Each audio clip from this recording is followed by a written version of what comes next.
Jason. Hey, man, I got here perfect timing. That was weird. It's not weird. It's very normal because all timing is perfect. It was the Lord. Yes, it So how have you is. been? Good. How come you have Hebrew on your thing? Oh, it's my sister's ministry thing, the car project Yakar. thing. That's what I'm always traveling with when I'm gone to other countries. Usually with this group. Yakar be'ene Hashem hamavta lechasidav. That's not a very good verse to name your thing after. Wait, what's that verse? Yakar. Yeah, Recognize the word? cars means like precious. Let's say the rest slower. Let me see. Be'ene. In the name, Nope. in the eyes of Okay, precious Hashem, in this. the Lord. Oh, the death of his saints. Okay. Yeah, Yes. no. Precious in the sight of Lord. Oh. No, I think that's a good one. I like that verse. It's a good verse. It's not a verse I would necessarily name my organization after. Yeah, well, it wasn't named after the verse. I think she just picked the word because she wanted to emphasize. Precious. It's basically it's based around like orphans and stuff, help orphans. She wanted to kind of give that idea of their precious, weighty, valuable, but then also the volunteers. She wanted it to kind of have a double meaning, so that everybody who volunteers is precious and brings their own I'm value trying to to the. remember if yakar is used with relation to. I don't know. It says on here she wrote precious weight thou. So those are the three words she used. I don't know. Yeah, I mean, Is that the is that the one place it's used? Is that verse in Psalms, or is it it's the used? one place I have memorized. Oh, let's see. What do you know what that psalm is? I'm gonna look up see if it's cross I references. Since this is a Bible study, we should probably pray and then look it up All in the right, Bible. You're doing the praying. all right, all right, all right. Father, we come before you right now. We just thank you for this time that we get to spend together. Father, I ask that you just lead us and guide us into everything you have for us tonight. I ask that you bless Jacob and bless all that he puts his hands to, Father. Bless every idea that he has. I just ask that you let him see all his works prosper in your name, and we just ask you for wisdom in this time. Amen. I'm not sure it's a good idea to pray for God to bless. Like prosper, I like because prosper, like I don't know. Sometimes Hey, some of I the ideas just I have are bad ideas. well, I just heard about your idea to have a what is this Oh, the for you were monastery? yeah for like $2 million. That seems like a good idea, right? Sure, I would love $2 million. I love two you million have good dollars. you have good ideas. I like your ideas. There's these freaking tiny little bugs out here. I don't know where they're coming from, but they like are crawling out of my cord, my extension cord out here. I don't know what they are. Oh, I should have remembered this verse from Esther. We say it a lot. La Yehudim haita ora v'simcha v'sason ve'yikar. Ah. Esther 8:16. For the Jews there was light and happiness and rejoicing and yikar. Yeah, there's a lot of verses here. Haben Yakir li Ephraim. Ephraim is my precious son.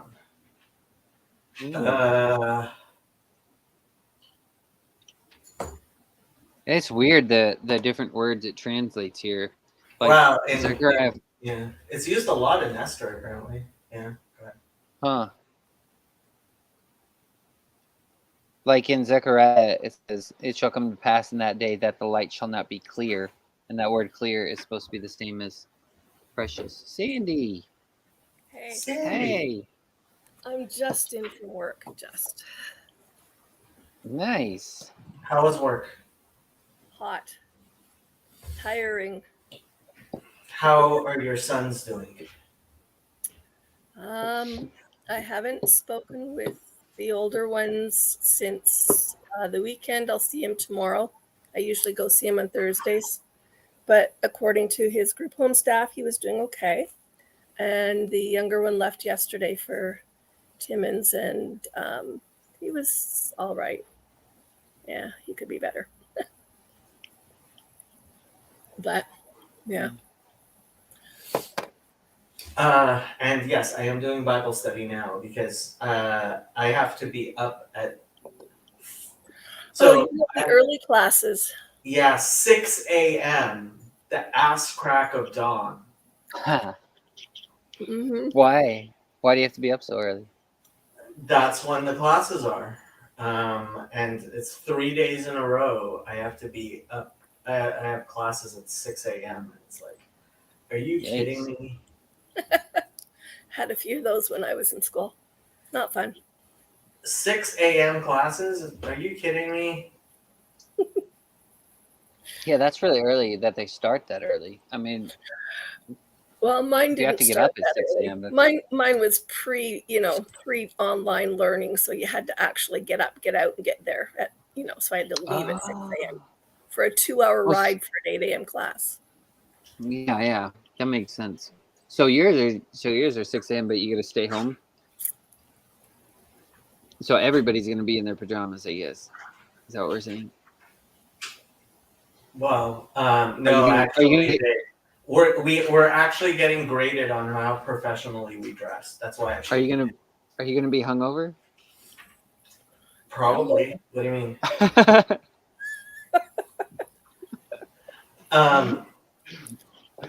Yakar is used in the Book of Esther a lot. That's Really? Yeah. With when it talks about the spices or something in the perfumes, I guess maybe. Oh no! So every time Haman says like when the king wants to exalt him, the word he uses there for exalt is Yakar. Oh. Well, that's cool. See, maybe that's what my sister was using it from. Yeah, that must be it. Haman. That must be it. Well, this is weird because it doesn't even like when I'm using that BLB app, it doesn't even reference Esther on mine. It doesn't say that it's used there. So why is it different? So, is it like Esther 6:6? Esther 6:6? Oh wait, no, that didn't work. Oh, let me just put it in.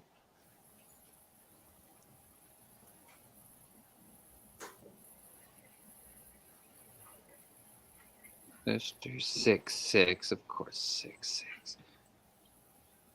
All right, let me see what this word is. Someone said unto him, the king, what shall be done to the man? Why is it different? So it's with an E here instead of an A.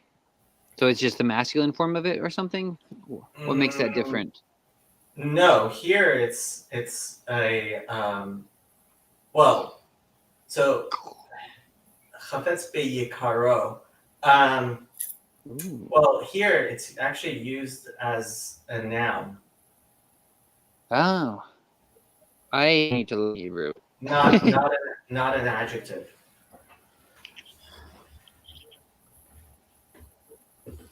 Yeah, it's used. I see. They translate it here as honor. Okay, that's interesting. The Book of Esther is great. It's one of my 24 favorite books of the Bible. You said that's Yakar? In that order? Or with a B? I'm looking it up in Bible Hub, which is probably the wrong place to look. No, that's where I usually pull it up. Yakar, yeah. Because in the interlinear, they've got it with that would be the bait to start. Yakaro, right. So the bet at the beginning is a preposition. That's a prepositional bet at the beginning. Okay, so then the rest of it is the Yakar. Okay. Yeah. So. Yeah. Yeah. So prepositional bet at the beginning. So there are four Hebrew prepositions that are prefixes: bet, lamed, mem, and chaf. And bet usually gets translated as in. Lamed usually gets translated as to.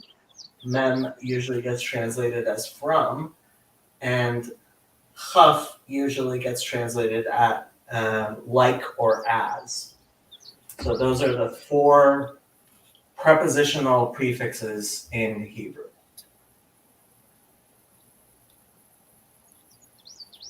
I'm still learning. Me too. Me three.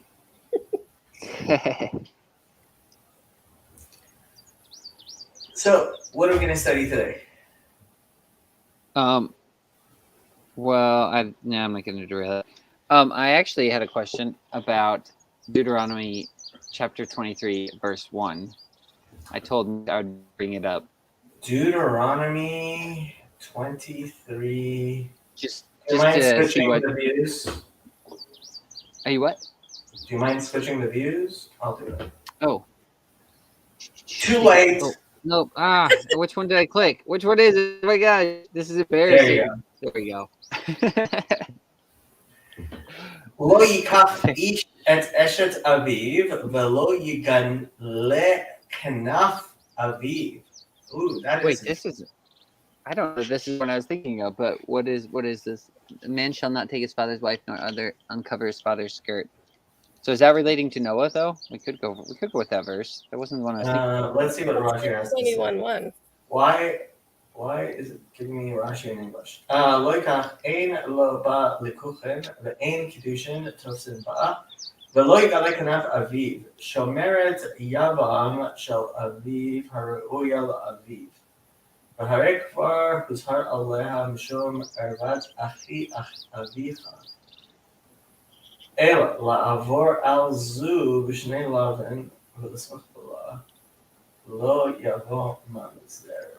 שאין ממזר אלא מחייבי פרטות, כחומר מחייבי מיתות בית דין, שאין בעריות מיתת בית דין ושאין בה כרת.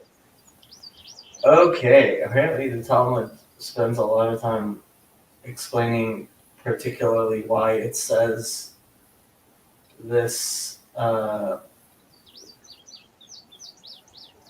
what exactly it means.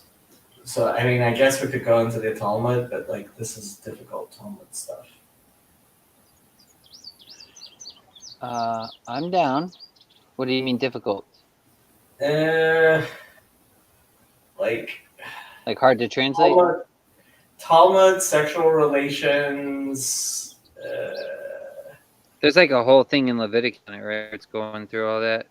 About uncovering relative nakedness. Yeah, you know what? Is I'm gonna this say one no. of those ones where if you listen to it on Chabad, it takes them 3 days to get through it? Pretty much. Did you? Verse 2, that one was the one I meant to reference. It's verse 1 in my Bible, but for some reason it's verse 2. Yeah. So, he that has a wound in the stones, or has his privy member cut off, Corin is so nice, shall not enter into the congregation of the Lord. Sorry, I'm so immature. Why are you laughing? I'd like to probably incorporate privy. It's a horrible thought. I am actually not sure if this is talking about serving at the temple, or it also does not allow for conversion, because I think you can convert even if you're Yeah, what happens to eunuchs in that case? Like that's what I'm curious about too. You have that whole Well, statement they're from not- Jesus later on. they're not allowed to serve in the temple. That much I know. What? I just said, oh, I didn't know that. yeah, that I mean, Lamdu Gam Would that not depend on the use of the word congregation or whatever it comes from? Yeah, I'm not. So let me see what he says. He Chavora Haba Yedei Charev O Sharkli the Daka who should Karut who should Eza Haticha Mahadar Ushtan Hakatuv who Kipatu Daka Karut Ratzamar O Patua O Madika O Hakarut. The Hema be'ever shufar Ratzamar במה ששופך הוא קנוי לגיד התודה. ורזות הרשו ביממות וסברי כאן שאיזה פצוע דקה זהו שפצוע דצייד שלו. איזה פירוש כזה. יש שפירשו שדקה הוא קנוי ולא נמצא שום דוגמה לזה במקרא, על כן נראה שחז"ל דקדקו לכולם בחדת הצורה. This is getting into really deep. Well, that's all right. We don't have to get into it that deep. I just was a little bit curious because then Jesus makes that one statement of some people become eunuchs for the kingdom of heaven's sake. Right. I guess you could take he's saying it metaphorically, but I don't really know that it is. No. So, okay, this is kind of important. So, I don't know if you listened to the discussions we had about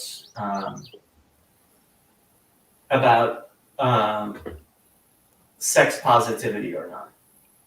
Yes. That's why this verse came up, because I was talking to Mitch about all that stuff earlier today in those videos. But yeah, I listened to some of them. I don't know if I could listen to all of them, but right. So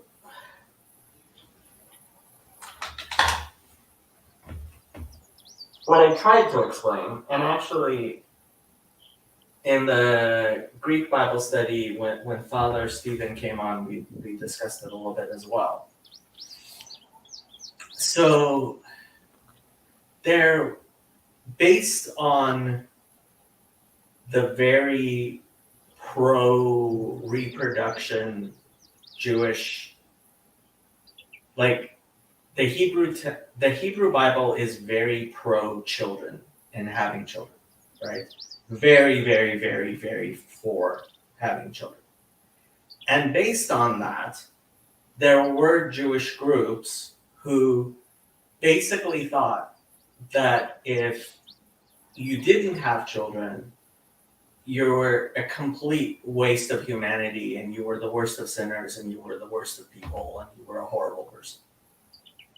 And Pharisaic Judaism pushed back against these types of readings, including by the Sadducees and the Samaritans, by saying, no, sometimes some people, through no fault of their own, don't have children. And that doesn't mean that God hates them and they're horrible sinners and they're horrible people. It means that God has a different purpose for them than simply what is the purpose of the vast majority of people, which is to have children and raise children and so forth. So what happened was, in the Gentile context, in the Greek context, this idea that someone who doesn't have children would be considered a horrible sinner that God hates was not anything that like Greeks or Romans even considered. Like that sounded to them bizarre, right? And so when they read what I believe was Jesus saying the Jewish position, which is it's possible for a person not to be a horrible sinner, and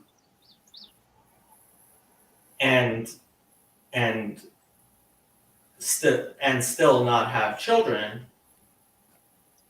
The understanding kind of became that, oh, like Jesus is saying it's better to, like, if you are somebody who truly, is a holy and good person for the purposes of God, then you don't have children.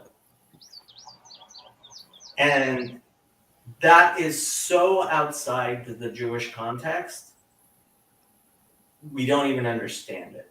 Like, I love Father Eric. I have deep respect for him, but I have said to him, I cannot imagine like a more sinful lifestyle choice in Judaism than voluntary celibacy. Now, he doesn't think his celibacy is voluntary. He was called to the priesthood, and he takes a vow of celibacy because that's what is required. And like, I understand that. I mean, he feels called to the Roman Catholic priesthood. But from a Jewish standpoint, voluntary celibacy may be the most sinful choice you could possibly make.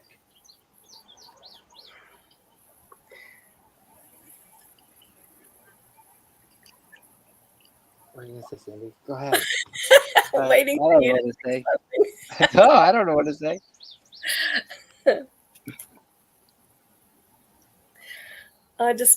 I had a couple of thoughts. One of them's kind of jumping out of my head because I'm laughing at waiting for you to talk, Jason. But I see it in two different ways. Like, I can't imagine having achieved the same level of holiness or whatever you want to call it before God without the testing my children put me through. I think having children is a form that is, yeah. I mean, that just is. And then when I look at, like what everybody's talking about these days and stuff, I think that, like there is the other side of it in terms of that loyalty to your partner where you're not just, charging around having kids with anybody, just because you're having more kids. Having more children randomly does not make you more holy. Right. And that's why I don't like the term sex positivity and sex negativity. It's not like Judaism is sex positive. Judaism is not sex positive. It's also not sex negative. Right. It's pro-natal, and it's both pro-natal and it's pro what people have started calling chastity, right? So you can have a chaste marriage, which is a marriage in which sex is for holy purposes, right? So like, I was talking to somebody and I was explaining like how holy it is for a man and wife to be together, and he's like, "Yeah, but I don't do it for those reasons." And I was like, "It's okay. Do it for the wrong reasons. As the Talmud says, a person should always do good deeds and be involved in Torah for the wrong reasons, because from the fact that he does it for the wrong reasons, he will do it for the right reasons." So it's the frame of reference is so different. Like, when you read the Hebrew Bible, like, everybody's hoping for children, wishing for children, doing all kinds of things for children. Like, the idea that a child is the greatest blessing of God is just so like complete all the way through the Hebrew Bible. That for somebody who is aware of and steeped in the Hebrew Bible, what Jesus says in terms of there are those who are, who are castrated for the sake of heaven, right? It has a completely different meaning than somebody who is like, oh, well, like they didn't even consider the idea that having been castrated is an indication that God hates you, right? And it's like, yeah, I agree 100% with Jesus. Having been castrated does not mean God hates you. But that's not even like something most Christians, when they're reading their Bible, even consider. Being a Christian is a very strange thing. Correct. Okay. Yeah, I think oh, go ahead.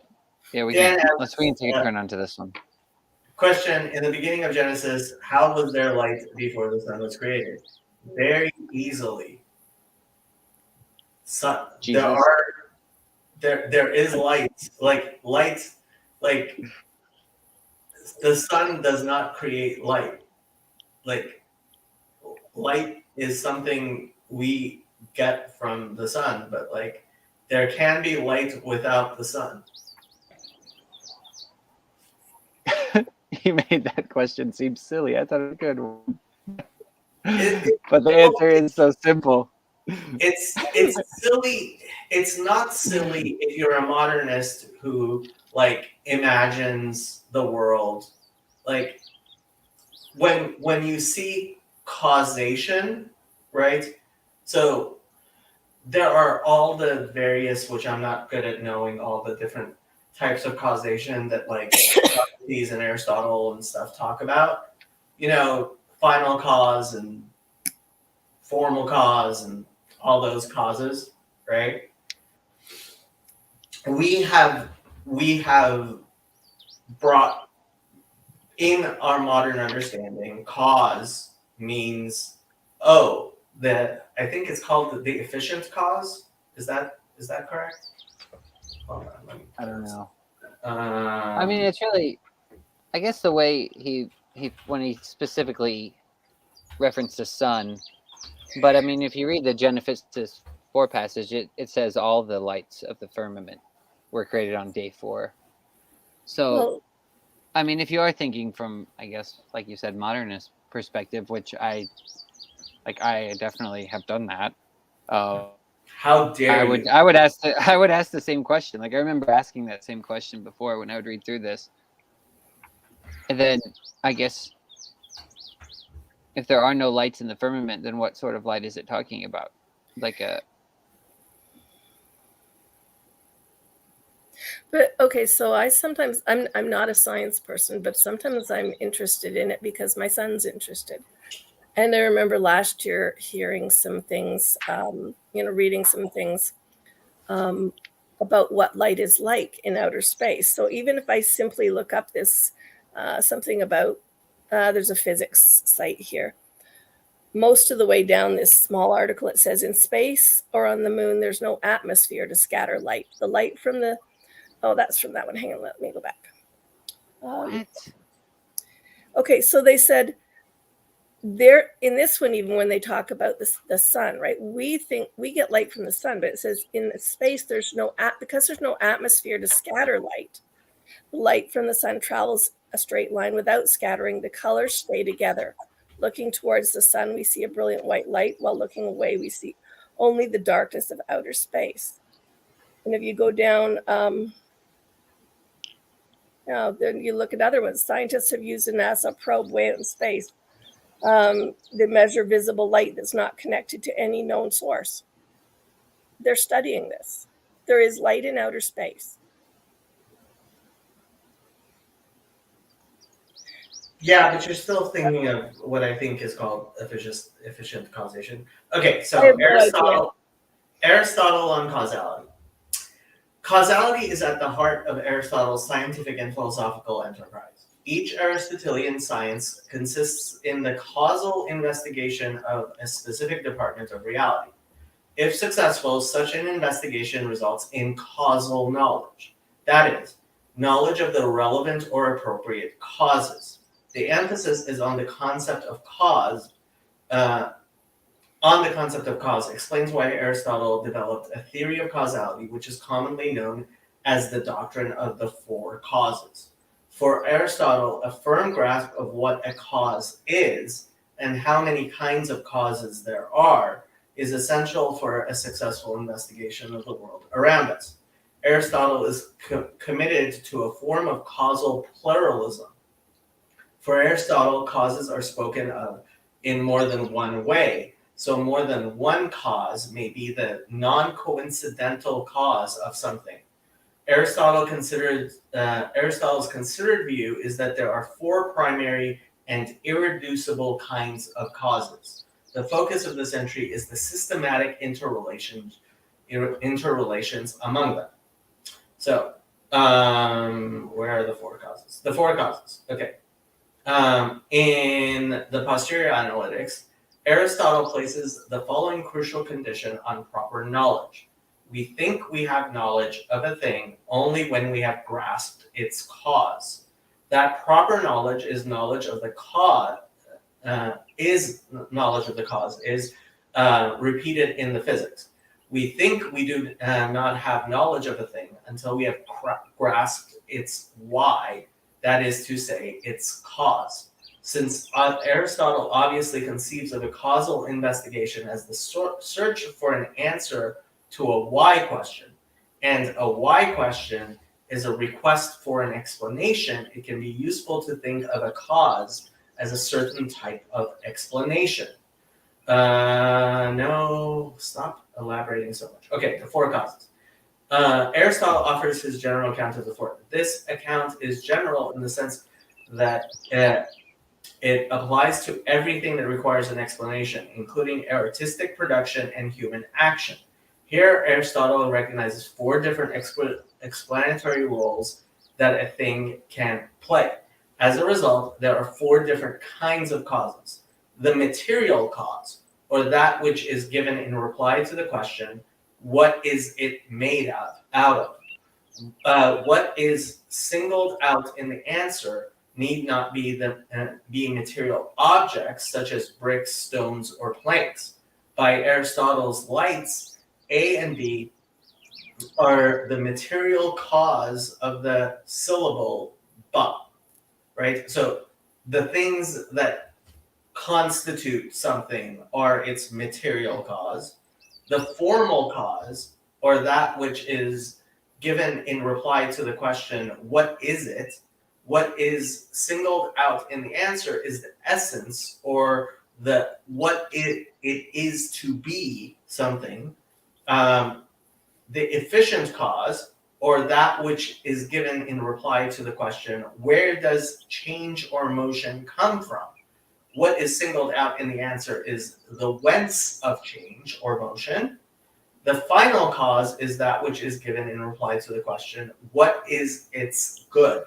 What is singled out in the answer is that for the sake of which something is done or takes place. Now, the reason I brought all of this up is we generally, when we talk about causes, when we say why does something exist, we think of the efficient cause. So why is there light? Because there's a sun in the sky that creates light, right? That's the efficient cause of the light is the sun. When we talk about God creating the world in Genesis 1, we're talking about the final cause. What is its good, right? So God created light, right?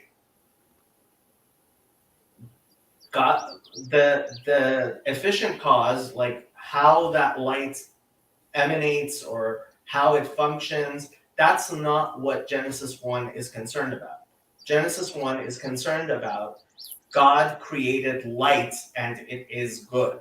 That this thing, and it's the first thing that was created. That's why I harp on so much about in Genesis 1:2 when it talks about the Spirit of God hovers over the water. We're not talking about actual water. There was no water yet before God created the light. Did any of that make any sense? Sort of.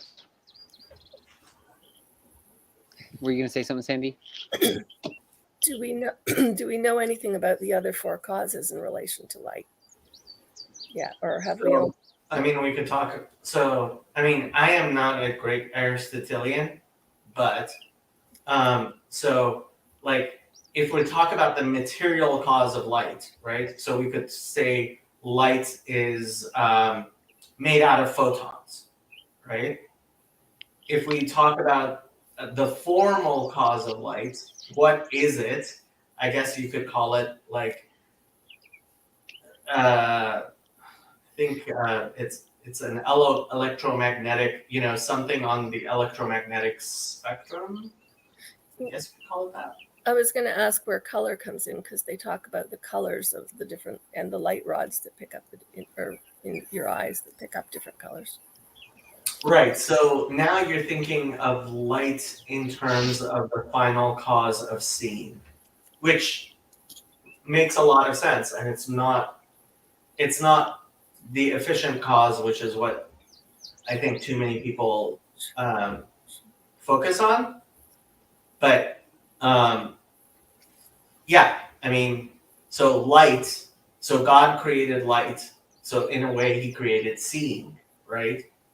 So like, and this is part of why we basically say that actual creation starts from the creation of human beings, because before there were human beings, there was no necessity for actual physical creation. I have a question though that predates human beings, but is like when I look at the four causes and what you said about light, it seems that even light is something relational, in a sense, and it's constituted by something. It has emotion, so it can act or behave in some certain way. It has purpose. It has, a quality of goodness. It does everything we think of as any other kind of relation. So I was wondering, there's nothing that God made that isn't relational then, in a sense, maybe, or yeah. Well, I mean, everything at the very least, all of creation has some relationship to God. You sound like Luke Thompson.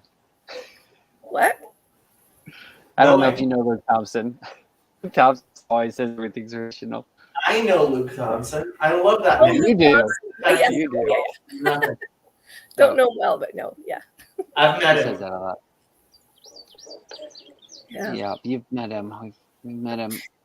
He says that a lot, though. But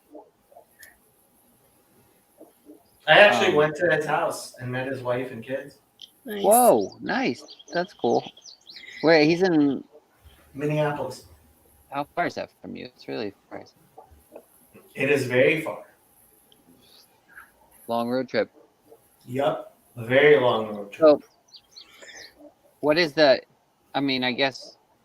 What is the common perception on when it says "Let there be light"? Is that something like?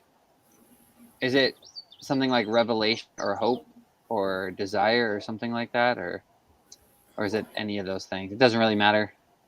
Well, I mean, I think it's many of those things, but ultimately, I mean, for me, the big thing is I think it's a problem that people think of Genesis so literally. I think thinking of Genesis very literally is blasphemous and heretical.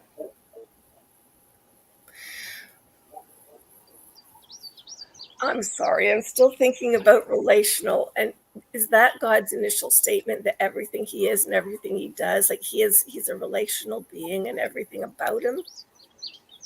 Well, I mean, we start with God said, right?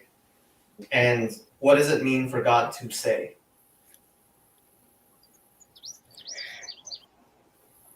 Unless to speak Trick question. to did you say it's a trick question? Yeah, so I don't know. I just don't know what the answer is.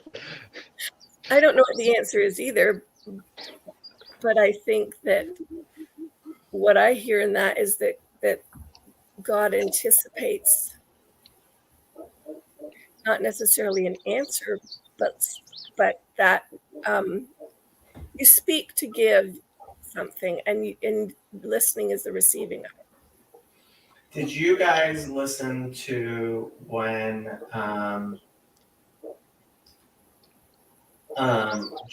Josh, the new hot kid on the block, joined the Randos United? I just was watching that, but I didn't get into all of it. I don't know if I can find it. Let me see if I can find it on the transcript. Well, so the fact that he speaks, does he? Are you saying he expects an answer? I was thinking of this verse in Isaiah where it says, "His word will not return to him void." I was being very careful how I phrased it because he hasn't made man yet, but there are. I mean, he's not alone exactly because there's the angelic being. So, but God's. But speaking is more than just an answer. It's. Yeah, I guess I meant like, so this verse in Isaiah is, let's see, for as the rain comes down and the snow from heaven and do not return there, but water the earth and make it bring forth and bud, that it may give seed to the sower and bread to the eater, so shall my word be that goes forth from my mouth. It shall not return to me void, but it shall accomplish what I please, and it shall prosper in the thing for which I sent it. Yeah. Is that kind of what you mean? Speaking is very creative. Yeah. Okay. Well, they don't want, so that's something you can always say when you don't want to. You can always say, oh, there needs to be, because as Verbeke points out, like there's always more information. There's always, there's an infinite number of ways that any two things are similar and different. And where you decide to make your decisions of what's important. Of course you should join Rabbi. That is your theology. That is your religious faith. I think that's a good point from Gavin. Yes, you don't want to overly protect kids, but yeah, the permanent damage stuff. Go ahead, Josh. I think what you just said, I think is really important. Something that my friends and I have been talking about recently. I call it. We've been calling it the nihilist trick of. I think Neil deGrasse Tyson is a great example of doing it a lot, of claiming that something is just this. I think Paul also mentioned it. A lot of people just saying this is just something. This is just this. My college group this past semester, we were going through Genesis 1, and you saying how your theology is where you draw lines. That's true, because in Genesis 1, it's God is the one who is able to draw a distinction, saying this is something else. That's what like all of Genesis 1 is showing, is that he can separate this is light, this is dark. I know the difference. Because that sort of breakdown of, if you're just going to break everything down into, there's like atoms and then there's protons and maybe there's something in between. Like God is the one who has the ability to define this is something else. There's not something in between these. Preach. I love it. When are you going to be a minister of the word? Come on, I love it. Someday I would like to. There's a beautiful church that one of the ones that my grandfather pastored. It was one of the last ones that he did in Tehachapi, New Mexico. God, that's a beautiful. So, I think Josh gets it, right? Yeah. That's Genesis 1 is like telling you God created like difference and I mean I would love to see I would love to know what Rabbi Mullet has to say, but I think that it really annoys me how blasphemously literal people can be in their understanding of Genesis 1. if your understanding of Genesis 1 is what a 6-year-old understands, then there's something wrong here. Well, that's what I was going to ask. Is what would you expect a child to think though if you told them the story? I expect a probably child think- to be a child. Yeah. Like Okay. this is the difference between a child and an adult, right? And like Well- the verse says, teach a child according to his ways, and it shall stay with him when he becomes old, right? Is it wrong to read it literal though? Because I would Yes. be of the impression that you should read it all like every way. You should read it literal. You and- should read it Oh. every way, but every way does not include how a child understands it. How a child Yeah, understands it isn't the shot. So Even like when we were talking yesterday or Monday. we have a rabbi. Hello, Rabbi. Hi, Rabbi.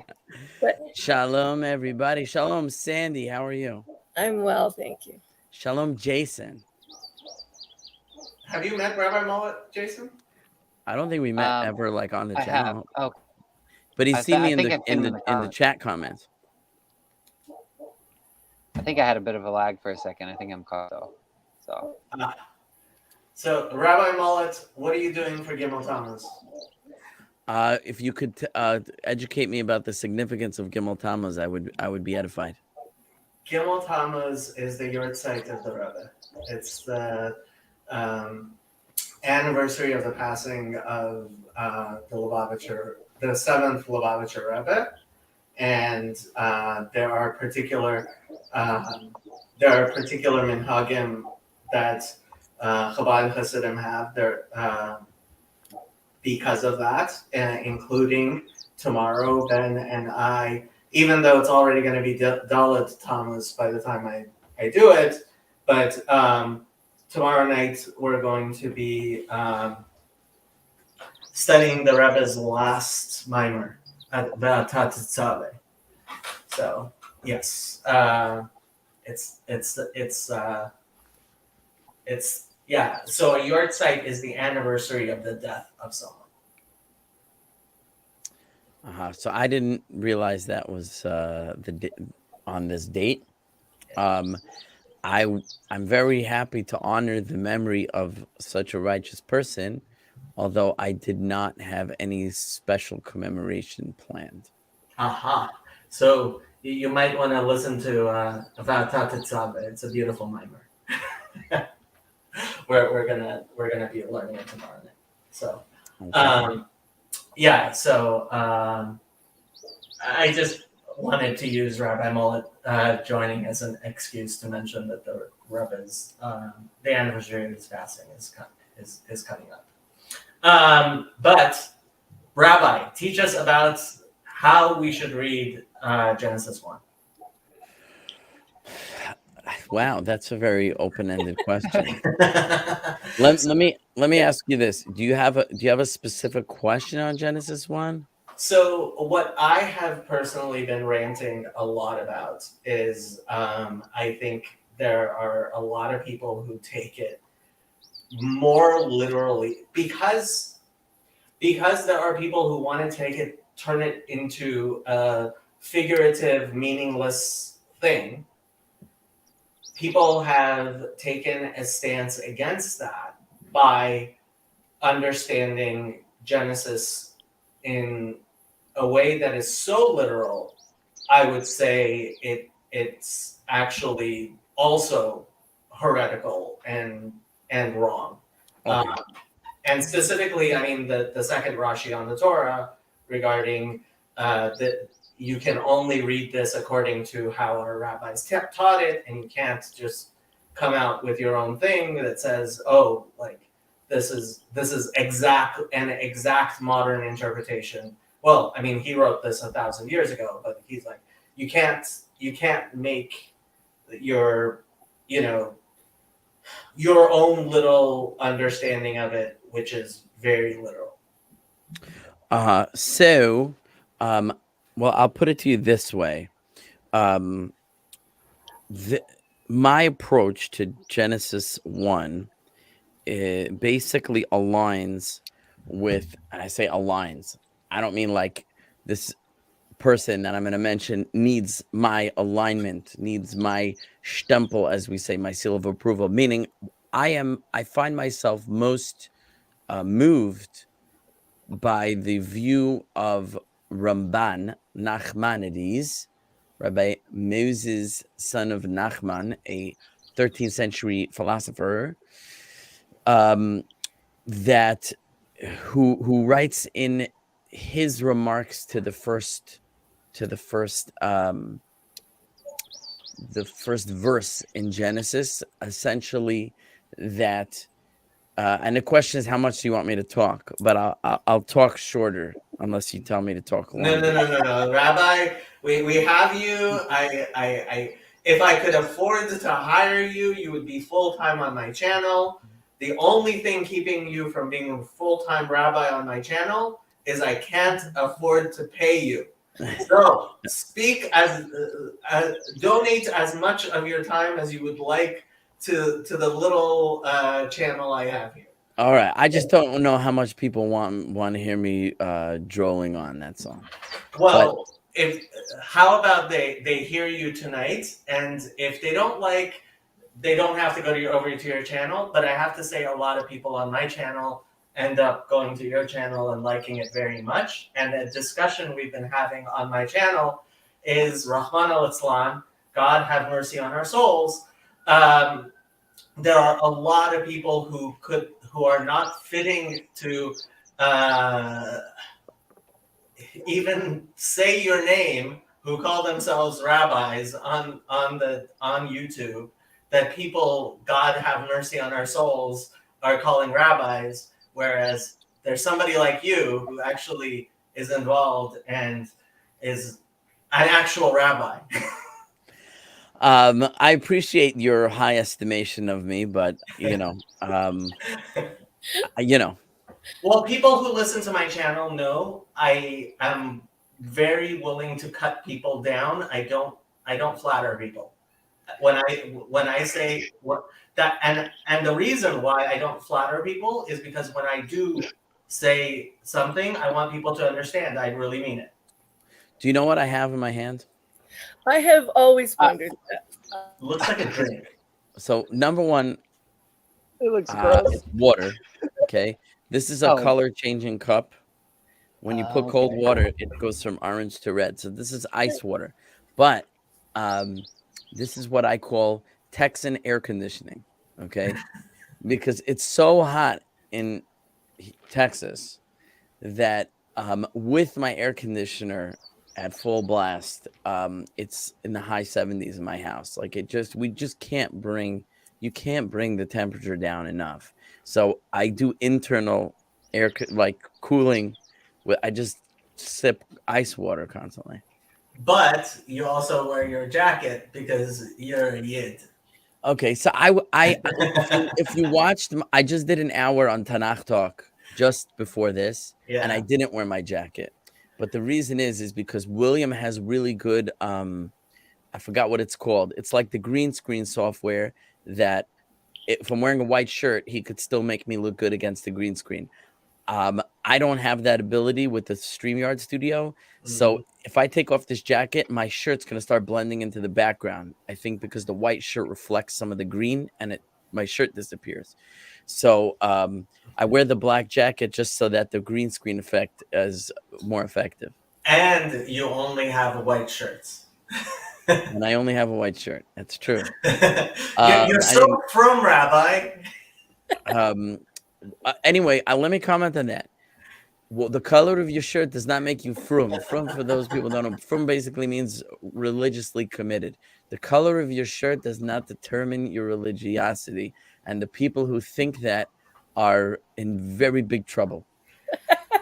Yes and no. Yes and no. I have to push back a tiny bit because I to some extent, I regret the fact that for a long time I wore colored shirts when I should have worn white shirts, because sometimes you signal your membership in a particular camp, and making and signaling that, or signaling being on the fringe, that has some validity to it. Yeah, I will acknowledge what you're saying. There's no question that the clothing you wear influences your self-perception. Even certainly influences others' perception of you, but perception is not reality, and we need to prioritize reality over perception. However, the clothing you choose to wear does impact your self-perception, and your self-perception does impact your behavior. So I won't say that dress is not a factor in how a person chooses to behave, but I also won't say that dress defines the person. So, okay, with that, if you want me to address Genesis, okay, I'll give you the longer version of the spiel. I think it's very interesting, but I hope I hope that I don't turn anybody off. Okay, so basically, we have a very enigmatic comment of the famous commentator Rashi. Rashi, which is an acronym in Hebrew for the Rabbi Shlomo Yitzchaki, an 11th century, 12th century, 11th century commentator who wrote the most fundamental commentary on the Torah and the Talmud that has ever been produced. And I won't say too much more about that, but his commentary is extremely fundamental. He has a number of enigmatic comments on Genesis 1:1, but one of them is he says this. I can pull it up real quick. Yeah, sure. He makes a lot of comments, so you have to find it. But he quotes a teaching of the sages that goes something as follows: why did the Torah begin with the creation story? The Torah, as a book of laws, essentially a book of instruction. Ooh, that's very meta. The Torah, essentially as a book of instruction, should begin with instructions. And we find the first commandment that is given to the nation of Israel is in the book of Exodus, chapter 10-ish. I'm not so good with citations, but in the book of Exodus, it says it's 12. I see you put on the screen. Exodus 12, right? This month it shall be unto you. I'm reading it now off the screen. This month shall be unto you the first of months. The nation of Israel is commanded first with the commandment of the new moon, okay, of observing and declaring the new moon, of counting the calendrical months from the Exodus. So shouldn't the Torah have begun with this first law of law number 1, count the new moon, right? Why are you telling me stories? Rashi, he's citing this teaching, okay? He says, rather, the reason, now I'm not looking at the screen. If I get anything wrong, tell me. He says, rather, the reason that it starts with this story is to reveal, you could keep it up. I don't care. Up to you. Yeah, sure. Let the people see it. They'll know that I'm not lying. And if I am, it'll be obvious immediately. Is based on a verse. The verse says, Koach ma'asav higid la'am. It's a verse in Psalms. I see the citation on the screen. Citation is one thing I'm not good with remembering, but I remember the words. Psalms 111:6, right? Koach ma'asav higid la'amo. I remember in Hebrew. He declared to his people the strength of his works, right? La seis lahem, the verse goes on, La seis lahem nachal hazgoyim, to give to them the inheritance of the nations. Meaning, as you could see as it goes on, that God wants to declare to the nations, I created the world, I'm the master of the world, I'm the owner of the world, and I get to choose who gets which portion of the earth. So I have given the land of Israel to the people of Israel, and from that point forward, the nations of the world can never come forward and say, you Jews are usurpers, you usurped the land from the inhabitants that were there before you. Now, this is an incredibly prescient comment of a commentary that was in the 11th century that's so relevant to modern day politics, but he himself is quoting the sages who lived centuries before him, right? That this is the reason for the creation story, so that everybody should know I've given the land of Israel to the Jewish people, and you can't argue with me about it. Israel belongs to the Jews. Amazing. Because even today in the United Nations, all they do from morning to night is condemn Israel. Now, the Ramban. Let's get back to Ramban. Rabbi Moses, the son of Nachman. And if I'm allowed to say so, may the merit of our Torah learning arouse God's mercy to rescue the people who are trapped underwater in the Titanic submersible. Anyway, I'm very concerned about that situation. But in any event, I just saw someone in the comments mention the Titanic. But anyway, so Rabbi Moshe ben Nachman, who's a 13th century commentator, he's 2 centuries later, he cites in his commentary to Genesis, Rashi's commentary, because everybody reads Rashi's commentary. And he says, this comment makes no sense. Okay. He says, really? I should start with this month is given to you the first of months and not the creation story? And not the creation story? If I don't know that there is a God who created heaven and earth, why in the world do I care what he tells me to do with a month, with a moon? First, you got to get to A before you can get to B. First, you got to tell me there's a God, created the world. He, put you in the world. He's in charge of the world. He makes the rules around here. Here are the rules. Okay. What do you mean start with the rules? It doesn't make any sense to start with the rules. You have to start with creation. Rather, he says, now, is the Ramban arguing with the sages of the Midrash?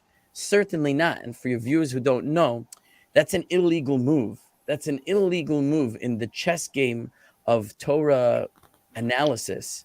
Is there are certain authorities that are so far above our pay grade that we have to draw the line with them and say, I can't dismiss what they say. Now, I want to put a caveat on that. That is, we can produce parallel explanations. In other words, that doesn't have to be just because a medrash says something doesn't mean that's the only explanation. As a matter of fact, it's almost certain that it's not the plain meaning of the verse. That's why it's called the midrash, for those who don't know. And Jacob is good at explaining, and I use your terminology because it's better than mine, Jacob. The midrash is a method of interpretation that Jacob calls it an expanded meaning. It's an expanded meaning of the verse. It's your terminology. It's not a literal or plain meaning reading of the verse. And the Talmud itself has a discussion. This is in Tractate Shabbat, page 63, that has a discussion between 2 sages about the meaning of a verse. And one of the sages offers a sort of homiletic meaning of the verse as an argument against another sage's literal presentation of the verse. And he says, you can't argue with a literal explanation with a homiletic one. Why? He says, because these words, Jacob, these words, Ein hamikra yotze midei pishuto. The scripture cannot be taken out of its plain meaning.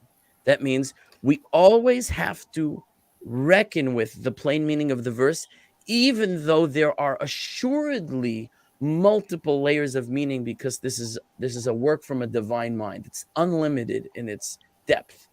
But midrash is a certain level of depth. You're already beneath the surface, but you still have to grapple with the surface.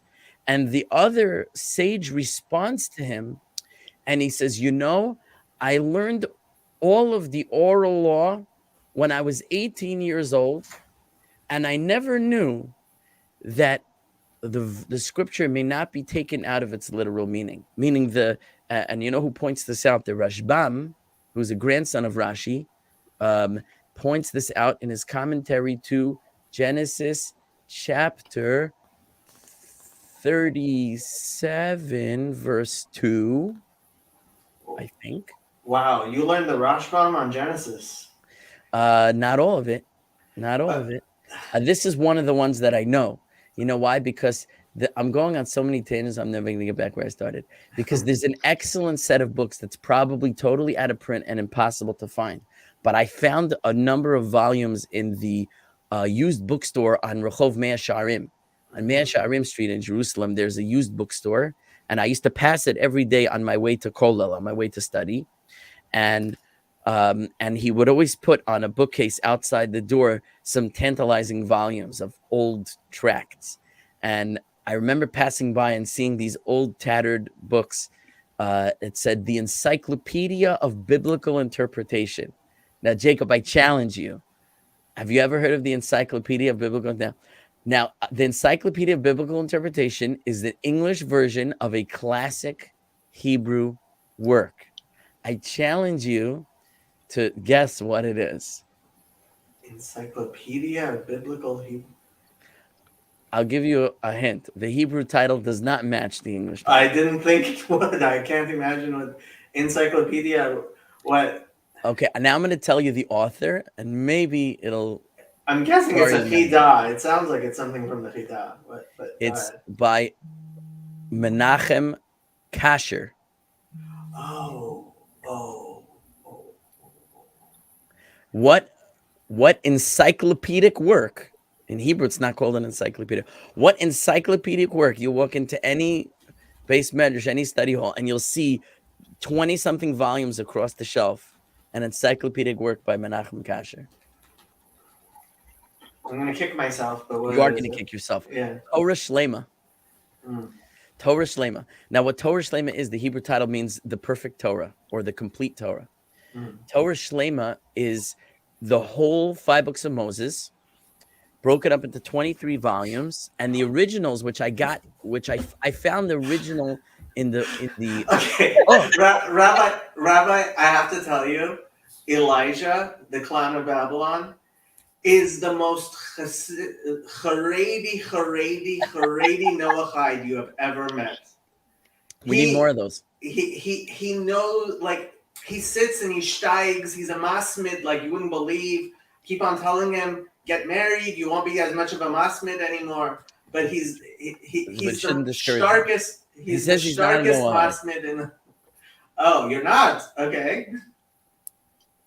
I'm not sure what to make of that, but I found the original Torah Shlema in the used bookstore. He would also put the volumes out. The original was twice as many volumes. It was twice as many volumes. It's just what he did was they were thinner. The later editions condensed them into single volumes that were thick, which is the ones we see today. But in any case, what he did was he went through the whole 5 books of Moses, and on each verse, he quotes as like a commentary, basically, every midrashic statement, every statement of the sages from the midrash on every verse, so that it takes up that many volumes. So you just open up, you go to that verse, you'll see every midrash there. It's an amazing work of scholarship. Plus, he has footnotes and he has essays. I don't know if you get the individual volumes, at the end of each volume, he has analytical essays on these esoteric scholarly topics and mysteries in the text.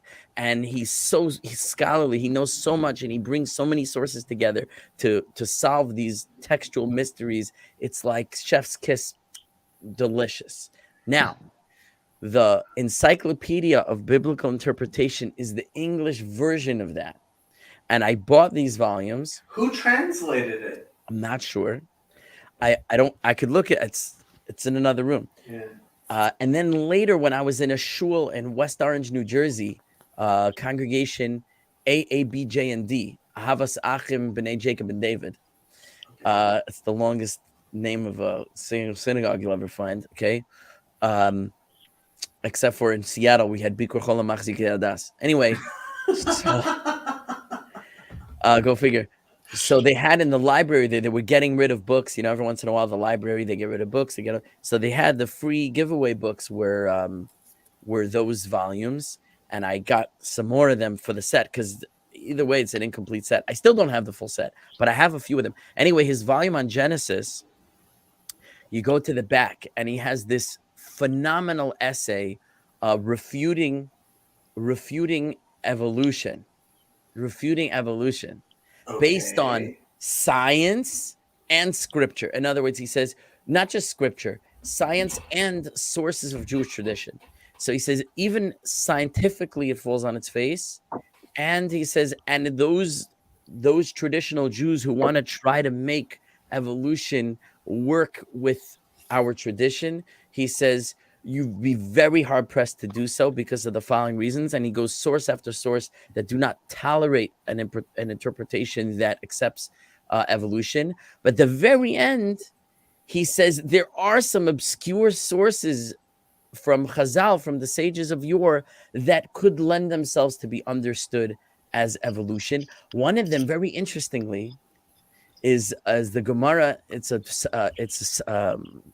Talmud in Brachot, the story of Rabbi Akiva when he's in prison before they're going to execute him, and he meets the other Jew in prison, and before he meets the Jew in prison, he's teaching Torah publicly, which carries the death penalty, and a renegade Jew, a Jew who abandoned Judaism because of Roman persecutions, he beseeches Rabbi Akiva to relent, to not continue teaching the Torah because his life is in danger. And Rabbi Akiva tells him a famous parable of the fish. And he says there's a fish swimming in a narrow stream, and on either side of the stream are fishermen, and the fishermen are throwing their nets into the stream.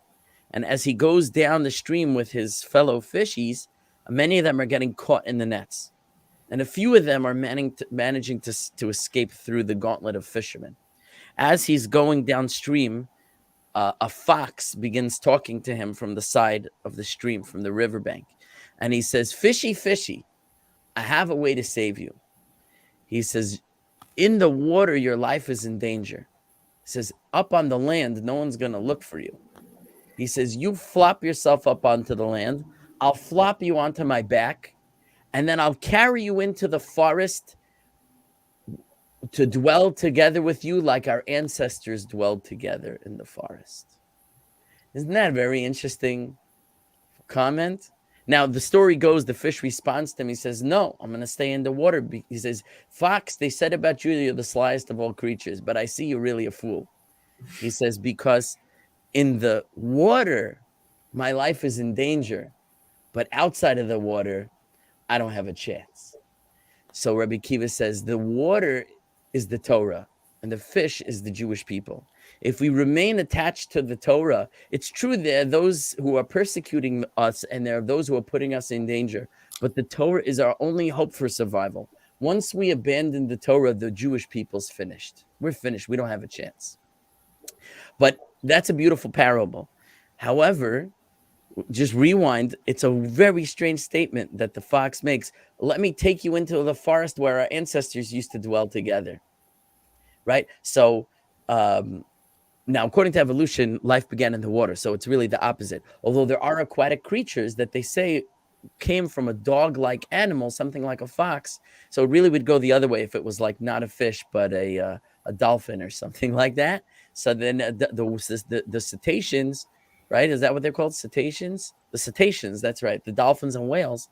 The cetaceans evolved, they say, from a dog-like creature, terrestrial creature. So that actually is. There's some other ones that he quotes. He says you could tenuously hold on to some of these sources and say that it points to evolution, but the overwhelming review of the literature rejects evolution. Anyway, why did I bring that up? Because somewhere in that whole discussion, he quotes this Rashbam, and what caught my eye in this Rashbam is that in this Rashbam that he quotes, the Rashbam is the commentary was written by the grandson of Rashi again. The Rashbam writes that his interpretations of the scripture, which are according to the plain meaning, are superior to those of his grandfather Rashi, and so much so that in Rashi's lifetime, he says, I argued with my grandfather about my understanding of the verse versus his understanding of the verse. And he admitted to me that my understanding is superior. And had he the time, he would rewrite his entire commentary. Okay. Wow. This the Rashbam writes about his grandfather. That knocked my socks off, obviously. That knocks my sound. How come I've never heard of this Rashbam before? Because the yeshivas are burying it. That's why. Yeah. So, by the way, so much so, you cannot find this Rashbam in all editions of the Mikraot Gedolot. It's been expunged from some of them. Are And you that's not- kidding me? And that's not the only comment of the Rashbam that's been expunged from some editions of the Mikraot Gedolot, because his plain meaning interpretations fly so far in the face of tradition that they weren't tolerated by the editors, and they redacted the Rashbam in some Who editions. do you think you are? I'm with you. Who do you think you I don't are, believe in censorship. You Apikairis? I'm with you. But I telling you, I was in the Or Sameach base measures, Jacob, that you and I have both been in. And I took I was looking for this Rashbam, and it wasn't there.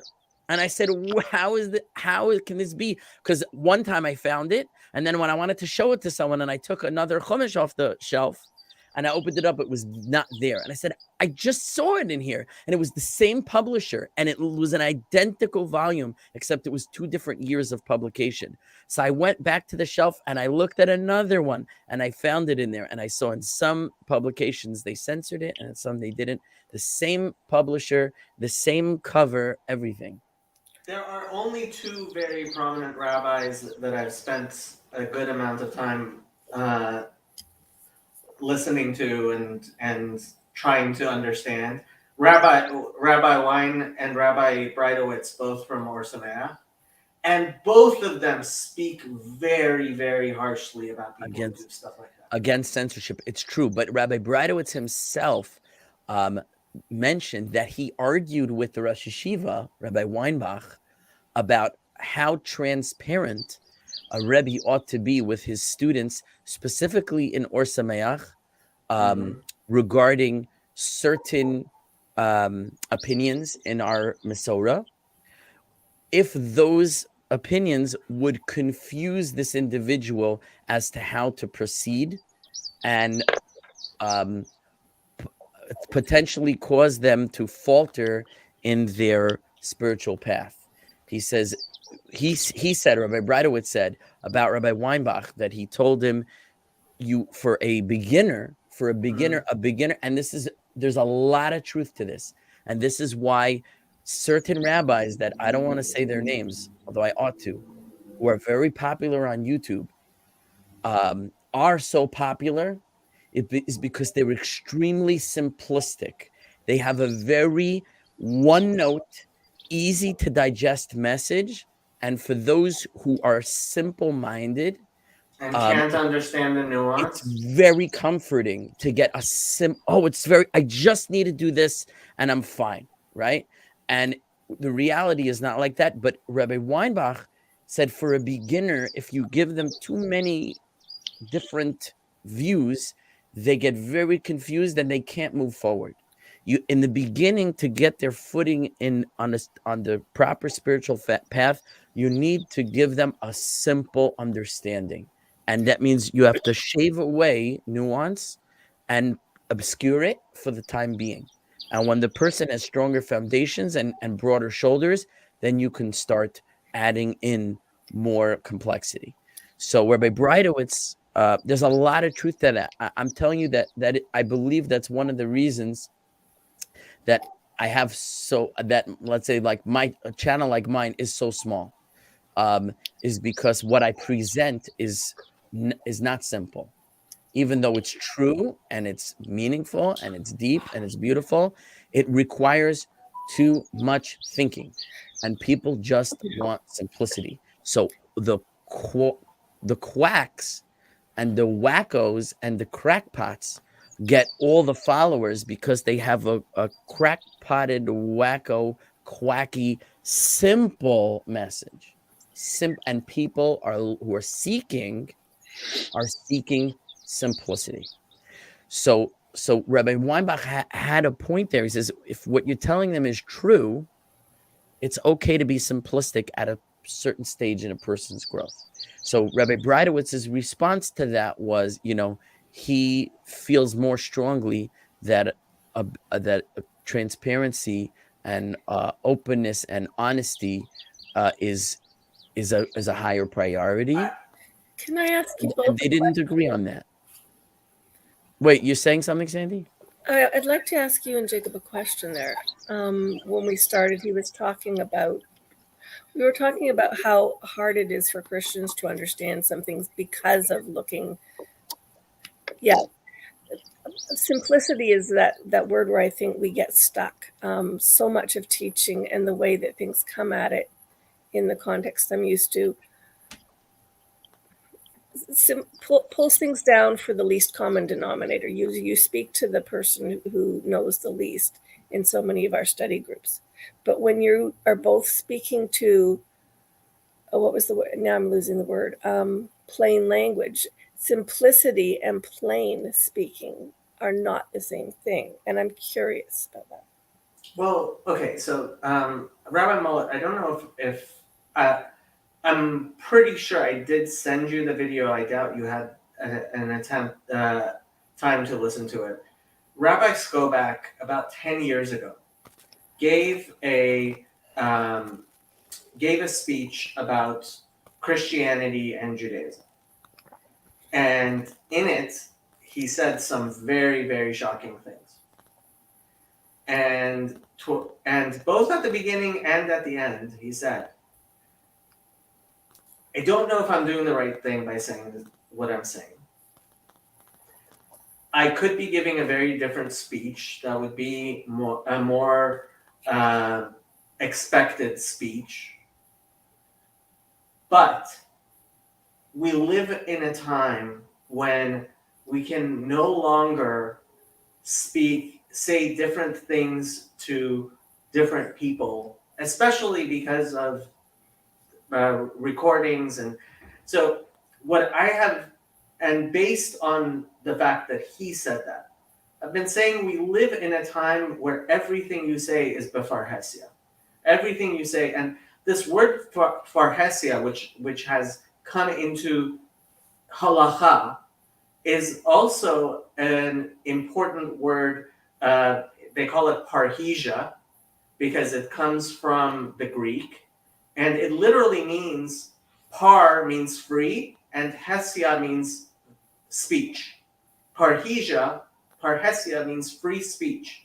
And what was the rule in ancient Greece is someone was given the authority to speak with parhesia. He was given, meaning that he was immune for any punishment for anything he said, right? That's what it meant originally. And in Jewish law, it became now something, befarhesia means something that is public, that is known by all, right? And Christians in their Bible translate speaking with parhesia as speaking boldly, courageously. And actually, the last three popes, all three of them have been emphasizing the importance of speaking with parhesia. And for me, I think we've come to a time when,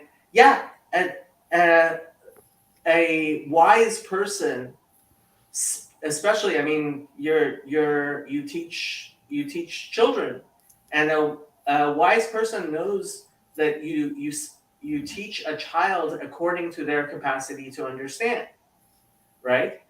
But when you have something like a YouTube channel where you're putting it out and you have no clue who's listening,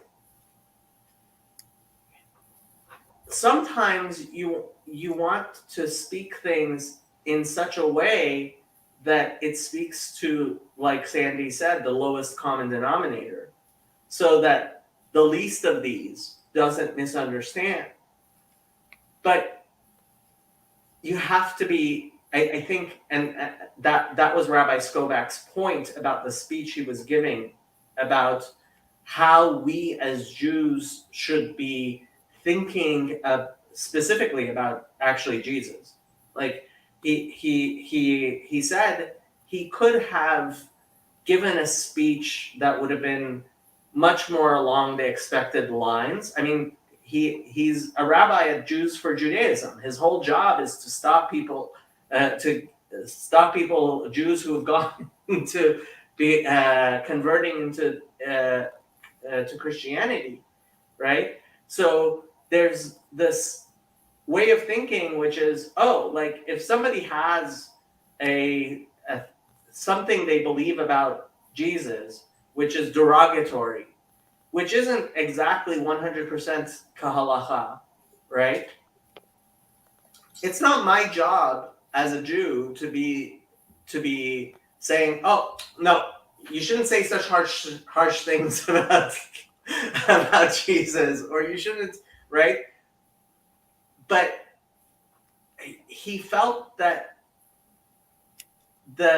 we live specifically, it is different now, particularly because everybody's walking around with a recording machine in their pockets, and what we say, basically everything we say is being published. It's not like, I was reading the sayings of the Kutzker recently, and one of the things he said is, not everything you think should be said. Not everything you said should be written down, and not everything that's written down should be published, right? That's obvious.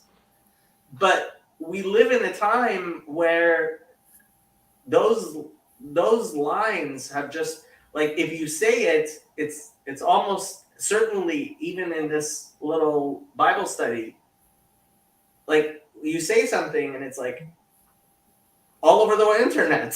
It could be all over the world. Who knows who can be listening? And just to clarify, I didn't ask the question to make you guys talk about Christianity, but because I'm curious about the context that you were speaking to between plain speech and really simplifying things as well. So, are they the same? I don't think so. I didn't. No, they're not. In other words, They're very different. Sandy, you've been on my channel, so Yeah. you had the patience to participate in a class where my goal is to communicate complex ideas in as straightforward and simple and understandable manner that anyone who's kind of visiting that material for the first time without any background could understand what I'm teaching. So that's like simplicity of speech versus simplicity of concept. I would say that the material we go through is not simple, but the language I use to communicate is simple. If that right. So in addresses plain what you're speech, you're not losing context, so that you could speak plain speech in complicated right. language. So my point is, it's not that people have a hard time understanding me. It's that if I present multiple layers of an issue, they have to now think that through with complexity. Mhm. And it's like, I just want an easy, direct, obvious path to follow. Don't make me think too much about different permutations. That's already too much work. I'm not looking for work. But life is work. You know what I mean? Spiritual life is also work. It ought to be. And if it's not, you got to be questioning what you're doing. Now, I wanted to, I said I was going to say something about Genesis, and I went on this whole tangent. But the reason for that was I was explaining the Ramban takes issue with Rashi's statement. But I want to explain that's not the Ramban rejecting the teachers of the sages. It's basically Ramban, Nachmanides, saying, you, Rashi, who are quoting the sages in a commentary on the Torah that you claim, and Rashi does make this claim, is explaining the plain meaning of the text, that comment from the literature of our sages doesn't belong there.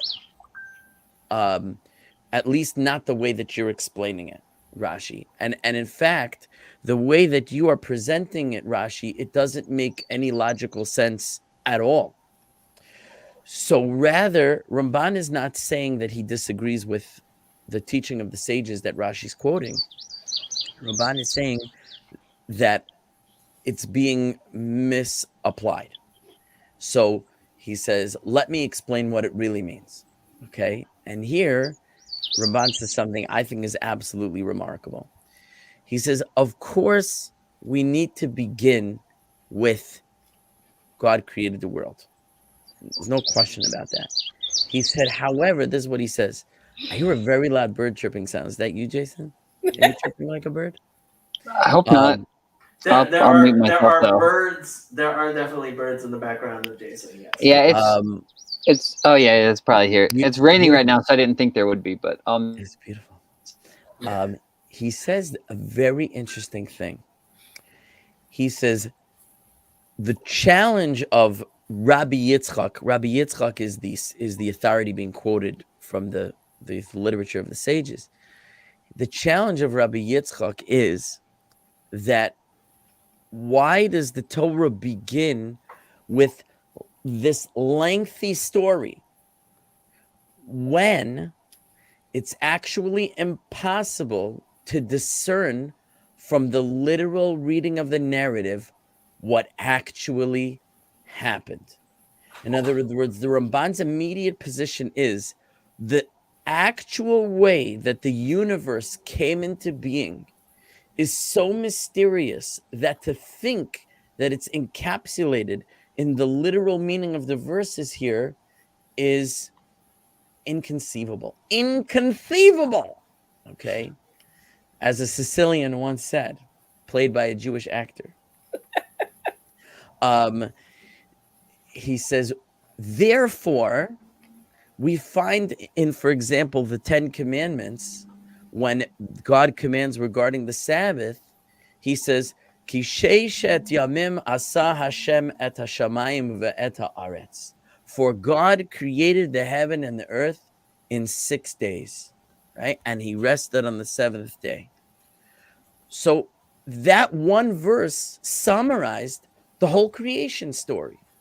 So if all I need to know is there's a God who created the world, he's the boss and these are his rules, I need a book and a half before I get to this is the month for you, the first of months.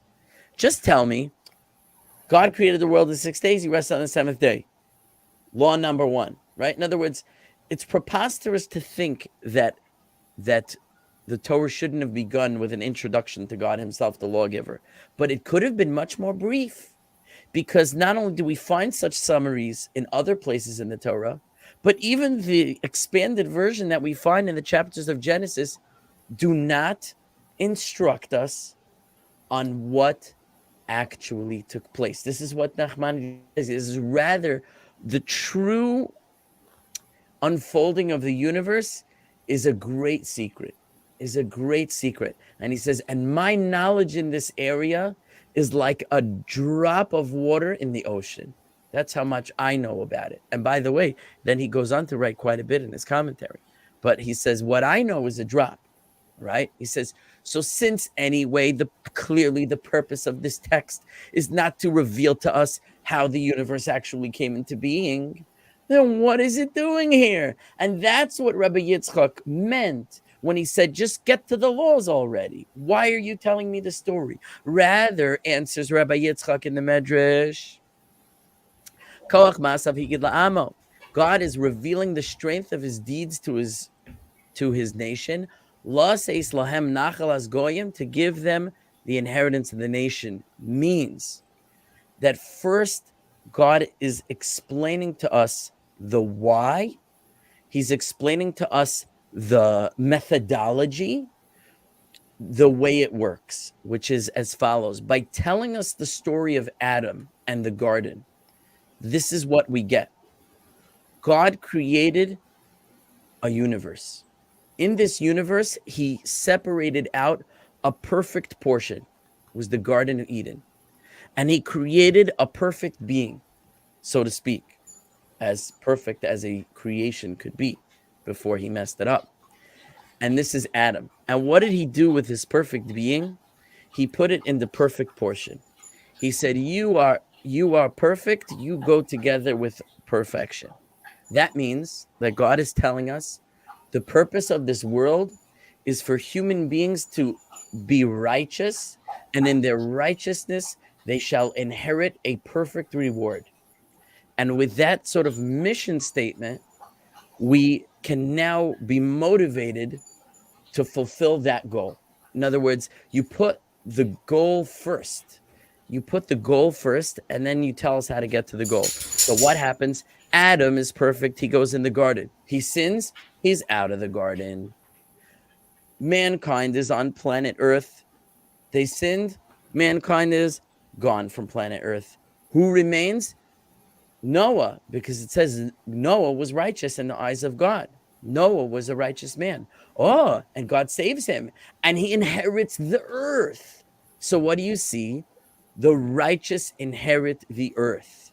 First it was Adam, then it was Noah, and then we find Abraham, and God says, to your children I promise the most ideal, if you'll say, the most sublime of portions on this earth, which was the land of Canaan. It says, to you and to your seed I shall give it. Why? Because the whole purpose of the earth is to give the righteous a just reward. And everything is sort of a representation of that.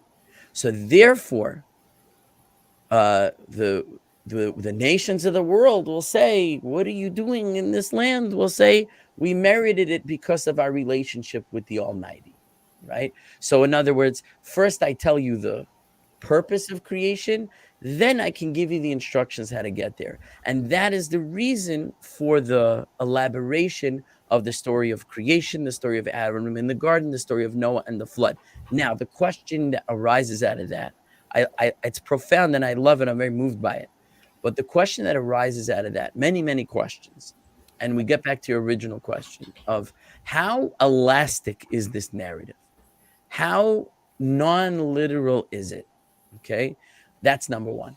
And number two is, at what point do we stop looking at it as an elastic narrative and start looking at it as a literal narrative, right? Is the flood story not literal? Was Abraham a real person, right? So I don't think for a second that the Nachmanides would propose that the flood didn't happen, that Noah wasn't a real person, that Abraham wasn't a real person, that those events. In other words, for sure he would agree that at some point through the narratives of the early chapters of Genesis, we shift from this is all representative to teach us some sublime moral lessons to and aside from that, the reason it teaches us these sublime moral lessons is because this is actually what happened and what God actually did. The question is, where does that switch take place? I've heard people suggest from Abraham and on. I don't mean, when I say people, I don't mean people within the Orthodox tradition. I mean Joe Schmo on YouTube. Okay, I think they cannot. The text doesn't tolerate that because it tells us the exact age of Adam and at what age he begat a child. And in other words, there's another view. This is not by traditional scholars. This is by non-traditional scholars, that Adam and the generations from Adam to Noah and the generations from Noah to Abraham, these are really like kingdoms and dynasties, right? Except the problem is it tells you at what point in their life they gave birth to another individual. So it's not like at the end of his life, the dynasty was taken over by and how do you have a 930-year life? I think it's literal. I think all that's literal. The question is now, okay, I could say more, I'm just wondering how many people are interested in meeting the new Torah.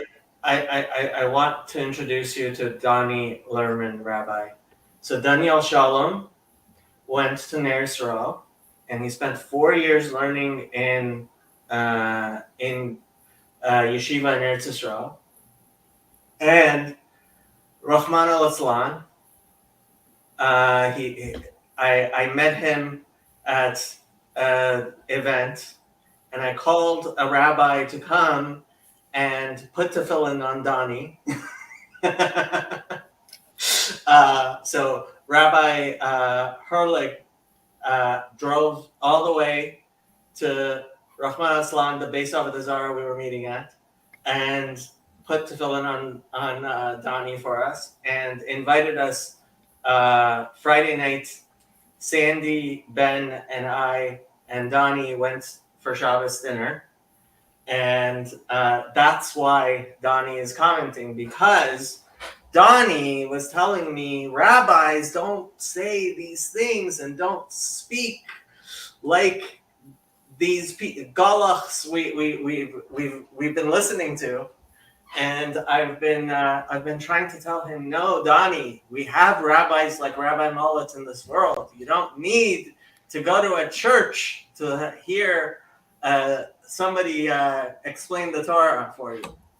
So I'm shocked anyone should think such a thing is necessary. Donnie, you want to jump on and explain to Rabbi Mullet why?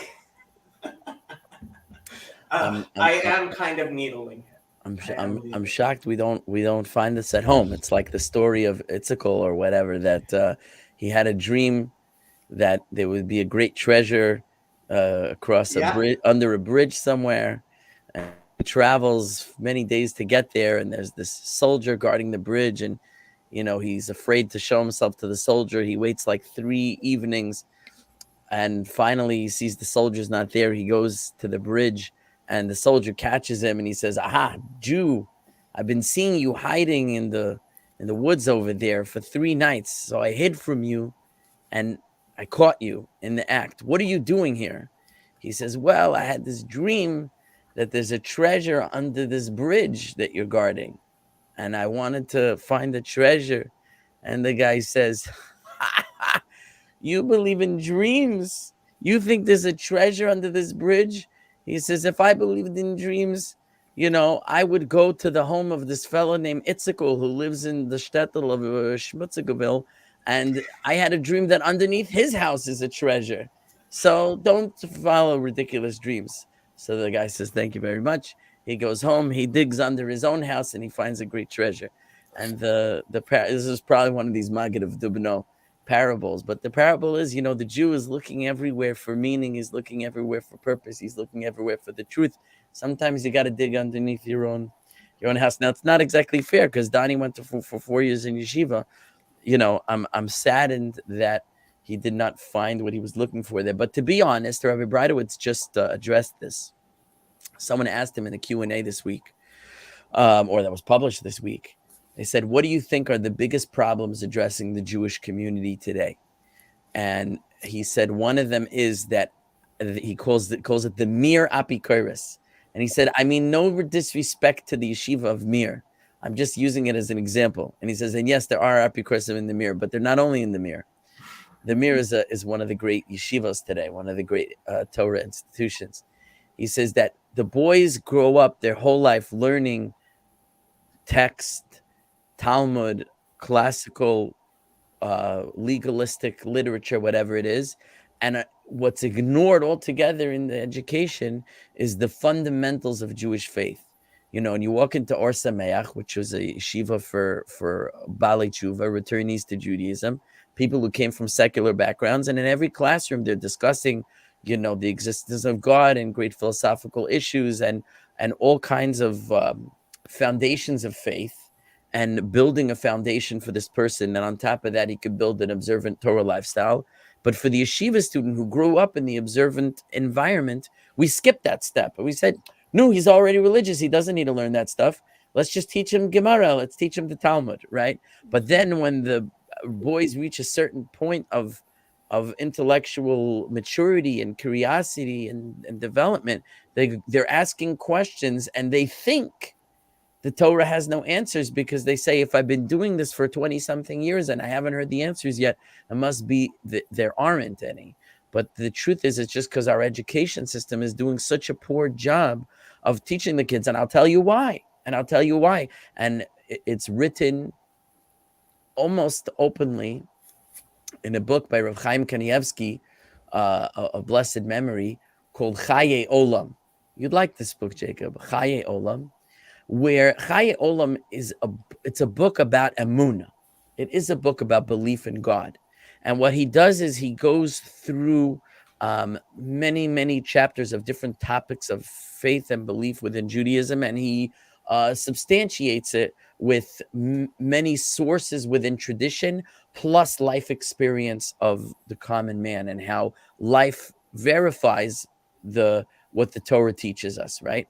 What he avoids doing is presenting the other side of the argument in order to counter it. And he says why he won't do it. He says it's too dangerous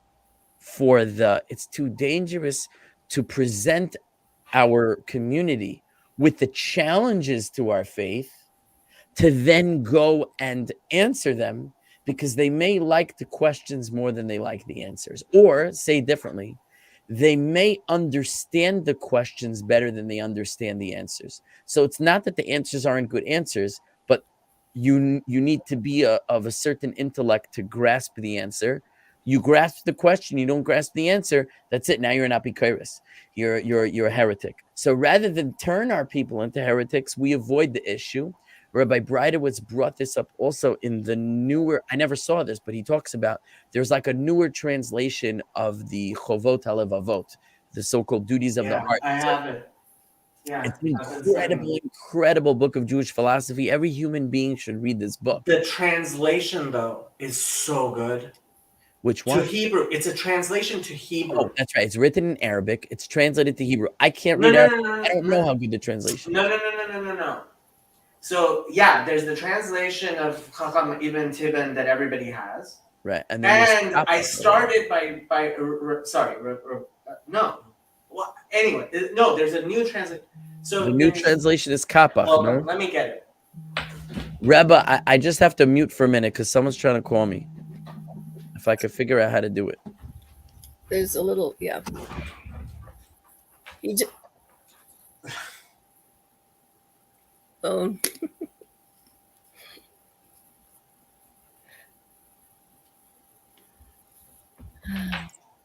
The rabbi's on the phone. Yeah, he had to mute for a minute. Yeah. What's Brandolini's law? Brandolini's law? Yeah.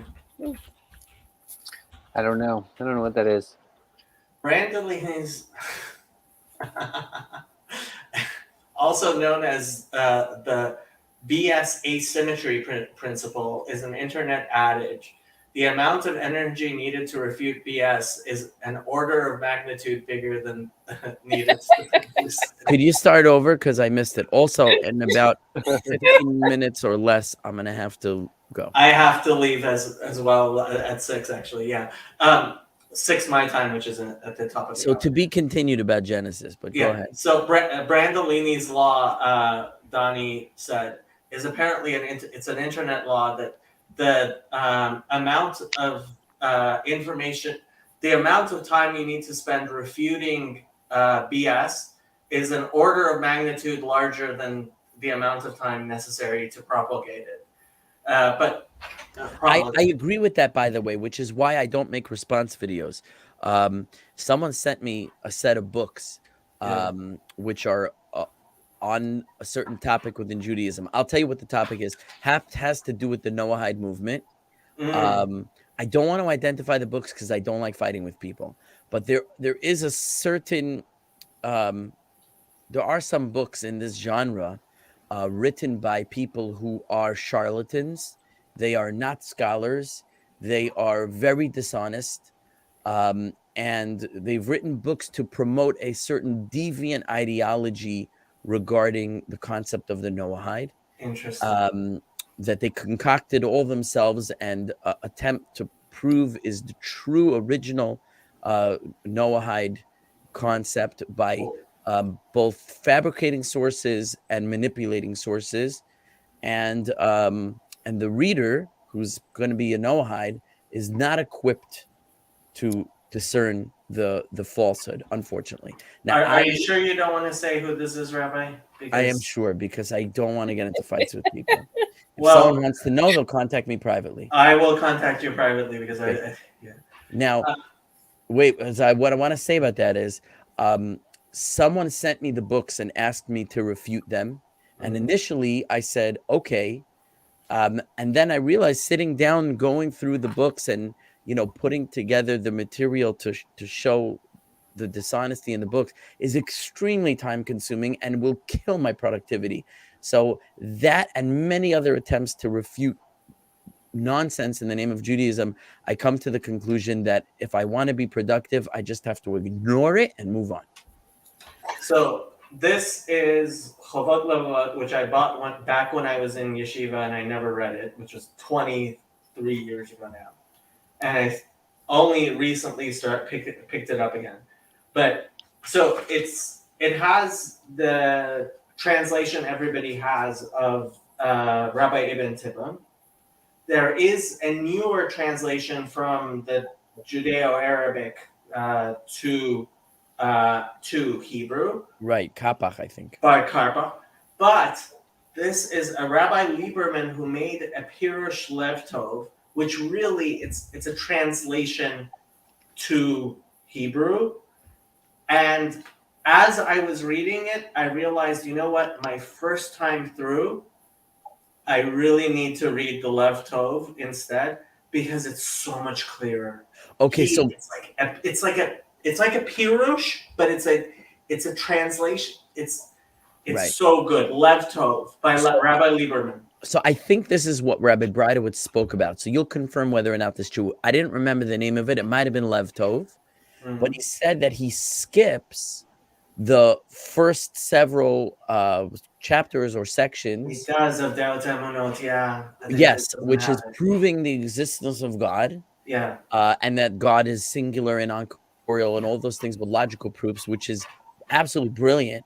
And the reason he skips it, apparently, I don't know if he writes it explicitly in his Yes, he introduction, does. but Rabbi Breitowitz said is because he doesn't want to open up that Pandora's box of making people to start to question whether God exists, to then have to prove that he exists. So Rabbi Lieberman, who wrote the Lev Tov, explains that because there are so many Gedolim who said you shouldn't learn it, and there are so many who said you should learn it, he includes the original translation of Rabbi Ibn Tibbon with the Nekudot, because this is Menukad Chovot Levavot.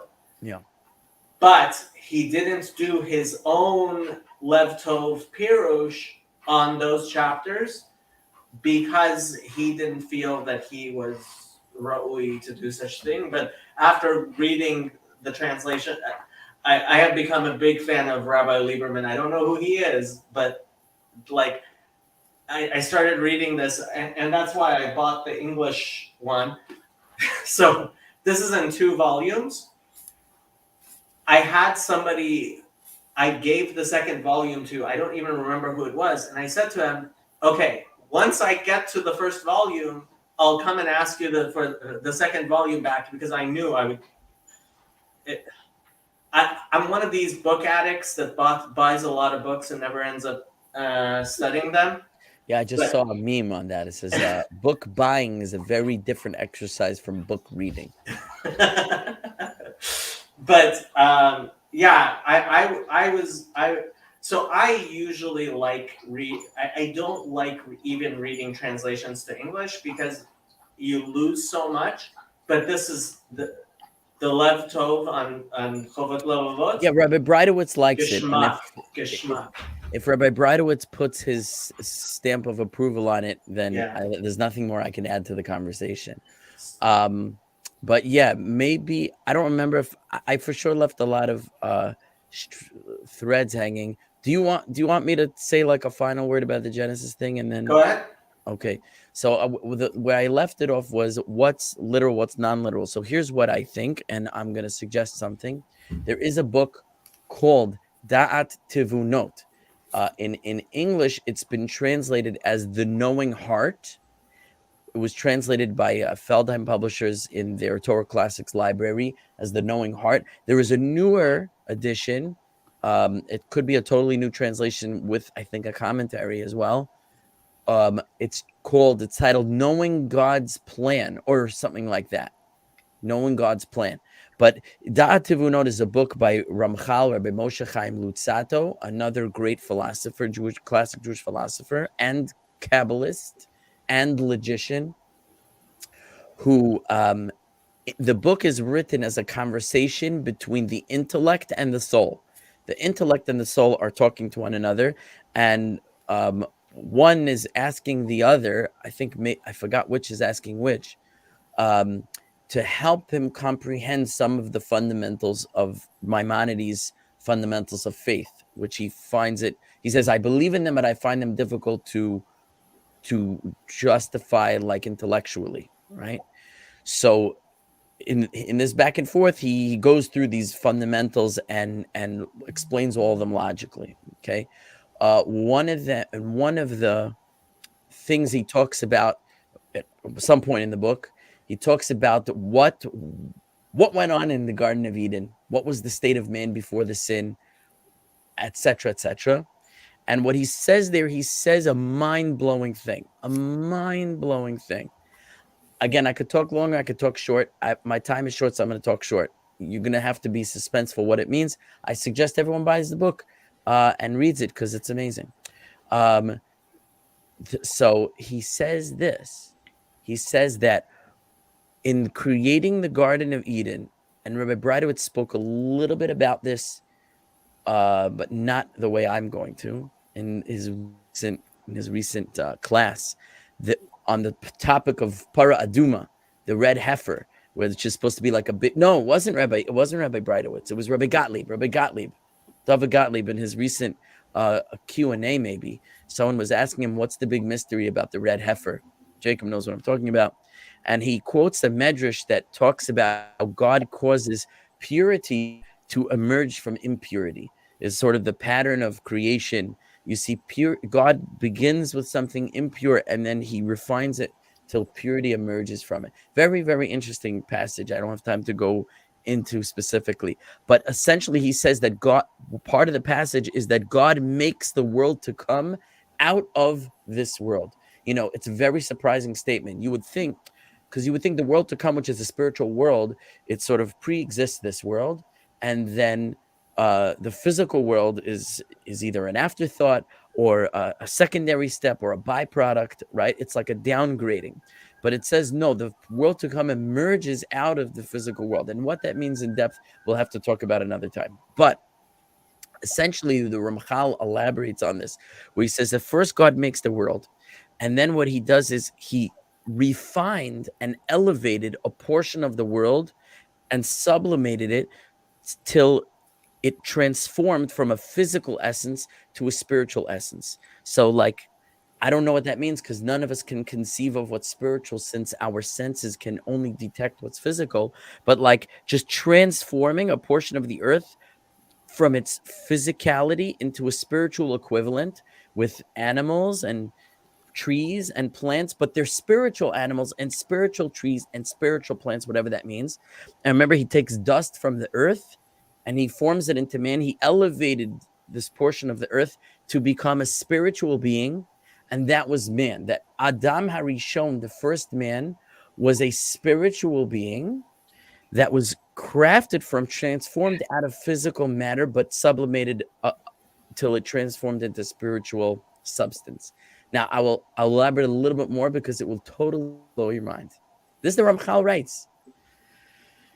Not in English, but you could read an English translation. Now, think of yourself right now. You are a body, okay? Our rabbis identify in the body 613 components, okay? 248 limbs and 365 sinews, okay? And the 248 positive commandments correspond to the limbs, and the 365 negative commandments correspond to the sinews. And man has a soul which is plugged into, which is integrated with his body with 613 connections, right? Which means that the soul, in a spiritual sense, in a spiritual level, has every one of the equivalent parts that our body has. It's just not physical, it's spiritual, okay? And the soul, people don't realize this. When you think of a soul, you think of Homer Simpson, right? Homer Simpson dies, and then this like wispy, transparent Homer Simpson rises up out of him, right? And Mr. Burns says, "Send the wife a ham," and the Homer's ghost goes, ham, and he floats back into the body. Like that's what we think a soul is. We think a soul is this like wispy ghost that lives in the body. It's not like that at all. Even though I'm describing to you a structure of a soul that is parallel to the body, Jacob knows exactly what I'm talking about because he has literally a diagram of it on his background, right? There's a structure of a soul that's parallel to the body. However, that structure is stretched, if you will, between the divine source of God himself to the body where the, so to speak, the feet of the soul inhabit the body like a pair of shoes. Your body, your physical form is the shoe that your soul wears to walk on earth, right? Otherwise, your soul could have no interaction with this earth. Just like your feet would be uncomfortable on the harsh ground, and you need to put a pair of shoes to navigate that interaction. The soul wears a body on its feet to go in, and we're just sort of sending energy up to the top, okay? And energy is coming back down, up, down, up, down. Fine. So, okay, we could elaborate for a long time, but in any event, what am I saying? That soul that has the equivalent structure of the body, that picture, that was Adam. Okay, this is what Ramchal says. Adam was what today we have as a soul. Our soul is what Adam was. When Adam sinned, he was transformed into a body. Now, where did his soul come from? Listen to this. Ready to have your brains blown on the screen in front of you. He says, Adam, as that soul, are you ready? As that soul, that was Adam's body. That was his body. To him, that was a body. His body had a soul. He also had a soul.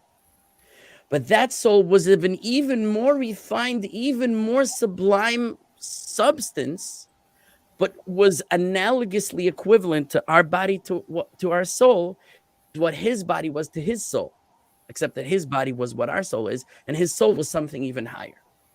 Had Adam not sinned, he would have refined his body such that his body would transform into his soul, and his soul would transform even higher. Okay? But the opposite process took place. Okay. I've said a lot. I could say a lot more. That's why people don't understand Gan Eden, the Garden of Eden. They think it's one place. It's the Garden of Eden. Like, I have a garden and it has a name. It's called Eden. This is my garden. It's called the Garden of Eden. No, wrong. Jacob, you probably learned the Gemara and Brachot, so you know this. The garden is in front of the structure. There's a home, there's a palace, there's a edifice. And in front of the edifice is the garden. The garden was a stage before a more final stage, which is called Eden. Eden. What does Eden mean in Hebrew, Jacob? Delight. Delight. Because what does the Ramchal say is the purpose of creation, which ties back to what I said before? Ha'adam le'nivra, the man was created only for what person? Lehes'anag al Hashem, to delight in God, Lehenais miziv shchinasai, and to benefit from the glow of his divine presence, Shehu hatanug ha'amiti, which is the most real pleasure, v'ha'idun ha'gadol, and the greatest delight, mikol ha'idunim, from all the delights, sheyecholim lehimatze, that can possibly exist. The experience of the direct radiation of God is the purest pleasure that's possible to experience, which was the end goal for man, and that's called Eden. Gan Eden was the stage before, was the garden before the palace, if you will. But we got thrown out of Gan Eden. What does that mean? Our form was no longer able to exist in that realm because it was not the appropriate medium anymore. So he clothed us with what? Kasnas or what does it say? Kasnas or clothing of garments of skin. garments of skin. He clothed us with garments of skin. He took the soul, which was a being of light, or with an aleph, and the or was transformed into the aleph was transformed into an ayin, and from a being of light we became a being of flesh, and we entered the world. So I have to go. So what I'm closing up by saying is the shift from when we're talking about a kind of physical, literal description of a spiritual reality switches when man is banished from the garden, and now we're in the real world. But everything before that is literal. It is literal. It's just literal, talking about substances and structures that are not physical. So if we think it's describing a physical process of creation, we are dead wrong.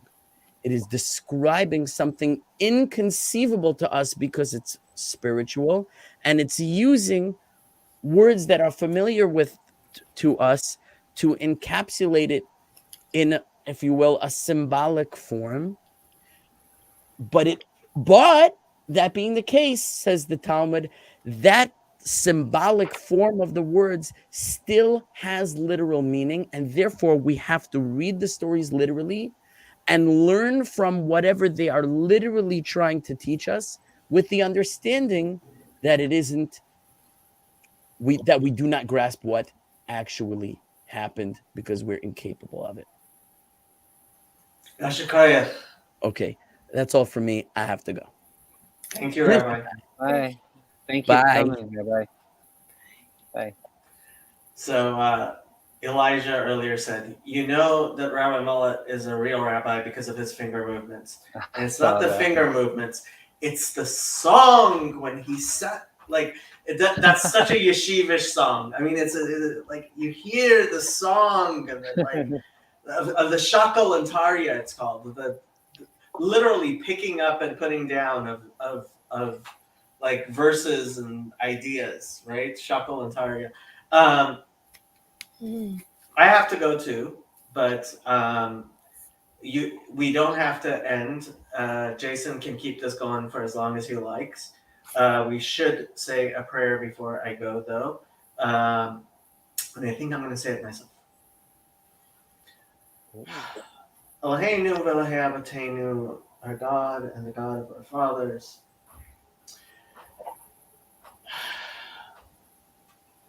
Please apportion us among those who sit in your holy house to learn your holy Torah and to benefit from the light of your Holy Spirit.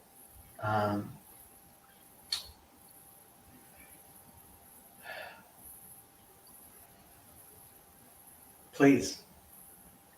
Amen. Amen. Good. I am going to leave. It was nice meeting you All guys. right. Nice meeting you. All right, see ya. I so like Rabbi Mullet. You what? Sorry. I really like listening to Rabbi Mullet. Yeah. Yeah, that was great. When I can, I'll join his class on Sunday evenings. So. Yeah, I think I just subscribed to his channel, but it's one of those, I got so many channels that, like, I don't think I've kept up with it enough. But how long are his classes? An hour. Okay, cool. 1 hour. Is it live stream? He does live stream it, and you can ask to get an email from him with a link to join the class. But Oh, pretty okay. much he just presents everything like he did here. You know, Yeah, it might be one or two questions that, but he's always got so much information. Oh, yeah. trying to get through it all, yeah. It's What, pretty do you got amazing. any thoughts on that? Hmm? After all is said and done, I said, do you have any thoughts on all that after all is said and done? On tonight, what he was sharing, or Yeah, on yeah. just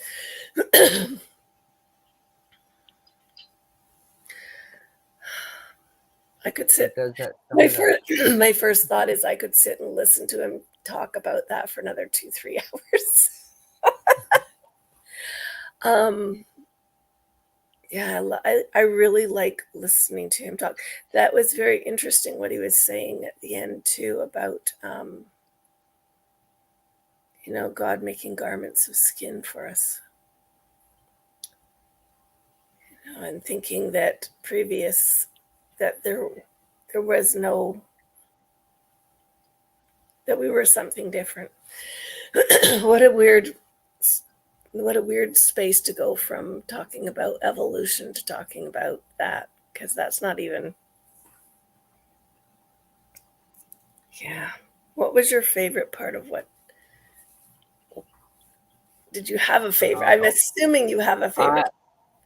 My favorite parts were the little fairy tale stories he told in between. Oh, I think yes. those are great. Something with the fox and everything else. Those were obviously my favorites. I thought those were great.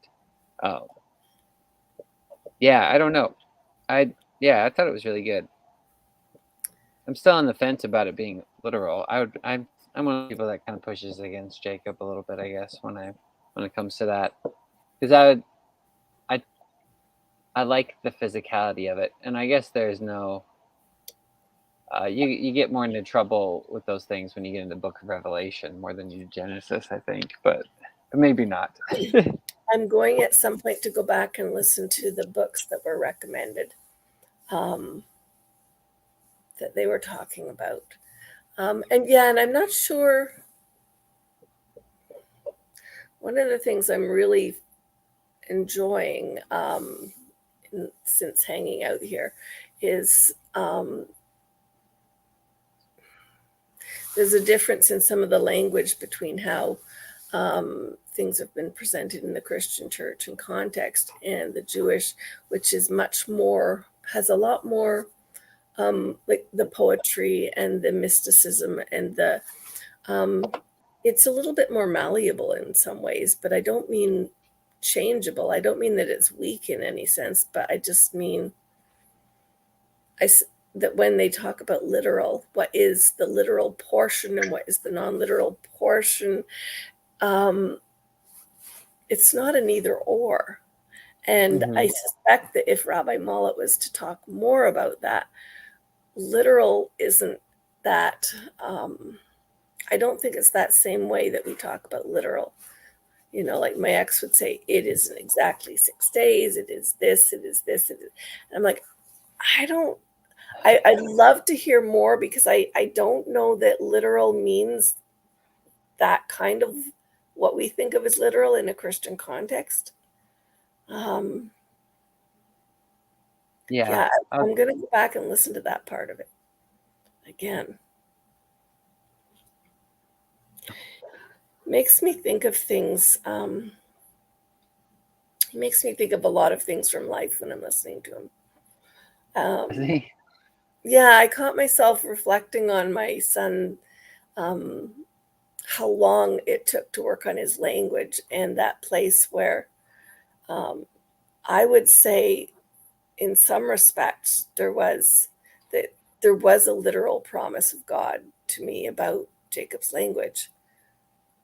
But then there's 36 years of, well, if it's literal, shouldn't it have been easier to achieve? Shouldn't it have come in more obvious timing? Shouldn't it, all those questions that you want to ask. Like the word took so long to manifest, kind of thing. Well, there was something about what he was saying about how we can and cannot understand the creation that made me think of Jacob, that for so long I could see language was going in. You can't see what's happening behind, the Yeah. inside of the skull is a mystery. I don't know what's actually going on in there when he's taking all the stuff in that we were teaching him. But I always had this strong sense that something was happening in there. It was not pointless. So when I was listening to the story about creation, I was looking at those places in my own life and experience of why I would keep to the faith of that there was a point to everything I was doing, and that there was a promise, and that the promise would eventually, come true. But yeah, sometimes it's how God sees it and how we see it is vastly different, because I would be going, yeah, so like, shouldn't we have done this like 15 years ago? Yeah. Yeah. Yeah, it's like Joseph and his whole dream in the book of Genesis. I think it says somewhere in Psalm he has to go through like a time of testing, and it's like, what was that, like 30 years or something? It's insane. Yeah. Yeah. But I do love this story. There's the fact that there is stories in Genesis. I love that. I do think it anchors, for me at least, I think it anchors things in a real life experience that I can relate to. Whereas if you jump straight to the rules, I might obey them, but how I hold on to them is different. So, Yeah, that's really good. wow. Yep, I totally agree. That's a lot. That's a lot to take in. That was good. I'm glad he hopped on here. I guess it's normally too late when we're running it for him to get on. But is he? So he's on the East Coast, I'm guessing. Or let me think what time the class is based on. What time are his classes? Mullet. Final class. So on the 11th, he had his final class on the Song of Songs. what? I should have been there for that. I love the songs. He's got it took like, I think 73 lessons to get through the whole. Oh my goodness. That's crazy. Yeah. You can go onto his website and look, he breaks everything down, sometimes like a line or two, and it just amazes me what he's got to do. Yeah. What time does it say?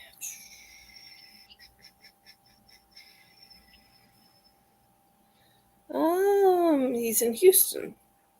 8 p.m. Central Time. I was going to say, I know it's not my time, so I would be joining in at 9 p.m. Eastern. Oh, okay. Yeah, mine. I'm at 9 p.m. as well. Yes. Yep. We're on the same time zone. Yeah. Gosh, that one question back at the beginning of this sparked that whole conversation here. In the beginning, Genesis, how was there light before the sun was created? Yep. Yep. I don't know. Yeah, it's really fascinating. I don't know what to make of it all too. That's why like I go back and forth where I think it is. Yeah, I guess it might get into something like semantics, but where you kind of have to get into what do you mean by literal. But I guess when I used to read it, it was always very physical, very like modernist, as Jacob would say. But now, like, then I came to see it symbolically.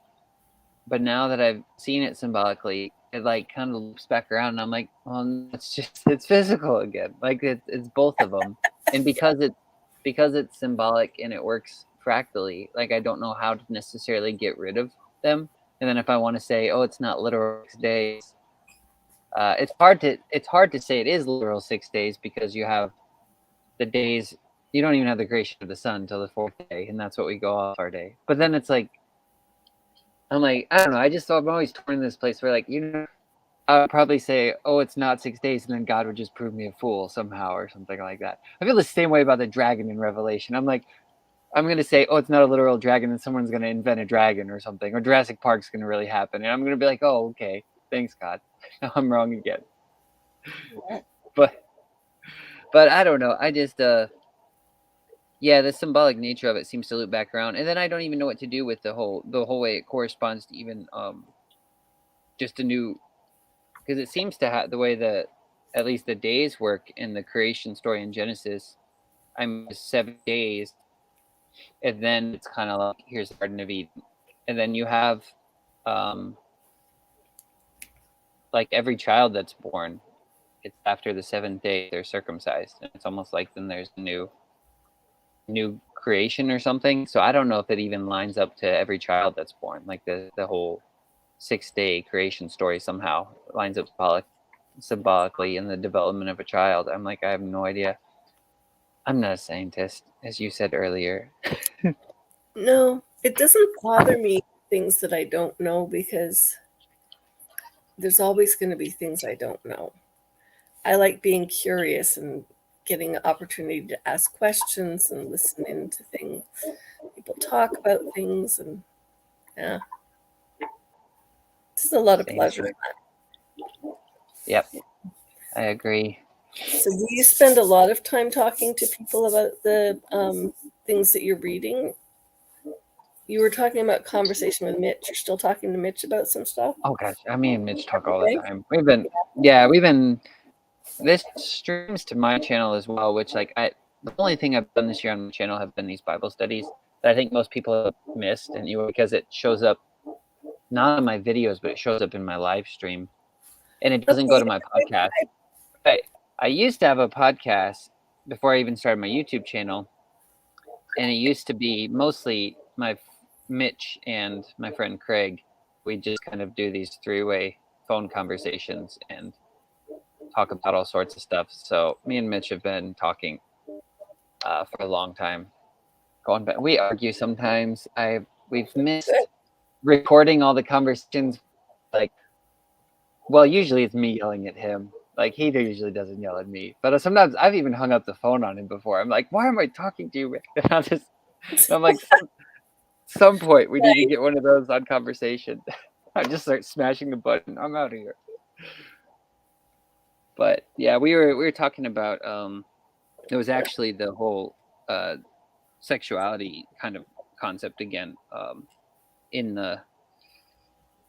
just an app. It's basically kind of like a walkie-talkie app, Signal. I don't know if you have it, but we're just kind of going back and forth, and then it kind of developed into almost kind of what you're talking about. Like, well, there's things that he basically said, if you could wrestle with these two things and really wrestle with them, there's things that we can't know, and that's one truth. And the second truth is, just because we can't know them, that doesn't mean they're arbitrary. And he said that, and I'm like, well, yeah, obviously I know that. But then I think there's a way he means it that I think I haven't actually wrestled with fully yet. Which is, I think it's a level of humility I'm not quite there yet, because like you mentioned before, I like the curiosity, I like the unknown, and I like exploring those topics. But the reason I explore them is because I have the assumption that there's something to be revealed. And I think it's kind of, he's asking me to really, really wrestle with the thought that there just might be something that is just unknowable. And then what do I do with that? Like, eternally unknowable. And that just seems like such a strange concept to me that I don't know if I've really fully wrestled with that. But there's something about it I think is kind of humbling and beautiful, that it causes me to have some sort of eternal faith. That's the words I was thinking of right there, those words. Yeah. And so I don't know if I've really... It feels like there's a fine line where it's almost like this, if I think of something being internally unknowable, it's like it's always, I can't ever necessarily have a relationship with it because there's no necessarily communion with it. I can't know it. It's always hidden. So it's almost this fine line of like despair, where it feels arbitrary in a way. It feels, what am I doing here if I can't even know it? Like, why pursue it? But Yeah. then there's it's like I could fall off that way, and that's what I kept telling him. I was like, why am I even like? But I think, yeah, the other side of it, he's asking me to really pursue is this humility of faith that really like leans into that. And I don't think, and it was kind of until today where I was like, I don't think I've actually really wrestled with it like quite like he's wanting me to in the past. But Why do you think that is? Do you think it's because you haven't understood the assignment, or because yeah, I don't know. I don't know why that is. I guess it's just, maybe it's a strange concept to think that there could be a darkness that light could not illuminate, or something like that. Or because I don't know how it works out in my mind. Because it's just, if there's a question that just is ultimately eternally unanswerable, there's something I kind of like about that, but then there's something where you just I'm like, what? Why am I even talking about it then? Why am I even getting into it? And so I don't know. what would be the point of something being eternally unknowable? That's kind of how I feel sometimes, and that's why I'm like, I don't. That's why I'm like, the only reason I can think of is to really have an eternal faith.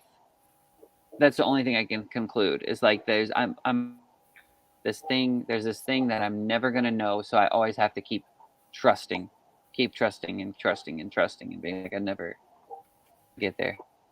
Sherry, it says means unfathomable. I don't know. Hey, Sherry. So if I think sometimes about, like I said, what was going on in Jacob when I was teaching him language, and I could see that something was happening to it, but there's no external evidence of what that something is for the longest time. One of the places for me of the unknowable or the unfathomable is that. Can I hold that loosely enough that I can still completely completely trust God, that whatever reason there was behind that not being visible is important to him or to Jacob or to, and the fact that I'm curious about it doesn't mean that I have a right to know it if it hasn't been assigned to me to know. And am I going to let that steal the joy I find in simply engaging with Jacob in, the now use of his languages, which is a different kind of mystery, because it's like the one mystery sits in, and I this isn't a good example maybe because I don't know enough about Judaism and the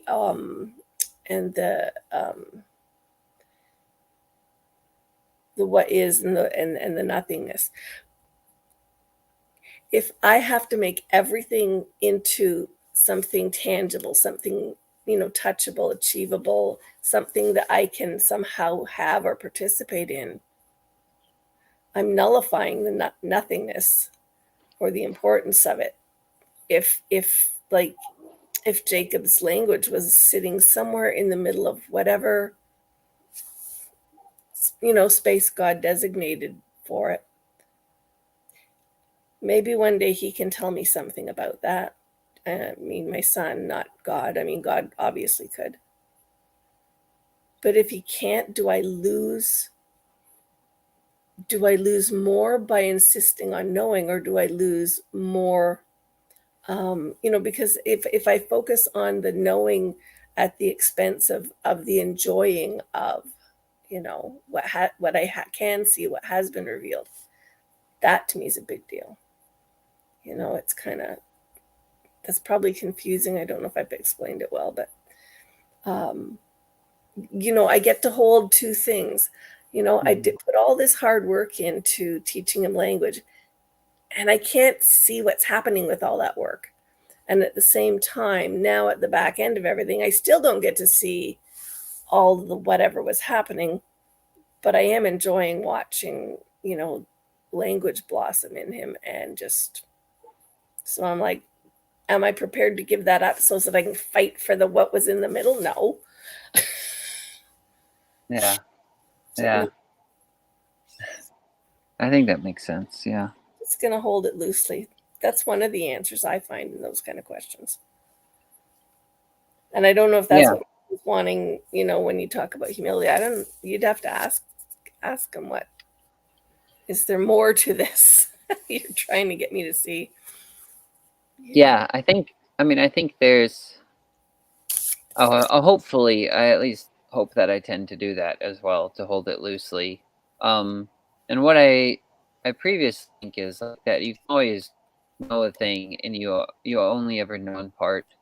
So even with like knowing people, like there is a knowing and there has to be a knowing. I feel like otherwise there's no relationship, but you're only going to know in part. Like people are infinite, God is infinite. But then it's just kind of the idea that something could actually be unknown. I don't know that I've actually truly wrestled with that, because then it's just I don't know. I guess, and some of it was more, I mean, it was kind of and he said I probably shouldn't have even brought that up, because it definitely derailed us from the main topic, because we were talking about just kind of just the idea of sexuality in general that kind of we got really derailed off of that, with the topic of what can be known and what can't be known.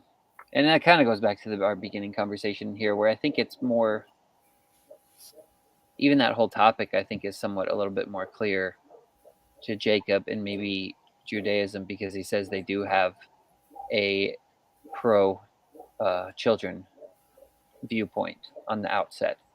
And I don't think of us have that, at least even in church. I mean, I really don't think it's in church a lot, or a lot of churches, because of things like contraception and birth control. And I don't know that those things are bad, just that it kind of instills a message that children are something to be dodged or avoided, I guess.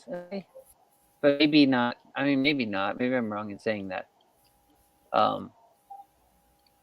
So I don't know. I've gone back and forth on this, and that was kind of the whole topic, where like I just can't even. I feel like a lot of times when I talk to Christians, it's just like I can't figure out what sex is for, if I'm just being blunt, and then it turns into then for it to turn into something like, oh well, we just can't know these things. It's like, really, like where we're at in culture, that's the answer. And so that's kind of where then it went off into this whole other thing. But Yeah, that's unfortunate. yeah, I mean, I don't think Mitch would necessarily say that. He just probably would refer to scriptures. But then the more I dig down and the more I ask questions why, I feel like I just, I run in circles in this topic all the time. It's like every time and the only way I know how to approach it is to literally act like a 2-year-old and just ask almost the most basic questions. But then I just get wrapped up, because I could sit here and be like, I'd sit here and say, like, if I'm just asking sex for, like, if I'm like a child, someone might say for having kids, and then you'd be like, well, then why do you have a vasectomy, Father? Like, what's going on here? And then you have questions, and it gets another questions, and then it just seems to just get tied up in knots. And I think it is because maybe there's not a pro children viewpoint on the outset. But then even like Jacob was saying, because they were pro, it kind of, they went into a ditch the other way, and people felt damned when they didn't have kids. So I don't know. It's all a big mess, I guess. I don't know. But these things are just unknowable, so whatever. I never really thought of it as being that much of a mess. Yeah, maybe it's not. I don't know. It is in my head, and maybe that's why I'm single. That's what I conclude. I can't make sense of it. Well, do you want to not be single? Like, do you want to have a wife, a family, you know? I'm kind of indifferent to it, especially at this point. I kind of always have been, I guess. No, not always, but yeah, I don't know. I'm not really pursuing, but I'm not against it. Yeah.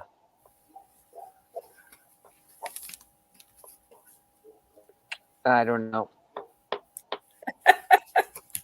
I really don't. That's one of those mean questions that I'm like, how can I know what I want until I've tried what I want? And then if I decide that that was a bad idea to want that, how do I unwant it suddenly? Yeah. Oh, but yeah. No. It's kind of a weird place. I find like having my son here this weekend, even he was down because his dad was in hospital and his dad's an idiot. But anyway, I'm not supposed to say that. His dad makes unfortunate decisions. Oh, anyway, yeah, I'm gonna have to sit with that thought for a while because, yeah, I'm not allowed to see him or talk to him. So, Josh His was dad? his dad, yeah. I was right up until a couple of weeks ago when his health kind of went. So, Oh, Joshua, well, yeah. Joshua's not sure if it was because I told him to go to his doctor before I left for Chino, and he wouldn't, or if it's just we don't know. I'm not sure why he's suddenly saying nope, nobody's allowed to let me know what's going on. So I'm like, okay. Oh, I'm sorry. That's frustrating. Yes and no. Unfortunately, it's very well-known place in other contexts, but and what I finally, yeah, I basically said to Joshua, I'm fine with that unless your brother wants to see him, and then your dad's just gonna have to deal because I mean I can't just send Jacob there by himself. So yeah, cross Yeah. that when. But when I look at the concept of, having somebody, having kids, having family, having community, I think it's well worth it. I wish some of what that looked like turned out a little bit differently, but there's still enough out there that like just even having Joshua come here and hang out with me for a couple of days because he was down dealing with stuff with his dad was just so nice. He's 10 hours away now, so I'm like, when I do get to see him, I'm like, oh, yeah. So yeah, and it's for all the stuff you go through. Having people is still having people. It's important to have people around, I think, although I don't know, my kids will probably, I don't know if Joshua's going to get into a relationship ever. He's always been a little awkward about it. And he had one run at it and that kind of derailed a bit. So now he's kind of like, maybe I'm just meant to be good, like meant to be friends with people, maybe, and I'm like, maybe, but don't assume the negative too quickly, because he'd make a fabulous father. But how old is he? 34. Yeah, it's just hard, I think. It seems like it's harder. Like even thinking about my sister Melissa, she wanted to get married. Well, I mean, not to just anybody, but she was looking forward to it, and she didn't get married till I think she was 25. And then my other Natalie, youngest sister, is like 24. She might be 25 now. I don't know. Hopefully she's not watching this. I think she's 25. And she, and I mean, she's not even dating anybody right now. It just seems like, I don't know why that is. It seems like people are getting married later and less often. The world's a bit messed up. you know, and some people don't get married until later, just in general, and some have things fall apart first, and then,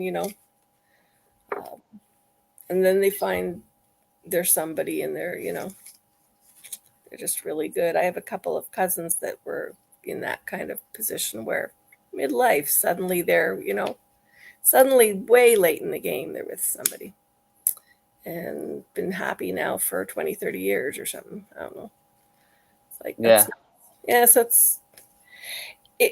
it means some of the dynamics around it change. You may or may not get to have kids if it's, happening too late. But at the same time, yeah, I think there's something very honoring of God just to be willing to, if you find somebody that you're willing to commit that time and, trust to, I think there's something honoring of God in that. So, but it's a scary Yeah. place for a lot of people. It just is. I completely agree. Yeah. Even having a family, like not, me personally, I'm not gonna have kids, but just even seeing that, there's something about that that just looks so complete. I don't really know how else to describe it. It just looks like you get it all. You get all the bad and all the good, and it looks absolutely awful, but at the same time, just like the best thing ever, I think. There's definitely all that. Yeah. It's, There's this song. Have you heard? It's by this band called Dawes. It's called A Little Bit of Everything. Have you ever heard it? I have Check it out.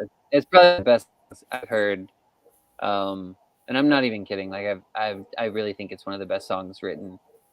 At least in my generation, probably it is really good. But it's just, I don't know. It kind of reminds me of that too. You just get a little bit of everything when you have a family, and then you nice. get it all. Full lyrics. Let's see what the lyrics say.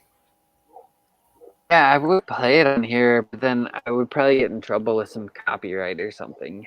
Yeah.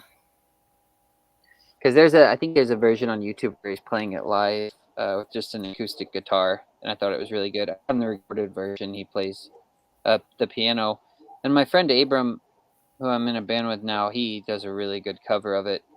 Oh, yeah. But I think, I don't know, it kind of suits Abram.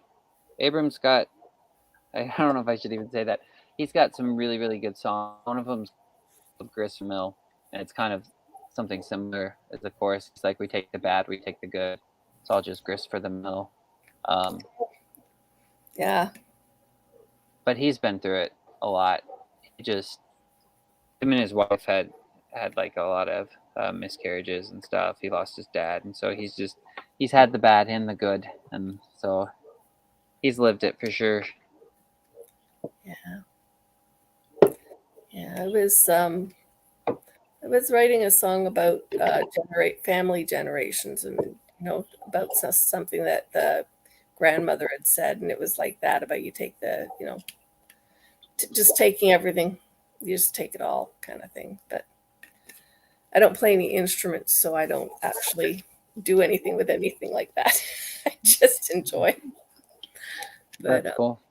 yeah. I mean, do you write just lyrics? Is that what you mean, or just the No, words? I just sing stuff, and and That's wish cool. I played something. Yeah, sometimes it's not horrible. That's cool. Yeah. It's cool you just sing it. Well, that's my only instrument. I was always just, kind of. I've been in worship teams at church and stuff, and that's all I've ever done was just, sing, hold the melody line. Yeah. Nice. Have you ever thought about playing anything? I have a keyboard behind the computer screen, and one of 3 guitars is hanging up. I don't practice. I'm absolutely horrible. Right. I don't practice. I never really learned. I learned enough to kind of play along and write songs, and then that was it. And it's been years and years and years, and it's the same thing. But if you just learn like 4 or 5 chords, then you just get a capo, and then you can move the capo up on the neck, and then you're playing different songs. And most of like the good older songs, folk songs, are usually seems like they're usually very easy to play. Like just have a capo and it'll be the same chords like G, C, D. They are actually. There's a Same lot there. of stuff that, and I think part of it is I feel like I'm rhythmically challenged or something. I only ever learned one strum pattern that I'm confident in, and it doesn't suit everything. So, Oh know, Yeah. There's that too. yeah. So there's a little bit of that going on, but yeah, I used to I would make up I'd make up little choruses for church and stuff, and I write poetry and all sorts of stuff. So That's great. yeah, I love doing I write terrible poetry. That's what I've told Sherry before. I said I write bad poetry that sometimes makes for a decent song. It's not good poetry. that. Can be true too, which is what kind of songs do you write or poems do you write? I've been poems, I don't know. I guess it depends just what I'm writing about. But I usually write, I guess, either what I'm thinking about or something I'm going through.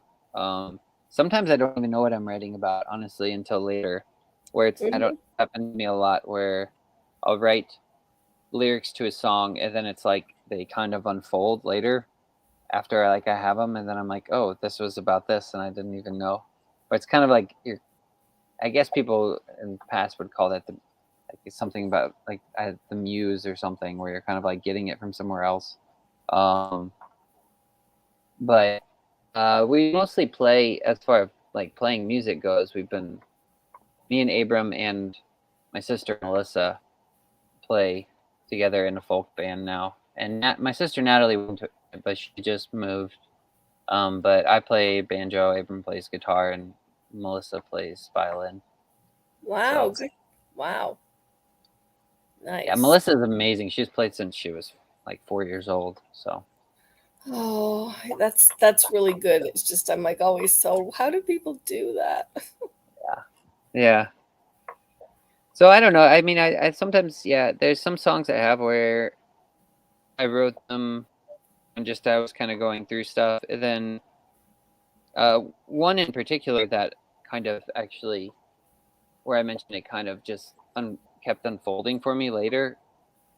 I wrote the lyrics, and then I guess through just playing it and listening back to it, it just kind of ended up speaking more and more. It was actually kind of about the Song of Solomon, but it was called Shulamite's Room, and it was Sherry, you should hop if you want. There's no bad poetry. There's no bad poetry. I have to say that because I'm a poet. But but yeah, it was just when I can't remember even why I wrote it. It was maybe when I was just first starting to all the emphasis on Solomon and peace and rest and Sabbath, and the way that even kind of corresponds to sleep and death in a way, or at least maybe a peaceful death, like a restful sleep. And so Solomon means peaceable. Sheba is the seventh day. Bathsheba, his mother, the queen of Sheba. Shulamite is shalom, again, it's the Sabbath, shalom. So just all this stuff was just kind of slam. So I was kind of writing these lyrics on. It starts with I quote George MacDonald's book in one of the lines too. But I think the first lyrics are something like, "What if death was a door? Would I open it more often?" Something like that. Nice. And then, and it's kind of, I guess it was kind of that idea of the Shulamite woman being the spirit of peaceful death or something, or death awaiting a resurrection type of thing. That it's a door to new life, and that's all. And if I could commune with that, I don't think there'd be all this tension that I feel in life if I had a proper relationship with that or something. But I don't know. So, but that was one of the songs that just kind of, like I said, just kind of kept maybe saying more after I wrote it than I expected. Do you have anything like that where you'll write it and then you're like, hey, this was. Oh, I edit things all the time. Yeah. And I don't know where I put the one about the girl reflecting on her grandmother was I was patterning it all kind of like through life, and I finally found the last two lines. And do you think I can remember where I put them? I was like, that's so aggravating. Yeah, I used to write a lot at work because I was I'd have a lot of free time standing, waiting for things to happen. But now everything's active. You're always working with hanging things and doing, and there's not the time to stand and think. So, but yeah, I used to write on all kinds of scraps of paper. But I've been writing since forever. What did you do with it? You got a book? I haven't done a book yet, but what I was looking for it. I read one of, or actually, I gave. I pulled up one of the poems I'd written around my time relationship with Jack, and let one of his friends read it, and she said I have to do a book. I think I do. I'm very avoidant. So. You should do it. Why are you avoidant? Is it just a lot of work? I'm not sure why I'm avoidant. It's like I've got definitely enough stuff to finish this memoir I've been working on, but I don't know. I don't seem to get on that either. With that, at least I know it's because I'm still arguing with myself around the structure. But with a poetry book, like I have so many resources around me of people that could help with it. There's one of the local writing groups I belong with, because I belong to several. They're just down the road, and they're their own publishers and stuff. And I'm like, it's not like I can't. It is not like it's impossible for me to do. It's just not. Yeah. So, Well, once you start, I feel like it comes together quicker than you realize. yeah, you've written a couple of books, or I know you were showing that one that Jacob was waiting for. I did one book a long time ago. Basically, when I first started kind of coming back to God, I never really read the Bible because I thought my reading comprehension was terrible, which it kind of is, so I only ever read maybe Proverbs, Ecclesiastes, a few books growing up, and Calvin and Hobbes. That's like all I ever really read. And then when I first started, and when I started coming back to God, I just it was basically because maybe kind of selfish reasons. I needed healing, basically. And then, but I was reading another book, and then that was kind of about the healing power of God. And then after I finished that, I was like, I'm going to read the Bible. And it just was this overwhelming thought. And so then I just started reading it, and I would read when I would walk my dogs out at this park, and I'd read to myself out loud while I was walking. And so I think those two things, just being active and like all of it, helped me actually remember. And so then I was making just random notes, and it was kind of like that. And so then after, I don't know, 1 or 2 years, I basically took all these notes and kind of threw them in this little book, and what I thought was maybe most important. And I don't even know if I want to read it anymore. I don't even know what it says. Hopefully I still agree with the stuff in there. And I put that together. I can't remember how many pages that was, but it comes together a lot quicker than you realize. And I think some of the only reason too that I did it, and I've kind of discovered this as a blessing now, is I literally thought I was going to die. Like, I don't know why. It was like, I don't know if it was some sort of seasonal depression or something. It was just coming to the end of the year, and I was like, I don't think I'm going to get through this year. Like, I'm going to get sick. Something's going to happen. I was like, I just need to get something in order and do something because I'm not going to make it. And then I did the book, then I lived. And then, like, it happened again, though. And then I, like, ended up doing all this, like I did all this artwork one year, and then I ended up like trying to cram and put that together in a book. But each time it's just very strange because then as soon as I'm done with it, it's done, it's complete, and I don't touch it again. I don't even really look at it anymore. It's really kind of weird. Even though I did like before I left for India last year, about this time last year, I recorded basically an album of just demo songs on this porch, just me playing the banjo. And then as it was done, like I bought a pack of cigarettes. I probably shouldn't have smoked. Like I don't even smoke anymore. Smoked a pack of cigarettes, basically did a demo album, and then haven't touched it since then. And just kind of, yeah, it's weird. I'm just like, oh, it's done. And then I don't know why that happens, but it's just like even the art, I haven't even painted since then. I never really painted before, and I've tried to paint and draw since, and it just doesn't. It's just not there. It's really weird. Yeah. What kind of what was your medium? Watercolor mostly. Nice. Yeah. Yeah, watercolor's beautiful. Yeah, it looks more like cartoons. My stuff does. Some people see it and they're like, it doesn't even look like watercolor, because a lot of times I wouldn't water it down as much, and so it's kind of somewhere between acrylic and watercolor. But yeah, well, you can do that. Sure. do you paint? Yeah, did that in high school. Oh, nice. Here, where is it? That's Eh, cool. That's like ages ago. That's massive. I know. Well, it was a high school assignment. Hold on. Let me see. Bleh. What am I painting? Oh, if we're doing this, I'm gonna grab some of mine too. I haven't painted much recently. Sometimes I just paint just because.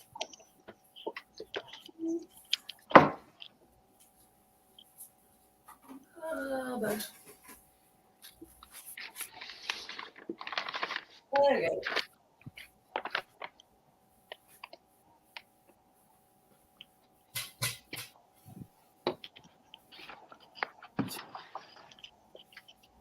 Correct.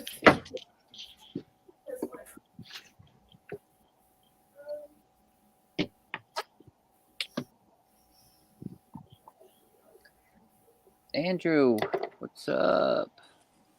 How's it Hey, going, man. Jason? So, Good. How are you doing? Good. Did you get a haircut? Yep. Nice. Looks nice. Sandy Yeah. went to look for some art. okay. Hey. Ooh, How's it going, Oh my Jason? Andrew's God. here. Yep. So this was just here. Hang on. So that was from where am I? I can't tell if it's Whoa, that's okay, really this good. was the exercise we were doing. Just a sunflower. Mm. What is that? Is that watercolor? Yeah, that one's watercolor.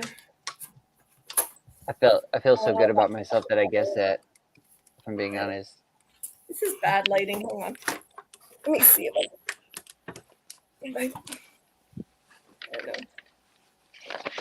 Does that even show up? Not really good. Yeah, sort of. Yeah, that's just sort of random. Well, it's flowers, but it's very loosely flowers. And like I started. That was just for sheer fun. Oh my gosh! Like no light on this thing. Here we go. Yeah, the There. lighting's not very good. That's better. Oh, there we go. So that was just kind of like also flowers, but weird flowers. That's cool. Because that's just a roads and field. Oh, I like that one a lot. I took a photo of down the road for me and then I painted it. Is that's acrylic? I guess? Acrylic. I'm learning acrylics, yeah. So and I was talking to one of the teachers who's like, you got to do stuff like really loose and don't try to make it too realistic and blah blah blah blah. And then let's see. So this little guy I did recently. Where are we? That's just I don't even know if I do. Okay, there. It's kind of like a scene of trees and sky, and I was painting a lot of things that were just, I was talking to somebody and we were just painting and okay, yeah. And then that I was doing a lot of water pictures. I have Oh, that's cool. rivers kicking around here somewhere, but I don't know where they are. So that's kind of some of the what I play with. So That's cool. Yeah, I'm looking through my stuff. I got a bunch of different ones here. They're all like scanned in now. oh, that's Um, yeah. Those are hard to scan. I did mine on like, just paper mostly, but let me see here. I put some of them out on Instagram. Oh, Instagram- nice. Yeah, when Here's it's- one. This was supposed to be Abraham, like scaring off the vultures that Yeah. are eating the calf. So I just was kind of doing Bible stories for the most part with like different ones. I'll just pull them out here. like, Here's well, why one not? that's. Well, I'll show that one later because that one might be offensive to some people. Well, here's one of John the Baptist. Nice. I don't know if you can see it. He's holding his own head. That's really Yeah, they're kind of like cartoonish, but. Oh, why did you decide to have him holding his own head? I don't know. Well, because of the story where he gets beheaded and it's on a platter, a silver platter. Yeah. So I just thought one hand he's holding a locust, the other one he's holding his head, and then I don't know. I just kind of I don't know. I don't know why I decided to do any of these things. Here's one I did of the what is that? The cherubim or something The with cherubim, the different Wow. faces. yeah. So it doesn't look like the normal interpretations of it, but this one was supposed to be Elijah. Like, whoops, sorry. That's okay. Because Nice. he's kind of got this weird association with water, and this was Moses and Zipporah throwing the foreskin at him. It's a big chunk of flesh, though. So they're just Colors you use. weird. And here's one that people might find offensive, but I'll show it. I think I had to. It's Oh, not wait. in my book. The and one I you had were to revise- talking, telling Jacob about you're doing your thing and do the. Oh, that's interesting. What on earth? It's the ascension of Christ. With balloons. Awesome. Nice. Actually, because Jonathan Peugeot will say stuff like when he'll mention the ascension, he's like, "What do you think? Jesus just floated off into the sky?" And then he won't actually ever say what he thinks. And I'm like, "What am I supposed to think?" And then I think PVK one time said something about Jesus in a hot air balloon, made some joke. And then I was like, "Well, I'm just gonna draw this to kind of make fun of like my modernist mindset, I guess you could say." But then after I drew it, I'm like, if I'm being totally honest, and I'm trying to emphasize a physical incarnation, I'm like, I don't know how else to perceive this, like other than something like this, but it just looks like a joke.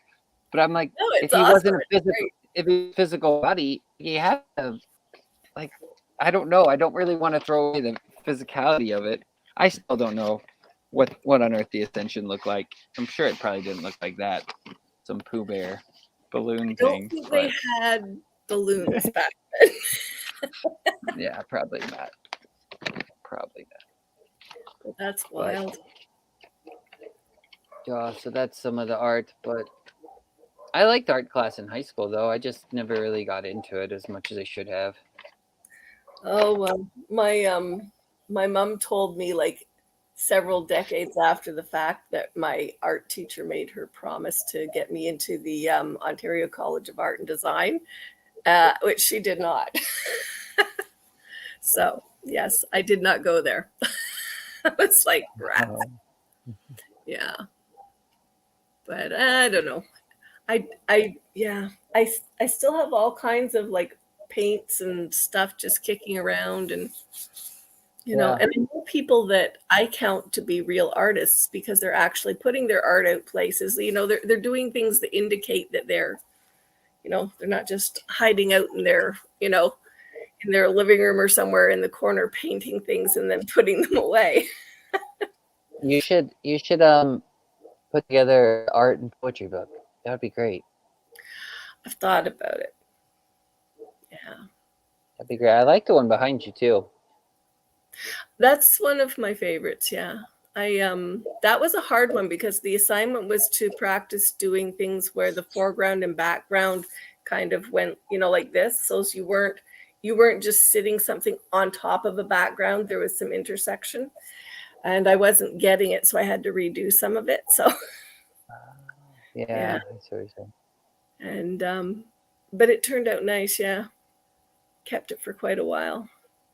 Sherry, thank you for your compliments. It's really nice. You should hop in here if you can. I haven't talked to you in a while.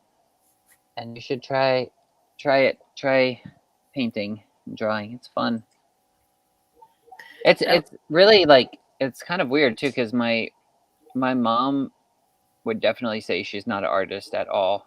But there was one birthday I had and I thought it was one of the funnest things we did as a family is we all sat down and did our own acrylic painting. Yep. And my mom was like, she was done before I even got started, and it looked absolutely amazing. She was just like looking at this picture of like some houses on this cliff in Italy and painted it. And I mean, we still have it. I thought it was a great painting. And she Nice. did it 10 minutes and would probably say she's not. I mean, she would definitely say she's not an artist at all. But I'm like, I don't know. I thought it was great. So you never know what can come out. I like painting with other people. When I've been really bad and haven't painted for a while, I get one of my friends on come on to onto Facebook, and we'll both sit and we'll paint, and just chat while we're doing it. So that's kind of a nice way to do it. That's fun. Yeah. Yeah. Well, then then it gives me a reason that I'm doing it. I'm like, I have committed to painting with her, and so I'm gonna get the paints out. We're gonna make stuff, Yeah, it is a process. That's the one thing I think too. It's like, do I really want to get out all the paint and then have to clean it later? And Oh yeah. like this, doing these drawings I did. I remember there was these paintings that I did that I put together in that book. It was only like 1 year. I remember countless nights where I was up till probably 4 a.m. just sitting there painting, like just all night long.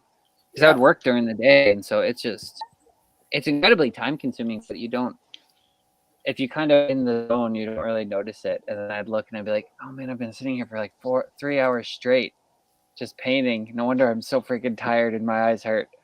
Yeah. And then but It is good to stretch every hour and just kind of yeah. yeah. Oh shoot. Well, Andrew left. He was there. Sherry said Oh. to show some poetry, share some. Let's I'm hear looking some for of my your where I poetry, guys. Oh, duh. I'm going, where did I put my phone down? I don't know. So what are you up to, Andrew? Nothing much. Mostly Just been hanging out. settling into move back home for summer. So unpacking and whatnot. Yep. John Bell, get in here, man. Do it. That's my cousin.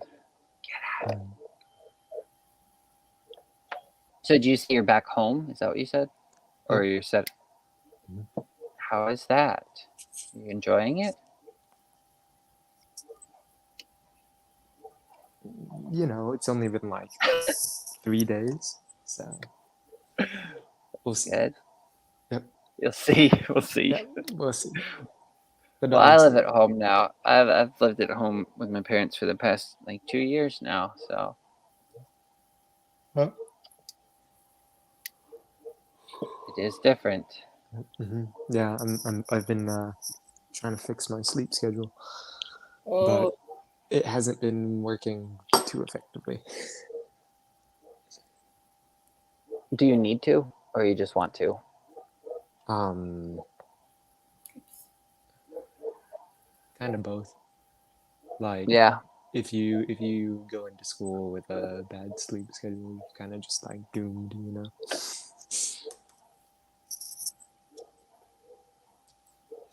Yep. And I've been weaning off of coffee. That way I Wait, you're don't quitting have such- coffee?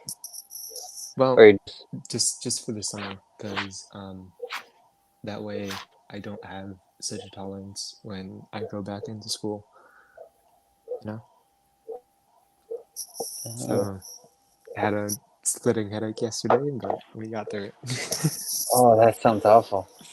How'd you get through it? You just hunkered down, Yeah, or took a did you? nap. Oh, okay. That's another great thing about not drinking coffee. You can take naps all the time.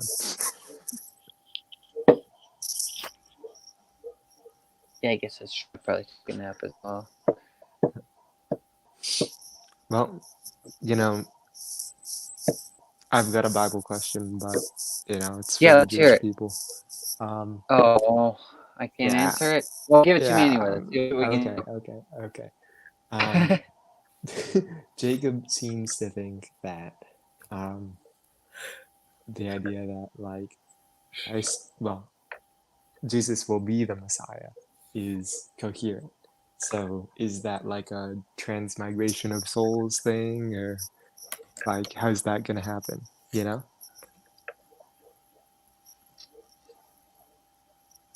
Yeah. Yeah, think- what was the Sorry, go ahead, Cindy. Well, I was going to say, I think he thinks that because he believes the Jewish concept that the Messiah is going to not just come and sort of be here and then just disappear, but he's supposed to be, isn't that the similar to what the Christians believe, that there's going to be a millennium of time where this messianic king is going to be sort of on the throne, in essence. If he's Mashiach ben David, if he's because they have the two messiahs. Yeah. Yeah. So if he's thinking of that, then it would mean that. So he thinks Jesus will be or could be the Messiah. Will be. Like, yeah. Well, no, he thinks that the idea that Jesus will be the Messiah is coherent. And I'm Right. like, yeah, like, how's that supposed to work? You know? Like, I don't think it works. I don't know that it works in the specific Christian viewpoint I was necessarily brought up in, because the idea of Christ's return is not through another, like being born again. Like you know what I mean? Like it seems like Jacob thinks like, oh, this person could be the Messiah, and they were actually born of a woman, and they're walking on earth right now. They're just a man. Like I think in Christianity I grew up in, it, it's often just like, oh, the clouds are going to split apart, and the guy's going to kind of very alien-like, I guess. And Jesus is just going to like float down from the sky. And I think it's because that reference to back, the same way you saw him go is the same way you see him return. But then there's even, I can't remember, there was somewhere in the Gospel of John where Jesus was even saying something that made me question it. To where I was like, he could, if we're waiting on Christ's return, he could actually come being born through a woman again. And I'm kind of that opinion now. I don't know if it seems to me like it would be better to approach it that way, because otherwise you're not really watching. Because in my mind, I'm like, if I'm just waiting for the sky to split open, I'm probably not going to miss it if it happens. But if it actually comes back, if the Messiah actually comes as a man born of a woman again, there's a likely chance I might kill him, like we did last time, if I'm not actually watching for it. I'm like, no, that person's not the Messiah. He's the Antichrist. Like, we're doing this all the time. So, if I'm actually watching, I feel like I would just probably be watching and be like, yeah, maybe that person could be the Messiah. But I guess we'll wait and see. But I don't know many Christians that really take that approach. I think it's more of, almost like seeing him come from heaven or flow from heaven or something. I think it's the part where Jesus says, "Who has ascended into heaven but he who first descended from heaven," or something like that. And so I was kind of thinking, well, Jesus saying he descended from heaven, but then he came through a woman, through Mary. So I was so that's what made me think. Hello. How's Hey, it going, Trey? How's it going? Wait, Where's so, Jacob? he left. Yeah. yeah, I heard Rabbi Mullet was on here. Did they have any interesting conversations? Yeah, it I was gotta good. plug Okay. the phone in. I'll have Okay. to check it out. Yeah, I think Jacob went to do school, if I Mm, remember right, do some homework, like a dork. yeah. What are you up to, Trey? I just finished playing basketball. Whoa, Wonderful. nice. We won. It's pretty sick. You won? Yeah. Were you on a team?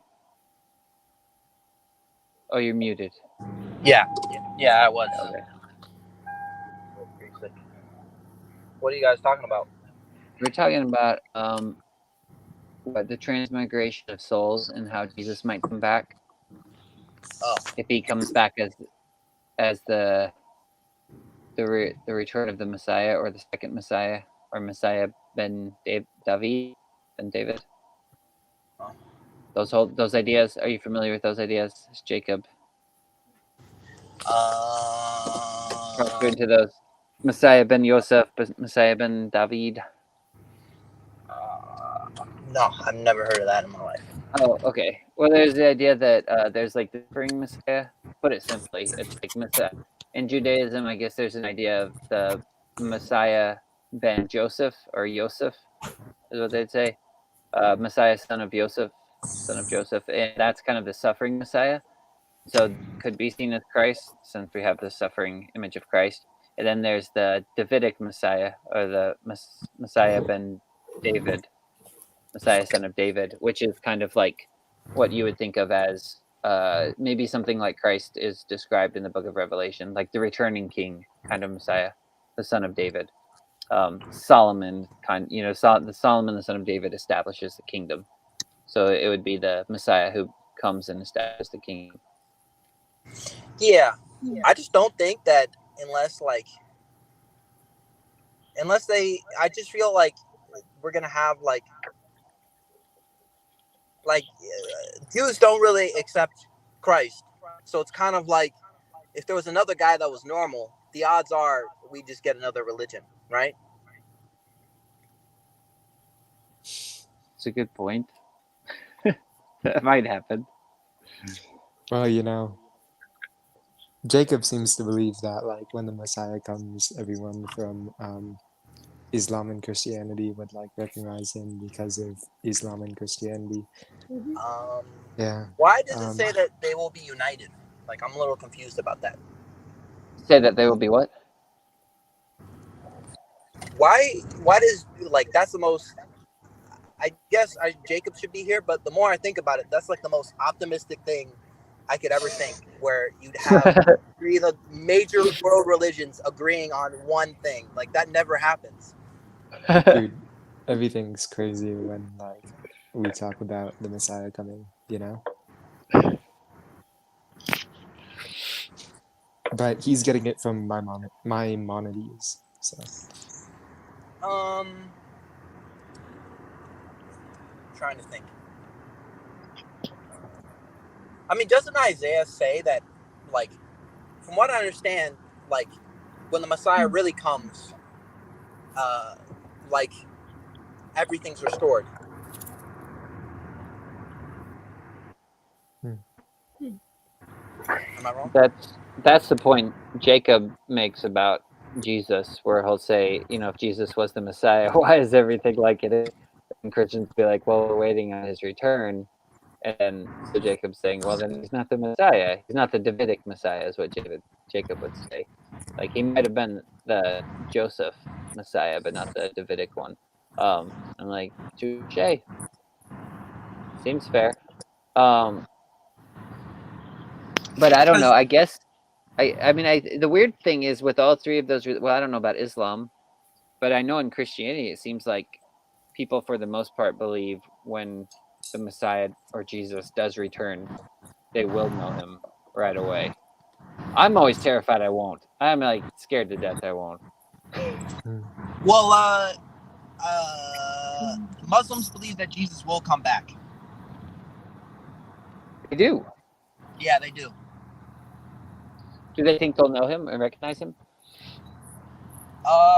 They said Issa will come back and it will be on Judgment Day, so they do believe that. Oh.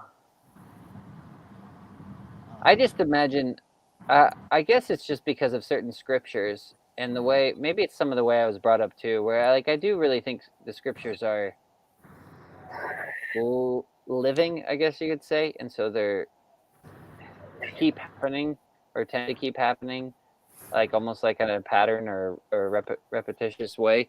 And there's a it might be the Gospel of John where it says he came to his own, and his own did not receive him. And I'm just like, gosh, what happened again? Oh my God. I think that's why I'm always like, he's gonna return, Messiah's gonna come back, and we're just not even gonna know. That's why I kind of started to think, well, at least I should be watching, because if he does float down through the clouds, I'm like, yeah, I'll probably notice that. But if he does come back and he's just a man born and he's just restoring the kingdom on earth, I'm probably not going to notice that unless I'm watching, at least. So, Well, Judaism doesn't really have any apocalyptic imagery, from what I understand, that's like in the future.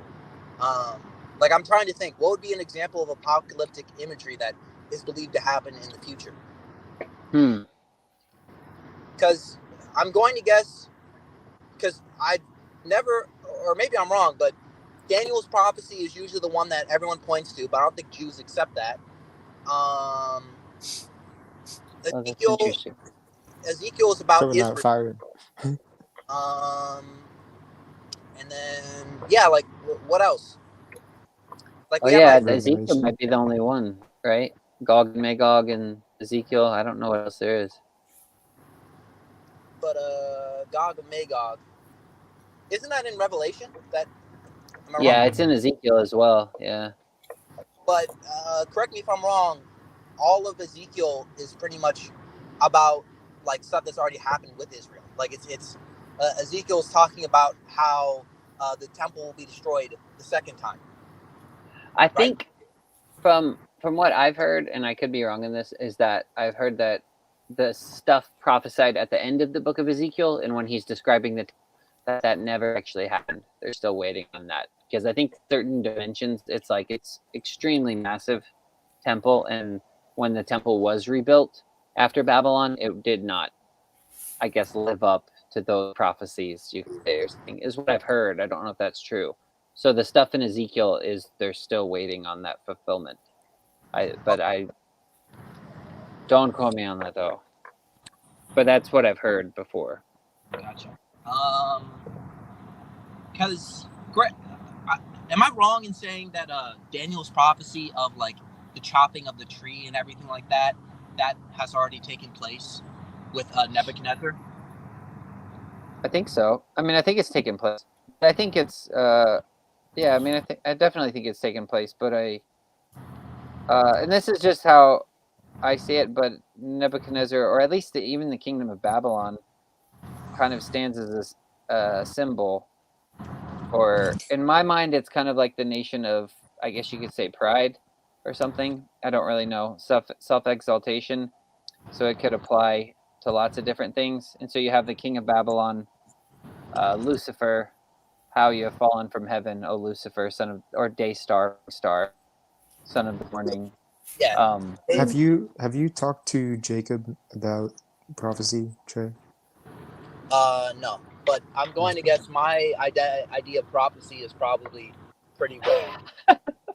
just because of my background, I know that. Like, I'm not even capping. It's not fortune. Oh, I thought you were saying more about. I thought you were saying that more about Jacob than yourself. Oh no. I'll admit, like, my understanding of the Book of Daniel as well as Revelation is probably wrong, because witnesses don't really get that much prophecy right. You know, we don't really have that good of a track record. But okay, am I wrong in saying that I thought the Whore of Babylon? Oh, you cut out. False religion? Or am I wrong in that? Is that like you gotta say it again, man? Was the Whore of Babylon in Revelation? is that false religion? I was always told that's false religion because they say the Whore of Babylon is always a Catholic church or a religious organization. I love it. You know, they probably said the church. No, not really. I don't know. Oh, sorry, you can go ahead, Andrew, if you want to answer that. I don't know. Oh, he's gone. Yeah, I don't know. Maybe the Whore of Babylon is Babylon or something. Just Yeah, throwing what that out there. I always see, this is Revelation. how I see it now. Like I was saying with Babylon, I'm like, I think the king of Babylon can be applied to multiple people now. Like you could even say, you could find parallels to the king of Babylon that would probably place on Nero or Hitler or different figures, things like that. So the Whore of Babylon, she's the harlot, and I think that corresponds to, I mean, as bad as it's going to sound, it corresponds to the Catholic Church in some ways. I think that corresponds to Israel. I think it could correspond to a lot of different things. It's just when you find yourself identified as the harlot.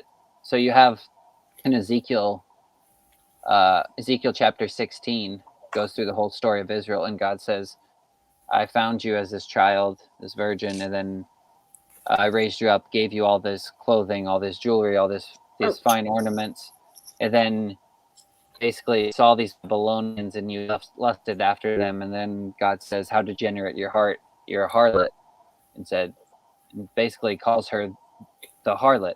And then he even says later in Ezekiel, there's two harlot sisters.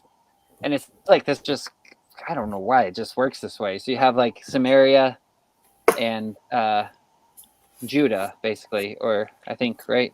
Samaria and Judah, and they're both portrayed as harlot sisters.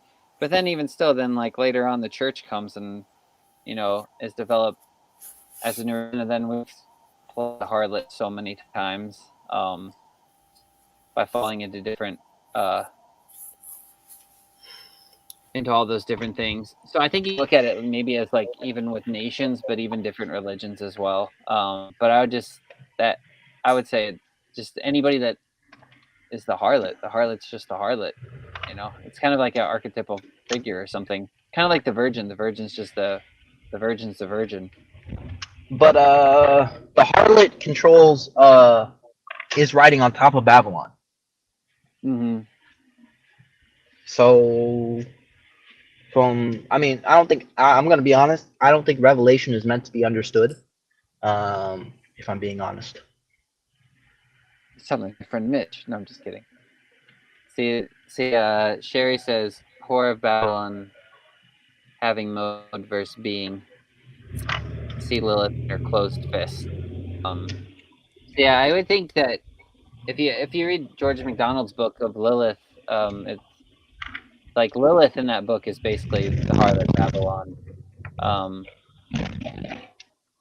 But I don't, like what I was saying, I don't think that it's weird. I don't know that anybody really escapes that, because there's a point where like we've all played the harlot with the things of God, I think.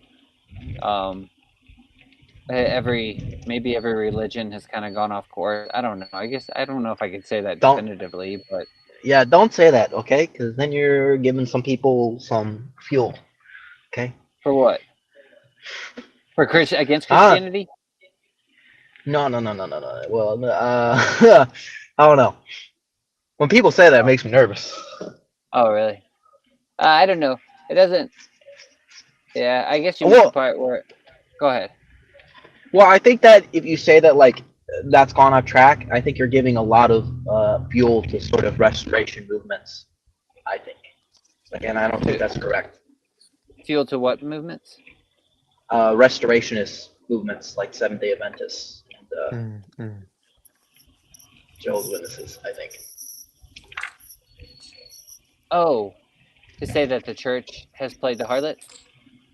Yeah, that the church has been corrupted. That the overall church has been corrupted.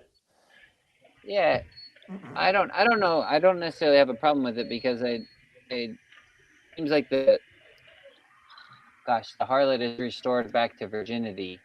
I mean, that's what I mean with the Ezekiel chapter 16. Like that seems to be the pattern of the whole thing. God establishes a covenant with his feminine bride. He exalts her, then she falls into harlotry, and then he says, "Return to me." And when she returns, she's restored. But I guess I get what you mean. Like, you probably know better than I do not to give people fuel to the fire. But I don't know. I guess I would, to comment on that, I would first say judgment begins with the house of God. If you're the temple of God, that judgment always begins with you. So you kind of got to look to your own heart. And That's true. That's exactly what a sinner would say. yeah, so I would say you're the harlot, man. Turn back to God. You're the chief of sinners. What are you guys pre-mill, post-mill, mill? Dude, What do you I've guys got no think? idea. I'm all of it. I do kind of like pre-mill. Not gonna lie. Like even though post-mill is kind of nice, I do like pre-mill. like the Book of Revelation hasn't happened. Is that what? It's nerdy theological stuff. So is Sandy here? No, I don't think Sandy would know. So there's pre-mill, which basically God comes back in Jesus comes back in a flash, and then we get the 1,000 years, and then there's okay, the 1,000 year thing. Okay. There's like and then mill. the idea that the 1,000 years are happening right now, and then there's okay, or after that. Yeah, maybe Yeah, really. I think I am mill. Mill. We're in So the middle of it. Yeah. No. Wait. Is that I don't know what that is. The 1,000 years are happening now. That's post mill, I think. Oh really? We have the 1,000 years. So you have 1,000 years, and then the end comes. So it's a restoration view. So basically, we're restoring the earth by ourselves, and then God comes back. So Sherry said harlot represents unfettered passions. What she said. Then she said dispensationalism. Dispensationalism is basically there are no gifts, right? Am I wrong about that? No, dispensationalism is like, Saint Paul went to the Gentiles and Jesus went to the Jews, right? So like, we shouldn't read Jesus because his words aren't for us. Something like that. Oh, that's interesting. That's a bit of a lazy view, but okay. I'm gonna post the link in here again. Anybody's welcome to join as well if they'd like to. Yeah. They have thoughts on it. So I don't know a whole lot about that stuff. Really, when you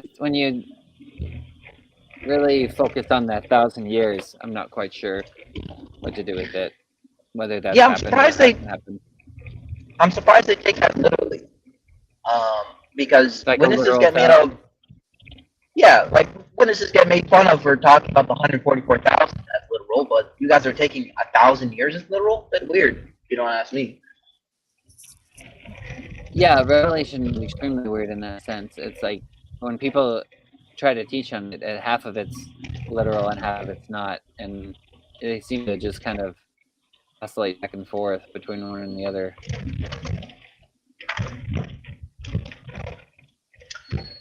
What does Bart Ehrman say? See, I'm going to guess nothing interesting, right? I don't know. I don't know who that is. Bart Ehrman. I think he's Father Stephen's arch nemesis. And by nothing interesting, I just mean that he's a full-on preterist, so it's kind of boring. You know what I mean? Like, no way. I mean, I think he takes the view that like 666 is about Nero, and I think he says it's.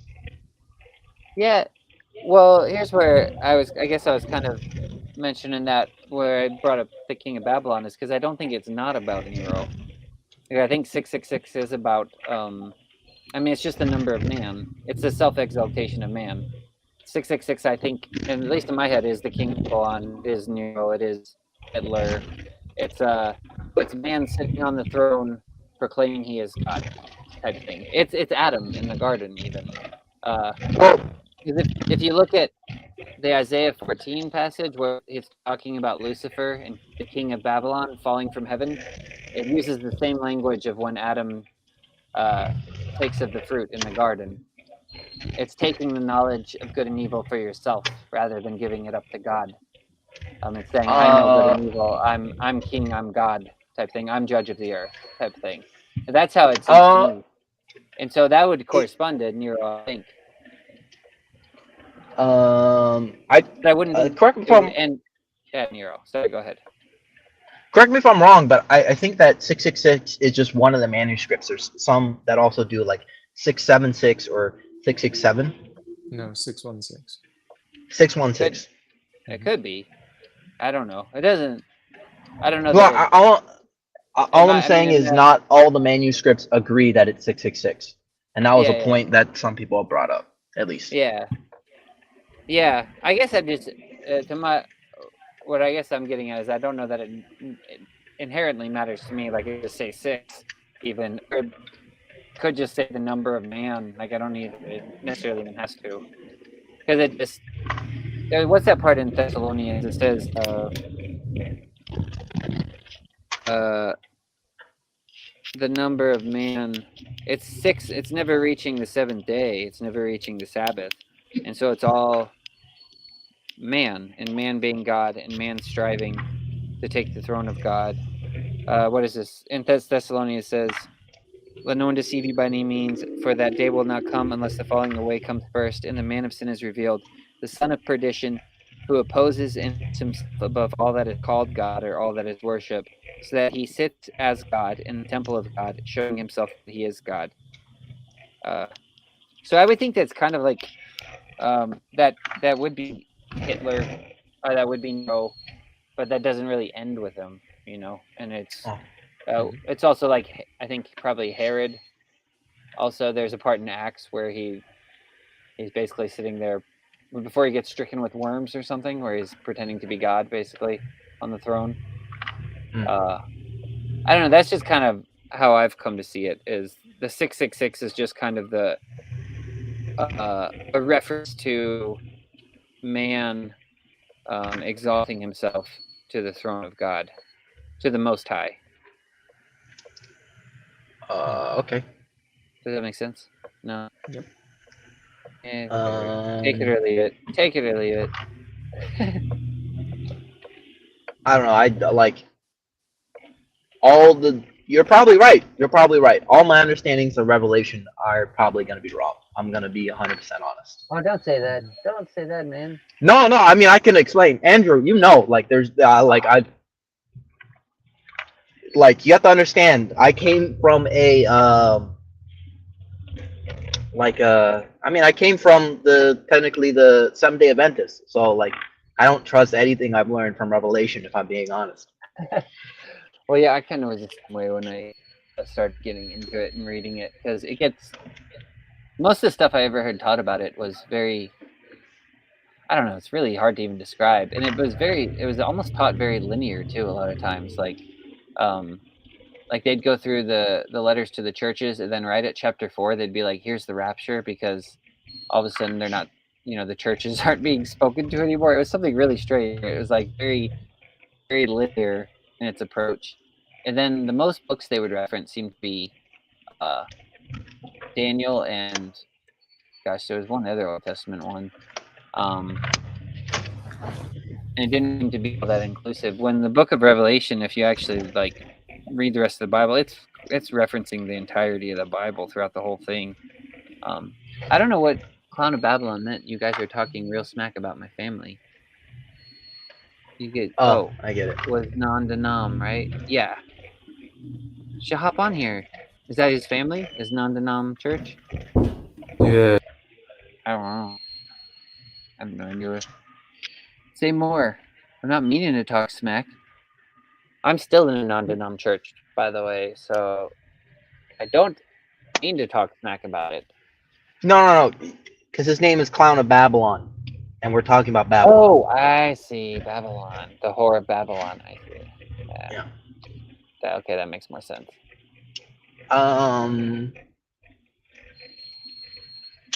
Which is your favorite prophecy book? Oh man. Personally, I probably like Ezekiel, but I don't know that it. I think maybe the most beautifully written, and I think maybe most poetic might be Isaiah. I don't know why. I'm just kind of always drawn to Ezekiel, though, for some reason. I really like that one. What about you? I do like Ezekiel because there's that scene where the bones all get resurrected, which is kind of sick. Yeah, that is good. It's pretty metal. Yeah. It's pretty metal. Yep. It reminds me of the scene in Guts where like the meme where all the skeletons are looking at Guts. You know what I'm talking about? No, I have no idea. Okay. I haven't seen that. I haven't watched the show. Ezekiel's just It's a meme. long though too.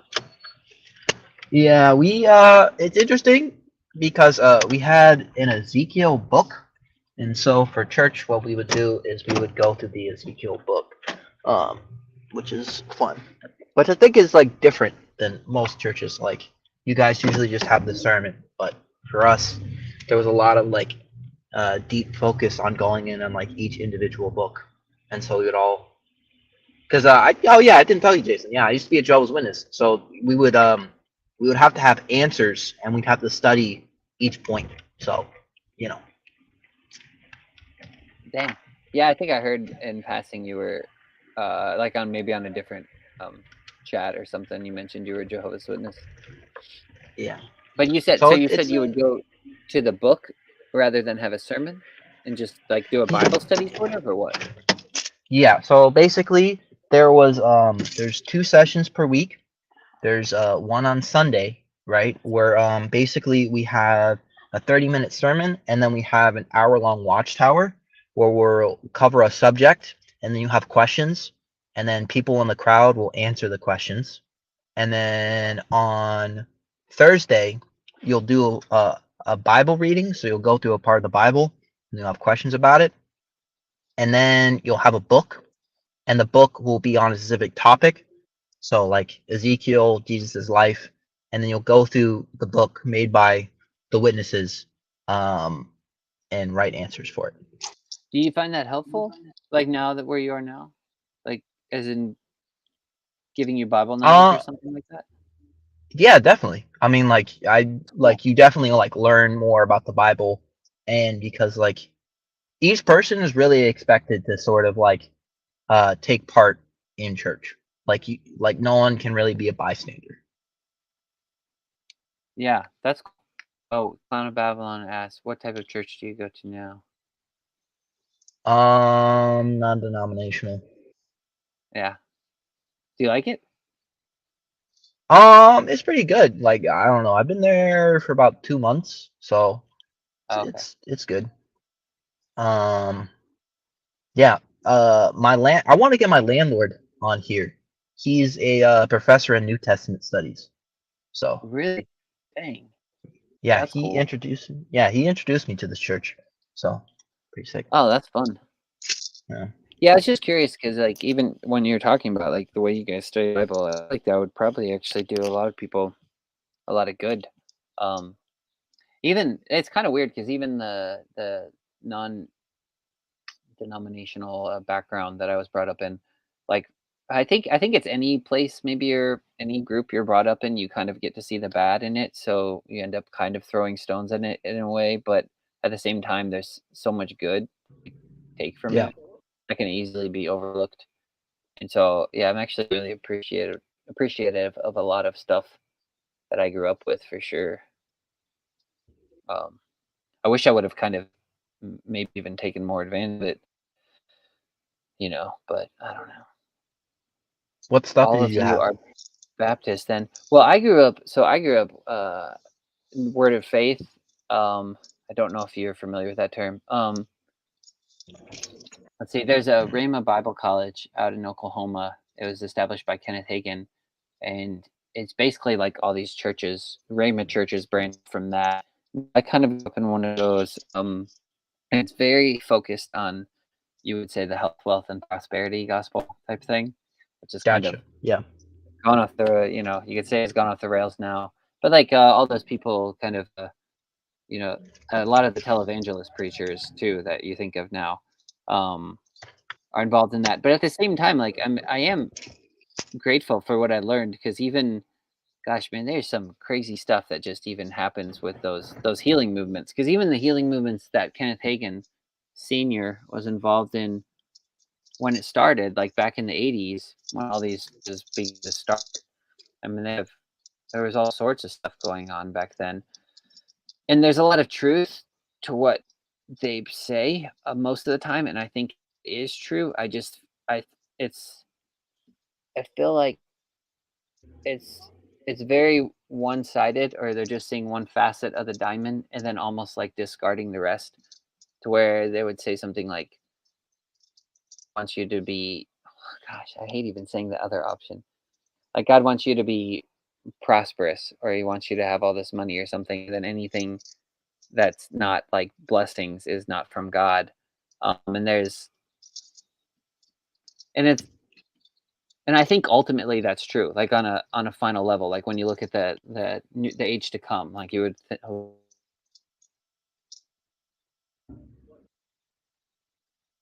in the new heavens and the new earth. So there's a way that that's true, but then at the same time, there's like there's I think a lack of humility that sometimes goes along with it and stuff. And there's a what I think I noticed a lot is there's a lack of a willingness to engage in Christ's sufferings that gets like overlooked a lot of times. There were actually a few times where I mentioned praying that I could partake of Christ's sufferings, and people would look at me like just shocked. Like, why would you do something like that? Like, why would you ever want to partake in suffering? Like, where does it talk about? Like, I even had people to ask me that before. Like, where does it talk about Christian suffering in the Bible? And I was just kind of like, okay, well, I don't know. I'm pretty sure it's all over the epistles. Sorry, man, you're on mute again.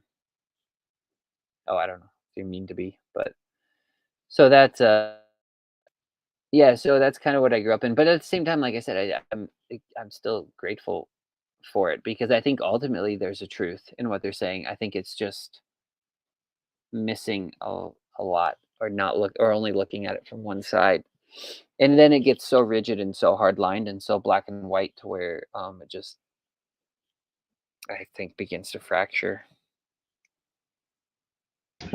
Yeah, it's interesting you talk about that experience. I think the one thing I had to get over, or at least the general idea, like the idea of like God answering your prayers is something that's like I didn't really believe in that much.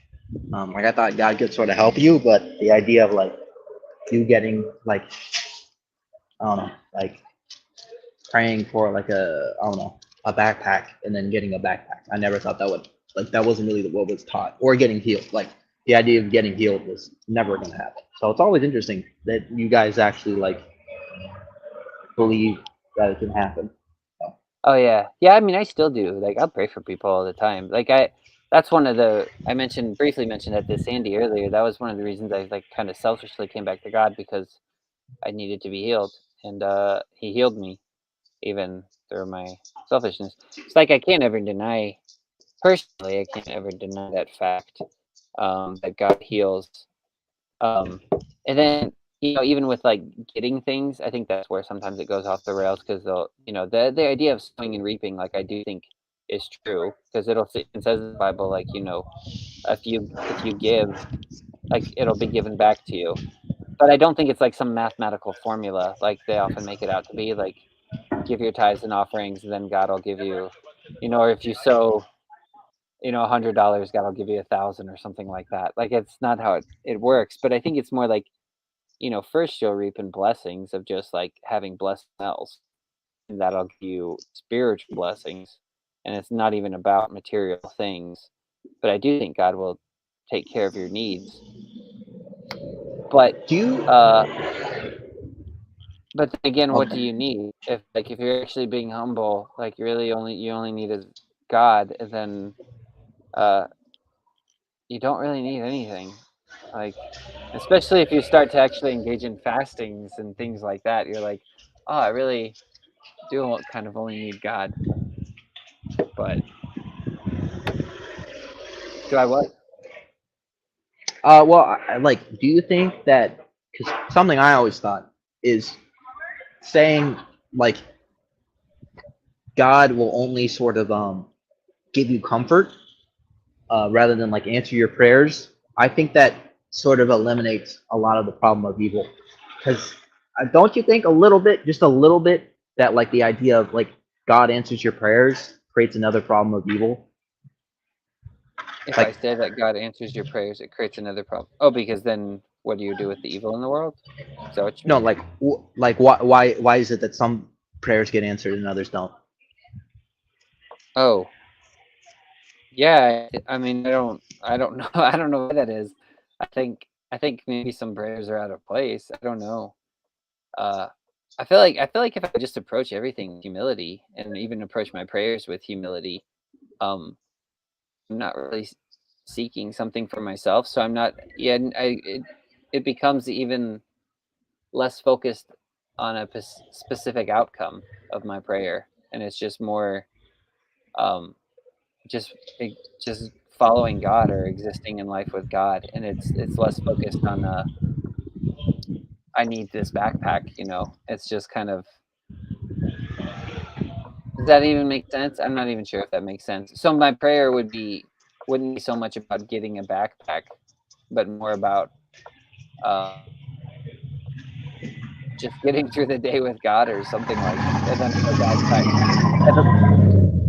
if a backpack appeared and God gave me a backpack, that'd be fine. If I didn't get a backpack, I would discover, hey, I didn't really need the backpack, or today I didn't need the backpack, or maybe a hot girl would end up carrying my books for me, and so then it'd be even better. Like I don't know if I'm just like, you know what I mean. That's like if I'm actually humble, I think uh, the outcome of my desire is like almost offered up to God too, and so I'm just kind of letting Him lead me through whatever way He wants to answer my prayer. And then maybe that gets a little ambiguous, really, but I mean, yeah, like, cause I always look at Paul and his points about like, oh, I asked God to take it away twice, but he decided not to, right? yeah, And I look at that, and I'm like, okay, well, if I say that's true, right, that solves a lot of problems. say more about that. If say that it, can you expand on that a little more?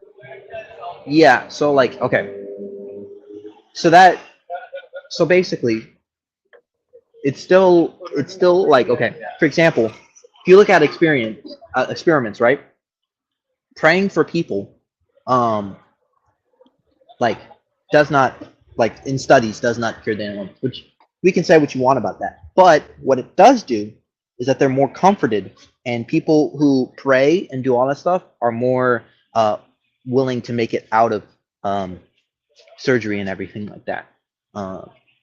And I always thought, at least, that God is always, I mean, God's mentioned as the great comforter, right? And that's what I thought that God would be doing pretty much. And that if he answered everybody's prayers, sort of would remove free will in a sense.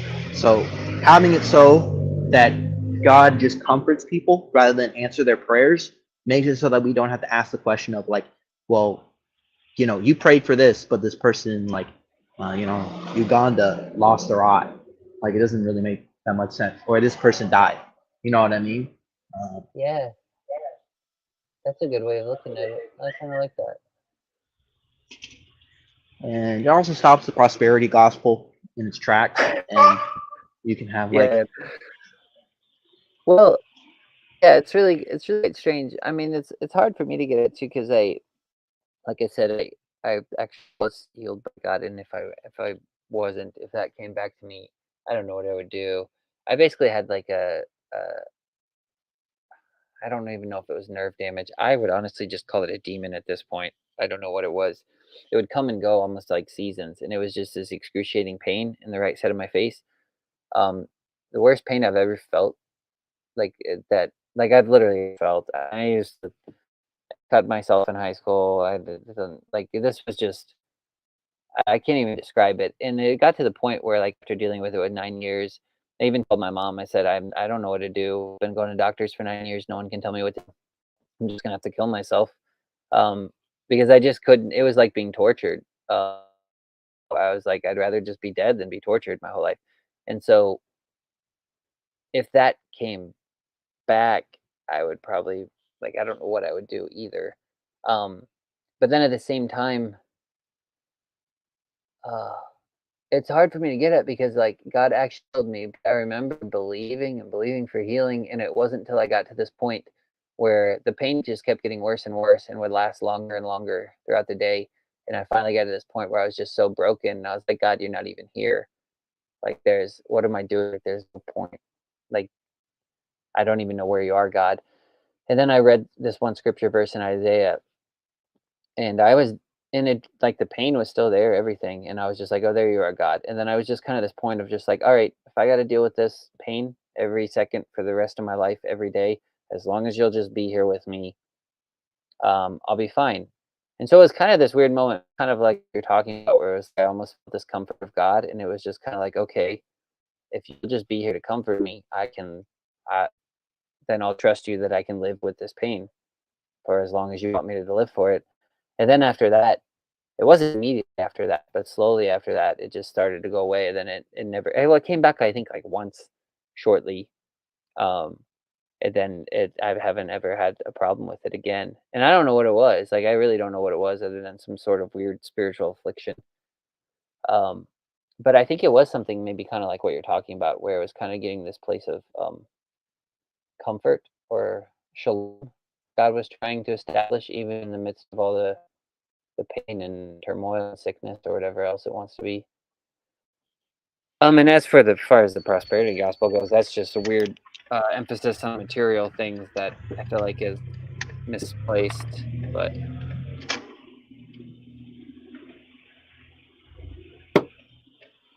Yeah. sorry. What? No. I appreciate that because, like, I, it's not the same, but, like, it's similar, and I hope it doesn't offend you by the comparison. But I was born with autism, right? And before I became a witness, I couldn't really talk to people. Anytime we would go into somebody's house for Bible study, I couldn't have the courage to talk to the parents. Like, I just couldn't do it. Like the idea of social cues or the idea of understanding any of that, it wasn't really possible. But by becoming a witness, right?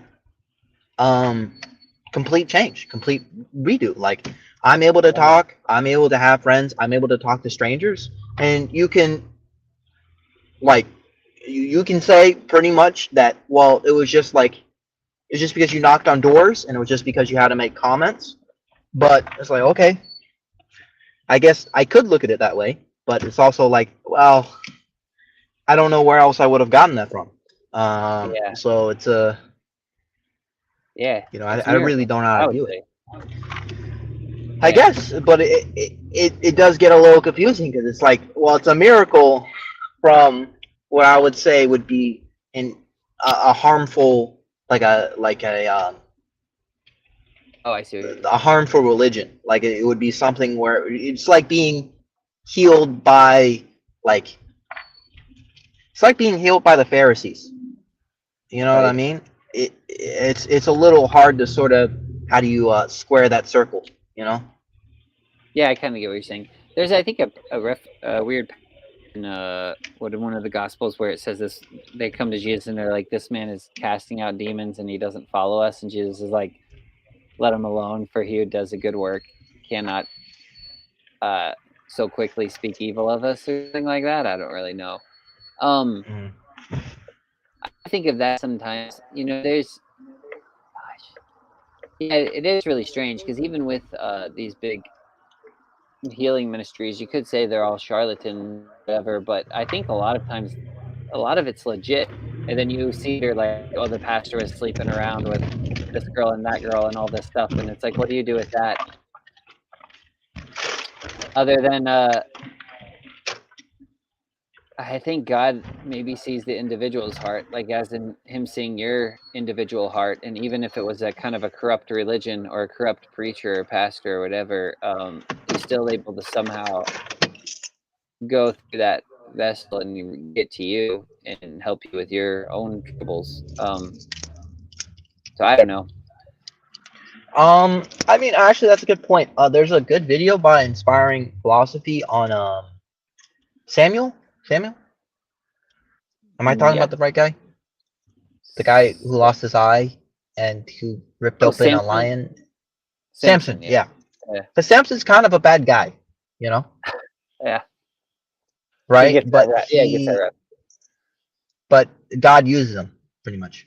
So Mhm. Yeah.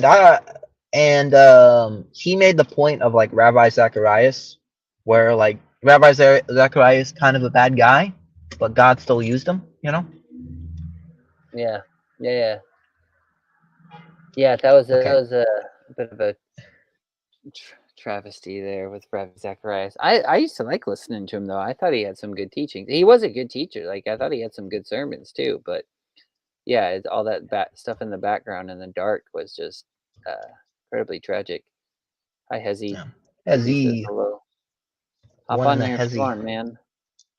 I guess Jacob's still watching somewhere. I thought you were supposed Don't to be worry doing about it. homework, man. Oh my goodness, I hate when Jacob's greatest hit. Talk about Gamuel. Talk about Gamuel. Oh my goodness.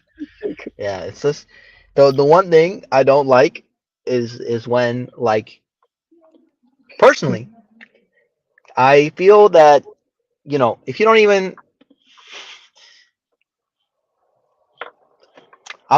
you know what I'll say it. I don't even think Jews know what the Messiah is going to be like. If we've been playing this back and forth game with this $10,000 challenge, it seems like if the Messiah did come back, Jews are so trained to not recognize anyone as the Messiah. If I'm being honest, just how life goes.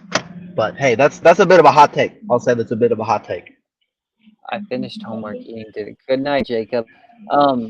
Yeah, you're going to bed. Wait, it's 8 o'clock 8 there, o'clock. right? Oh, He needs to yeah, get he's up got at to get up at 6 6. though. Yeah, that's true. What is Yeah. clown? I keep hearing clown is a Noahide. He And wants me to read Acts 5 to Trey. So Acts 5, it's basically Gamaliel is the part you probably know what it is, right? Where he says, if this work is of God, then just let it run its course. If it's not of God, it'll fizzle out. Basically, I can look it up. But if it is of God, we shouldn't fight against it. Basically, such a general statement that could literally be used for everything. And now I say to you, keep away from these men and let them alone. For if this plan or work is of men, it will come to nothing. But if it is of God, you cannot overthrow it, lest you even be found to fight against God.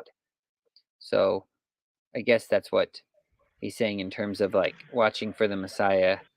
Like if you just let them do their thing, and if it's of men, it come to nothing. It's of God, you can't overthrow it. Well, so far there's about how many? 8 million Jews and about 1 billion, 2 billion Christians. So man didn't really stop it. That's all I'm gonna say. Hey, that's all I'm gonna say. That's all I'm gonna say. That's all I'm gonna say. Yeah, I think Jacob would probably agree with you though, because doesn't he say like that God allowed Christianity and Islam to flourish in order to bring people back to Judaism? So he said I think he would say the same thing. It's all been a work of God. Yeah, in the long but run. that Then is we'll look back. technically I mean, can you even say Muhammad didn't claim himself to be the Messiah?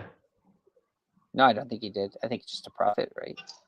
So technically, Christianity is the largest messianic movement that's ever existed. So I don't know how you're gonna top it. Is there That's another all I'm saying. messianic movement? There was a bunch. Oh, is it really? I don't. I should freaking man. I don't know. I'm not, That's why. I've only Well, read like that's Calvin why. Hobbes. That's why they wanted to kill Jesus so bad, because there was like 9 messianic movements before that. Oh, okay. The Egyptian that they accused Paul of being. What did they say to him? Oh, weren't you that Egyptian that took like 4,000 people out in the wilderness? I don't know how many messianic movements there were. I guess there's still this day though that happen. I don't know. Hezzy says more like 14 million. Well, it depends if you count ethnic or actually practicing. And even then, I remember checking, and it's less than the witnesses. So. Where are you at right now? Getting gas?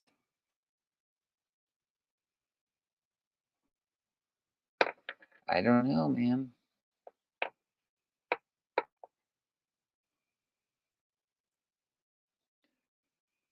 I don't know much about the different histories of those things. It's not my forte.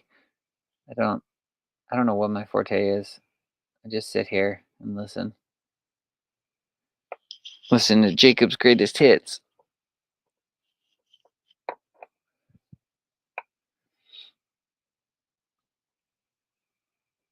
But I don't know. I mean, I don't know what every religion. I don't even know what I'd really like to talk to more Muslims. It's just I haven't found that many in this little corner so far. We have one new guy. We have one I new saw guy who him. just can't scare him away. Or talk to Claire. Claire knows a lot about Islam. Oh yeah. Jacob would love that. I wouldn't be against talking to her. I don't know that I don't know what we'd really talk about, but I just I never really have. But there was I saw one guy on the channel that didn't he get connected through Claire is what he was saying? Because it was on where Claire came on and then he came in later or something like that. I could be wrong though. I could be misremembering. Yeah. I'm actually Jacob's gonna hate me for this, but I'm starting to think that Claire's not crazy the more I talk to her. So I don't know how I feel about that. Yeah, I've never spoken to her. I mean, the times, like everybody says, the time she's come on, she seemed very cordial and nice. But I know Jacob says that's for show. Don't trust her. So I don't know. I don't really have an opinion. I've never even spoken to her. But what did Islam? Do you know what Islam or the Muslims believe about the Messiah? Are they still waiting for the Messiah to come? I'm assuming that's probably the same thing. Okay. I'm looking at what Hezzy sent right now. He said Numbers 23:9, which is from the top of the rocks I see him, and from the hills I behold him. There are people dwelling alone, not reckoning itself among the nations. Is that the one that he was meaning to reference? It might be different in my Bible. Sorry if the numbers are off of the verses. How shall I curse whom God is cursed? How shall I denounce who God is? The Lord is not renounced. I don't know if that's a reference he was wanting.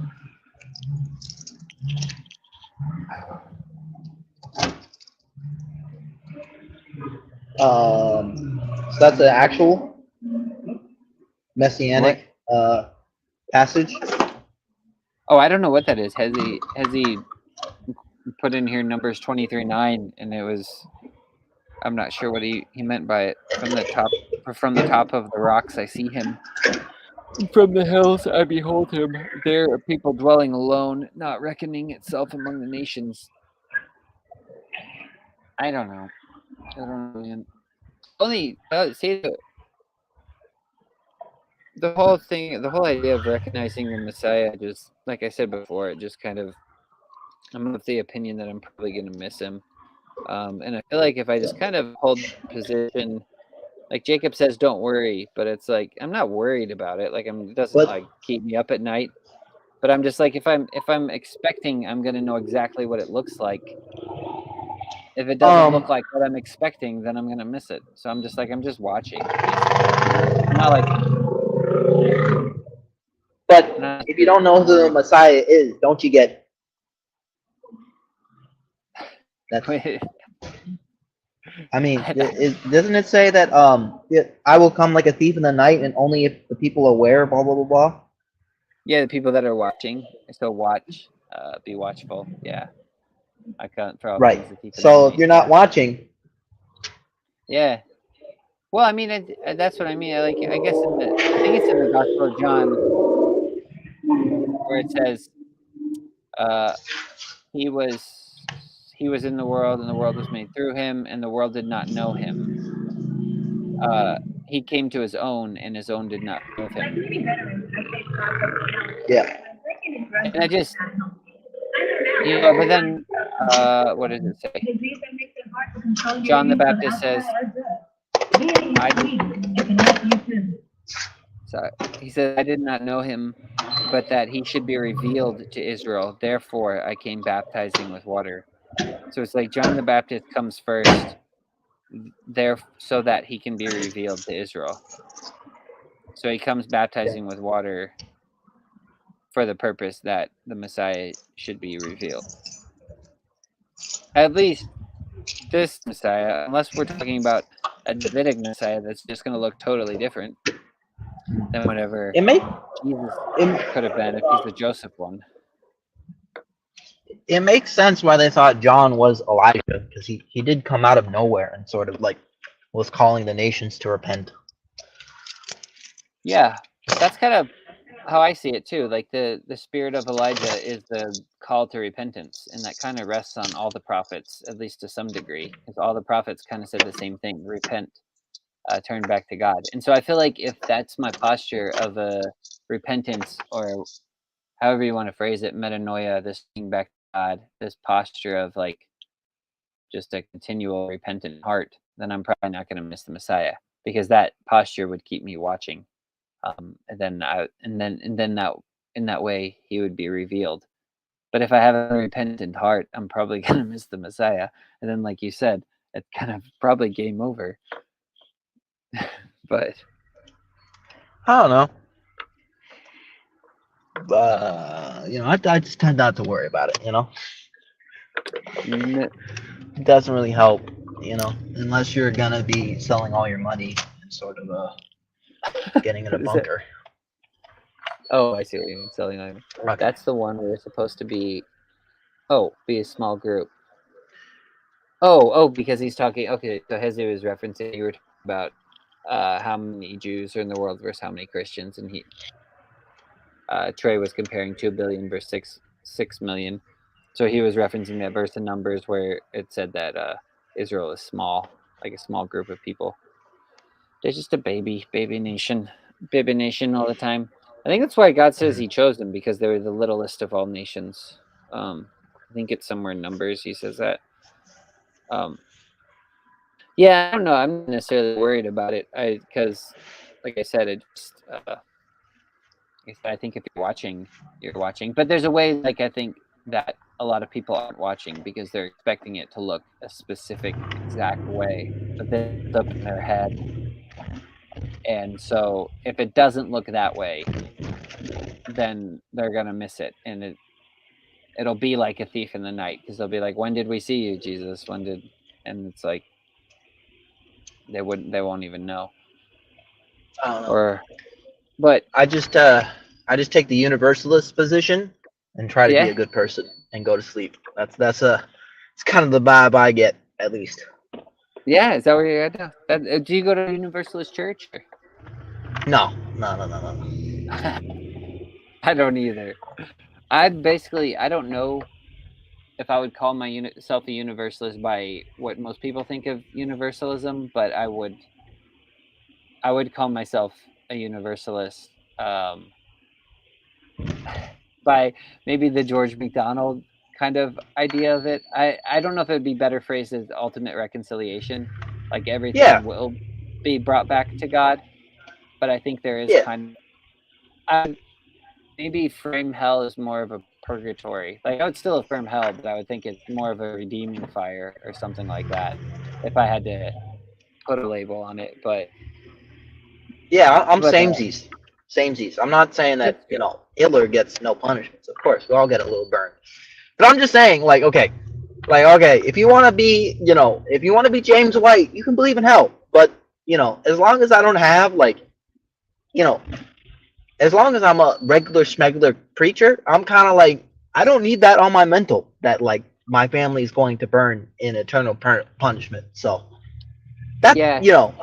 Of course there's better arguments for it, but I'm just like, the amount of people that have been traumatized from hell and not really had a good idea of it, it's kind of like, Yeah, it seems I mean, gosh, you might like to talk to my friend Cal some more, or some other people I know too, because we've dug into this a lot, and it just almost seems unavoidable to me, even when you get into ideas of things like free will and even identity, because it's just like, I don't know. Your own identity is who you are personally, but it's also what everyone else says about you and how everyone else has affected you in your own life and even your own family. So it's like, who are you if those people cease to be? Like, your own identity kind of starts to dissolve at that point. And then I don't know what you do with memories, things like that. It's like, it just gets into a whole lot of, like you said, it gets a lot deeper than what we're getting at. But it almost seems, in my mind, it seems unavoidable to end up with kind of have to end up with something like ultimate reconciliation. But I know that I've talked about this a bit with Jacob, and I know that he disagrees with me, and he says the Jewish tradition disagrees as well. That it'll be very few people who are ultimately, I guess, done away with or rejected completely, but that there is, like, at least reserved that option for some. I don't know. Yeah, I mean, it's just like, okay, don't look at me as an example, but I just think that, like, if you can take theological positions that makes it so that you don't have to sort of give up your faith, you should. I don't know if that's a controversial opinion, but that's all I'm saying. Theological position. Wait, you say like where you hold to Christianity and rather than giving up Christianity? Like, for example, I think that, like, telling people don't expect God to like answer your prayers, expect God to comfort you, right? I think that makes it so that I have a smaller problem of evil than I think other people do. And, like, yeah, you lose out a bit, like, you don't really have a confidence that God's going to heal this person of the cancer, but it doesn't create, like, mismatches where, some people expect them to be healed and then their faith is gone. Oh yeah, that's a good point. Yeah, and when you get into all that stuff too, it does sometimes shift the perspective onto the wrong thing, and people are really seeking the healing rather than God, which I don't know that, like I said, I don't know that it's, I'm very sympathetic to that viewpoint, but when people don't get healed, it really rocks their faith to the core sometimes, because they were expecting that and not healing.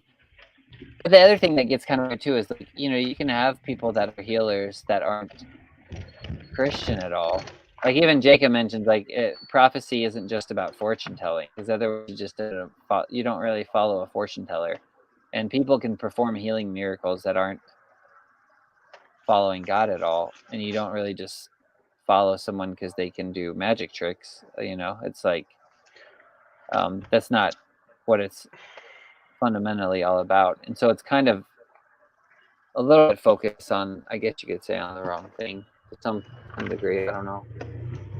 Like, for example, I think we already do this. Like, if you teach your kids that, Genesis has to be taken literally, and if you don't take it literally, you will go to hell. You're just creating atheists at that point. You know what I mean? So it's sort of like, I gotcha. I hear your point. Hezi says very few people reject God ultimately. There is a way, like, if you take the universalist position too, it almost looks like you do away with free will as well. I was talking to a friend Mitch about this, and I was saying like I really think it has to be both. You at least within Christianity, it seems to me like it has to be both universalism and Calvinism. Like I just don't see it any other way. You have to have both, and you have to almost slam both of them together in order to get a right perspective. But Well, actually, all pause. praise Question. God. I but like, okay, you don't choose to be born, right? Nope. Is that violating your free will that you don't choose to be born? I guess maybe some people think you do, but I'm not of the opinion that you do. But I think some people would say that, you know, you pre-exist with God and then you decide to be born and then He puts you in a body. But I don't know that Judaism holds that belief. I don't think Christianity holds that belief. I don't hold that belief. Even for the simple fact of the book of Job. Like, Job did not want to be born, and he says that pretty clearly in that book. And so I don't think you choose to be born. Anyway, sorry, continue with your point. Well, I'm just saying that, like, if you say, like, if you don't have a choice of being born and you still believe in free will, then I don't think it makes sense that if God continues your existence, it counts as violating your free will. Does that make sense? I see what you're saying. Yeah. And also, like, I really don't believe people, like, who say they don't want to live forever. Like, I don't believe that's an actual position. Because we don't live that way in life. Like, you know, the people who say, I don't want to live forever. Like, we don't say the person who lives to 50 and wants to kill themselves. We don't say that's a normal behavior. We say trying to kill yourselves, if you're perfectly fine, is like unnatural behavior, and we should stop that. And I feel like if you're consistent that you don't want to live forever, you have to accept that some people just may off themselves at like 50 or 60, which most people don't do. It's true. It's true too, I guess. It seems a little, maybe not the norm. And it's becoming more than them, though, I guess now. Or that's what I hear, at least.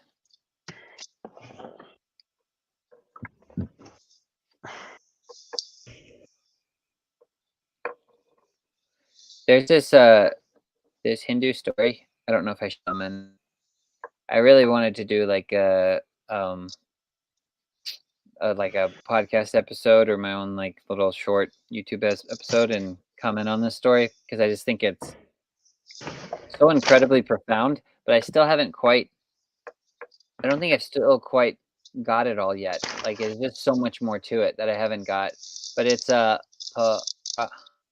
Parasaran. I'm gonna look it up real quick so I can get the right name. It's an incarnation of Vishnu. It's Parashuram.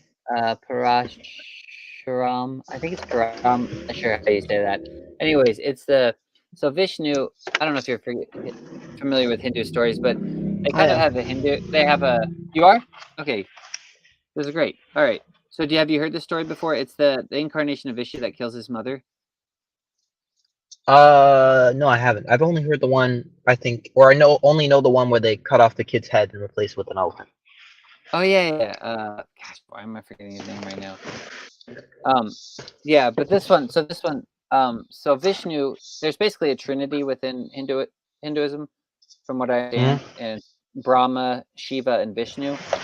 And Vishnu is the one that I think incarnates more, and so at certain times he'll take on the form of an animal. You could say sometimes an animal, sometimes it's man, a different person. So like they would even probably accept Jesus within Hinduism as just another incarnation of Vishnu. They actually do. Yeah. So, but there's one incarnation, and so here's the way. Like, this is what I was trying to get at with universalism and Calvinism being slammed together, because I feel like this story does it, and it does it perfectly. So if you look at the idea of I don't know how far I want to go into this. Are you familiar with Jonathan Peugeot at all? Yeah. Okay, so you know how I'll talk about, like, you have the idea of the masculine and feminine, and so the feminine, like, if you're talking about your mother, it could also be talking about your city or your nation, or you could say your denomination, or you could just say Mother Earth even. Like the mother is just kind of whatever gives body. It's kind of, so we could look at it from Mother Earth's perspective or something like that. And you have, the story goes, so there's the father figure. I'm not going to remember all the names. There's the father figure, and he has 5 sons. And so one of his 5 sons is this incarnation of Vishnu, and his name's Parashuram or whatever. And so this incarnation of Vishnu is the one who's basically, it's the aspect of God that is fully committed to God's will. It's the words, "Not my will, but your will be done," are being fully embodied in a man. So, anyways, the mother figure, she goes out to go fetch water for her family. She's going down to the river. She's this man. I think he's supposedly like a god man or something. I don't really know. It doesn't really have to be, I don't think, in terms of the story. He's just like a very, very attractive man.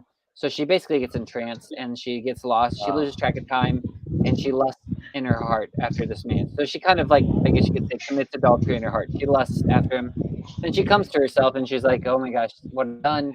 I've lost track of time. I need to get back to my husband and my family and serve them dinner and everything. So she goes back, and when she gets to the house, the father has been in meditation and he knows what she's done. He knows that she's lusted after the other man. So he commands his sons to kill their mother.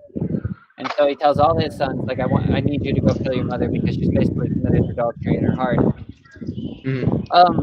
So in Hinduism, there's like the idea that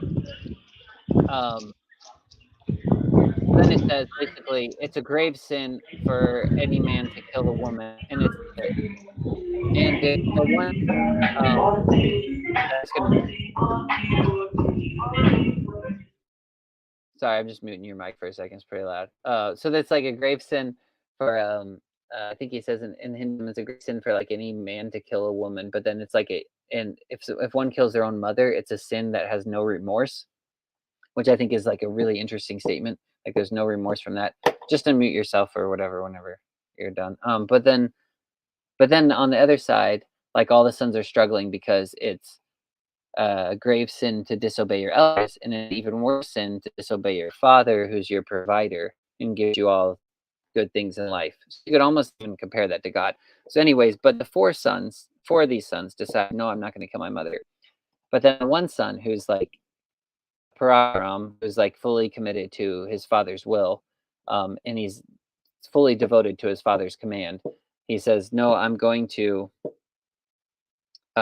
he ends up killing his mother and all his brothers. And so you could say that's being, when I was reading it, I was almost looking at it in terms of just even like Calvinism or something like that, but it doesn't necessarily have to be. It just be fully like God has given a judgment, you're following it through, and then you find you've killed the judgment, through that you've destroyed your mother and your brothers. And so then the father's very pleased with the son. And so he says, ask me anything, I'll give it to you. And then the son says, I just want my mother and my brothers back. And so the father raises them from the dead. And so that's basically the conclusion of the story. It ends up being universalism in a way. And I don't see how it's avoidable, because if the son doesn't request that, and he's fully committed to the father's judgment, the father's image, the father's identity, like then you lose all potentiality and you lose creation. So it almost has to be the request of the son. I don't really see another way around it. I don't know. The story is just incredibly profound, and I haven't even scratched the edges of it yet. But I don't know. It's really interesting. I'm unmuting you. If you got any comments. Is it loud? Yeah. No, not anymore. No. It's good. Okay. That's all right. Go ahead. You can go ahead, man. I'm a little confused on what you mean by the story. Because it trailed a little bit, but so the son chose to be resurrected? Is that what you're saying? No, the son kills his mother and his brothers and sisters, and then the father asks him. He says, "Thank you, son, for being fully devoted to what I commanded you to do.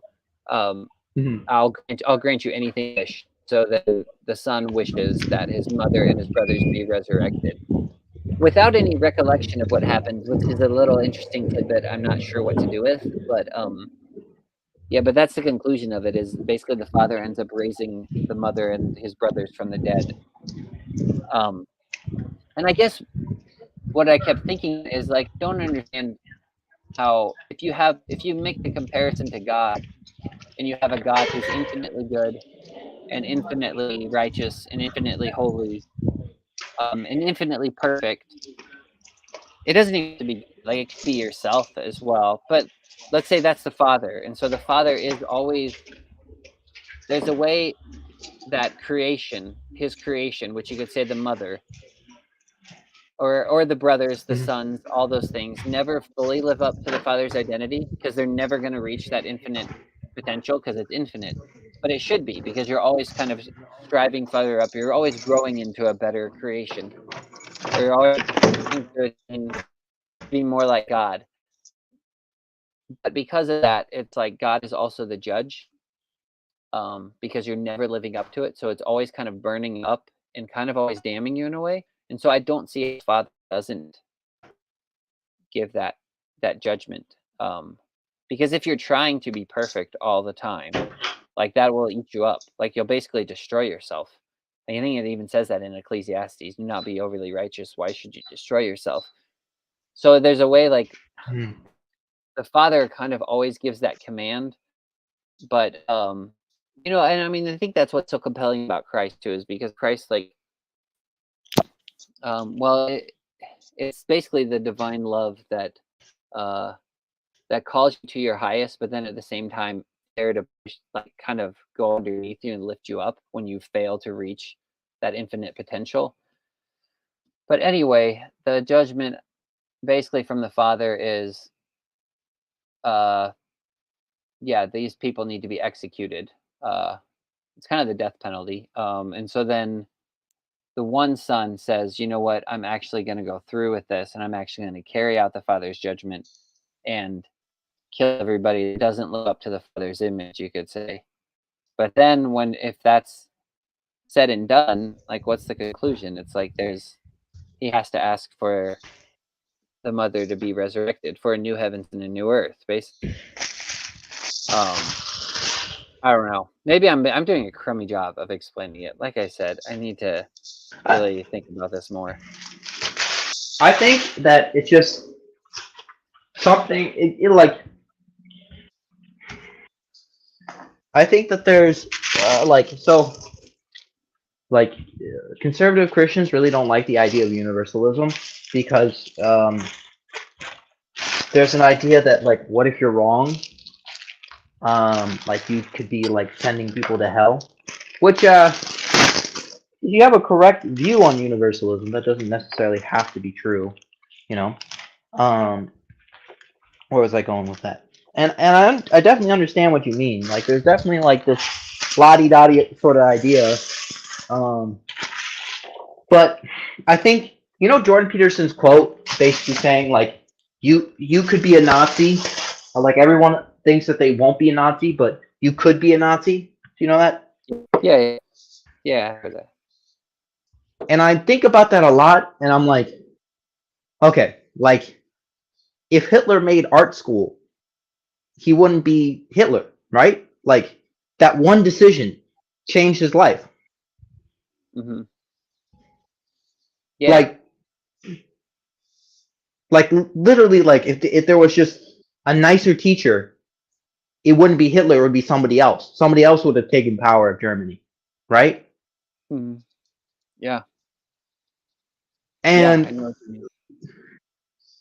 And if you really like think about that and you sort of play that moment in your head, it's sort of like, well, what is God judging you for? You know what I mean? Like, how, like, of course there's sins, and of course you have to atone for them, right? I'm not saying you don't, but like, if I think about like a kid in the hood, right? and his only way out is to like sell drugs, I don't know if I can really say fault him for it. You know what I mean? It's sort of like how could I could judge him, of course, and the system needs to judge him, but I don't know how I could judge him for all time. Yeah, truth of the mercy seat. Yeah, that's exactly it. Like there is a judgment, but that judgment is somehow like within this realm of mercy or something like that. Yeah, like you're saying. and Yeah, like I think the reason why, like if there's a kid in the hood who like starts selling drugs, the reason we stop him is not because we necessarily, well, like in a perfect system, it's not because we want to necessarily like punish him. The point is that we need to stop him. That's like really the point, you know? yeah, because you'd rather, gosh, it's kind of like what it says in what is this? I think it says Ezekiel, God is not he takes no pleasure in the death of the wicked.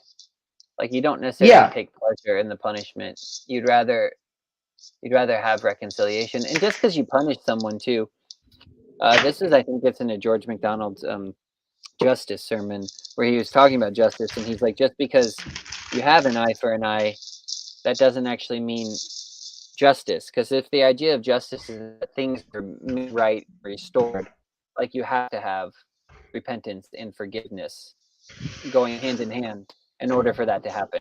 Because I think he makes a comparison where like if a guy steals your watch, it's like the guy can he can give you back your watch or replace the watch, but unless you actually, then you guys can just part ways and there's really no reconciliation. Like there's no, things aren't actually restored until you actually forgive the other person. And so, and then there doesn't even have to be a watch in the picture anymore. Like you forgive the person before they ever give you the watch back, and you're still, and the guy could repent and not have a watch to give you in return. And it's like, really what balances the scales is something like forgiveness and repentance, and that's ultimately what you're seeking. Like there still is a, it's not about necessarily punishing the person. If there is a punishment, it's to basically lead to reconciliation or some sort of redemption. Yeah, and that's kind of how I view hell as well. But yeah, like you ever watch Black Mirror, the Christmas episode? No. So it's kind of like a version of hell, but it's really interesting. So there's this basically through a series of events, right? This guy, he's separated from his daughter, right? And he basically murders the daughter's grandfather to basically get the daughter, but he accidentally murders the grandfather. Like he doesn't do it on purpose, and becomes so scared he runs away, and so the child dies of frostbite. And you cut to the interrogation scene, right? And the guy won't talk, but they take a copy of his brain and they put it inside a simulation, and they basically make it so that time continues, and eventually he gets to confess. Now, that's a really bad example, but I do think that, like,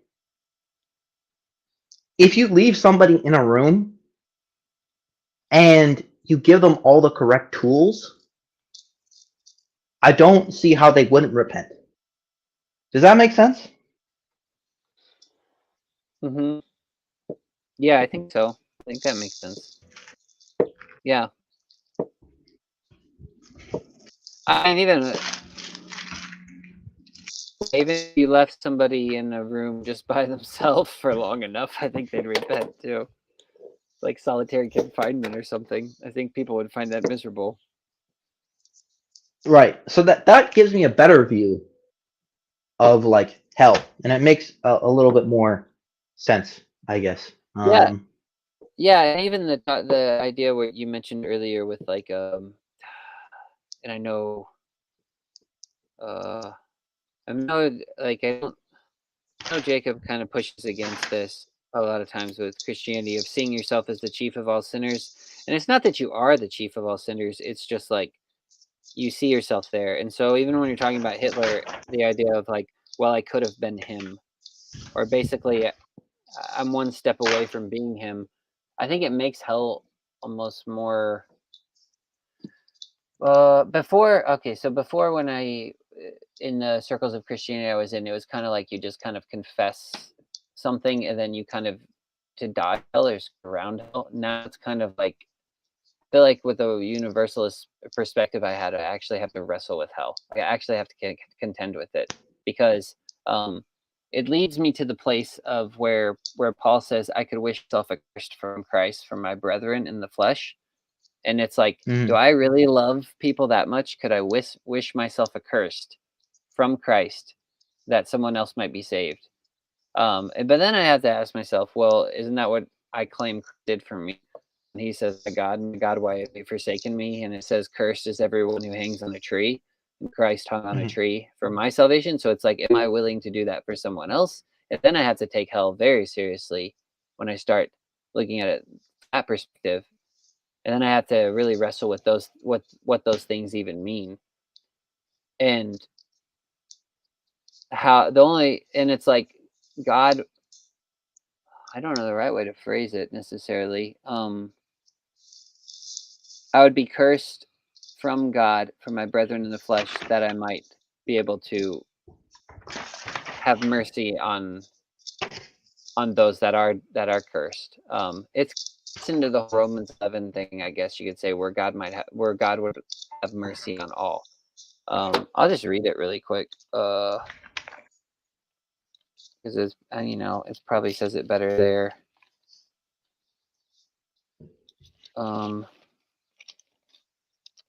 Let me see.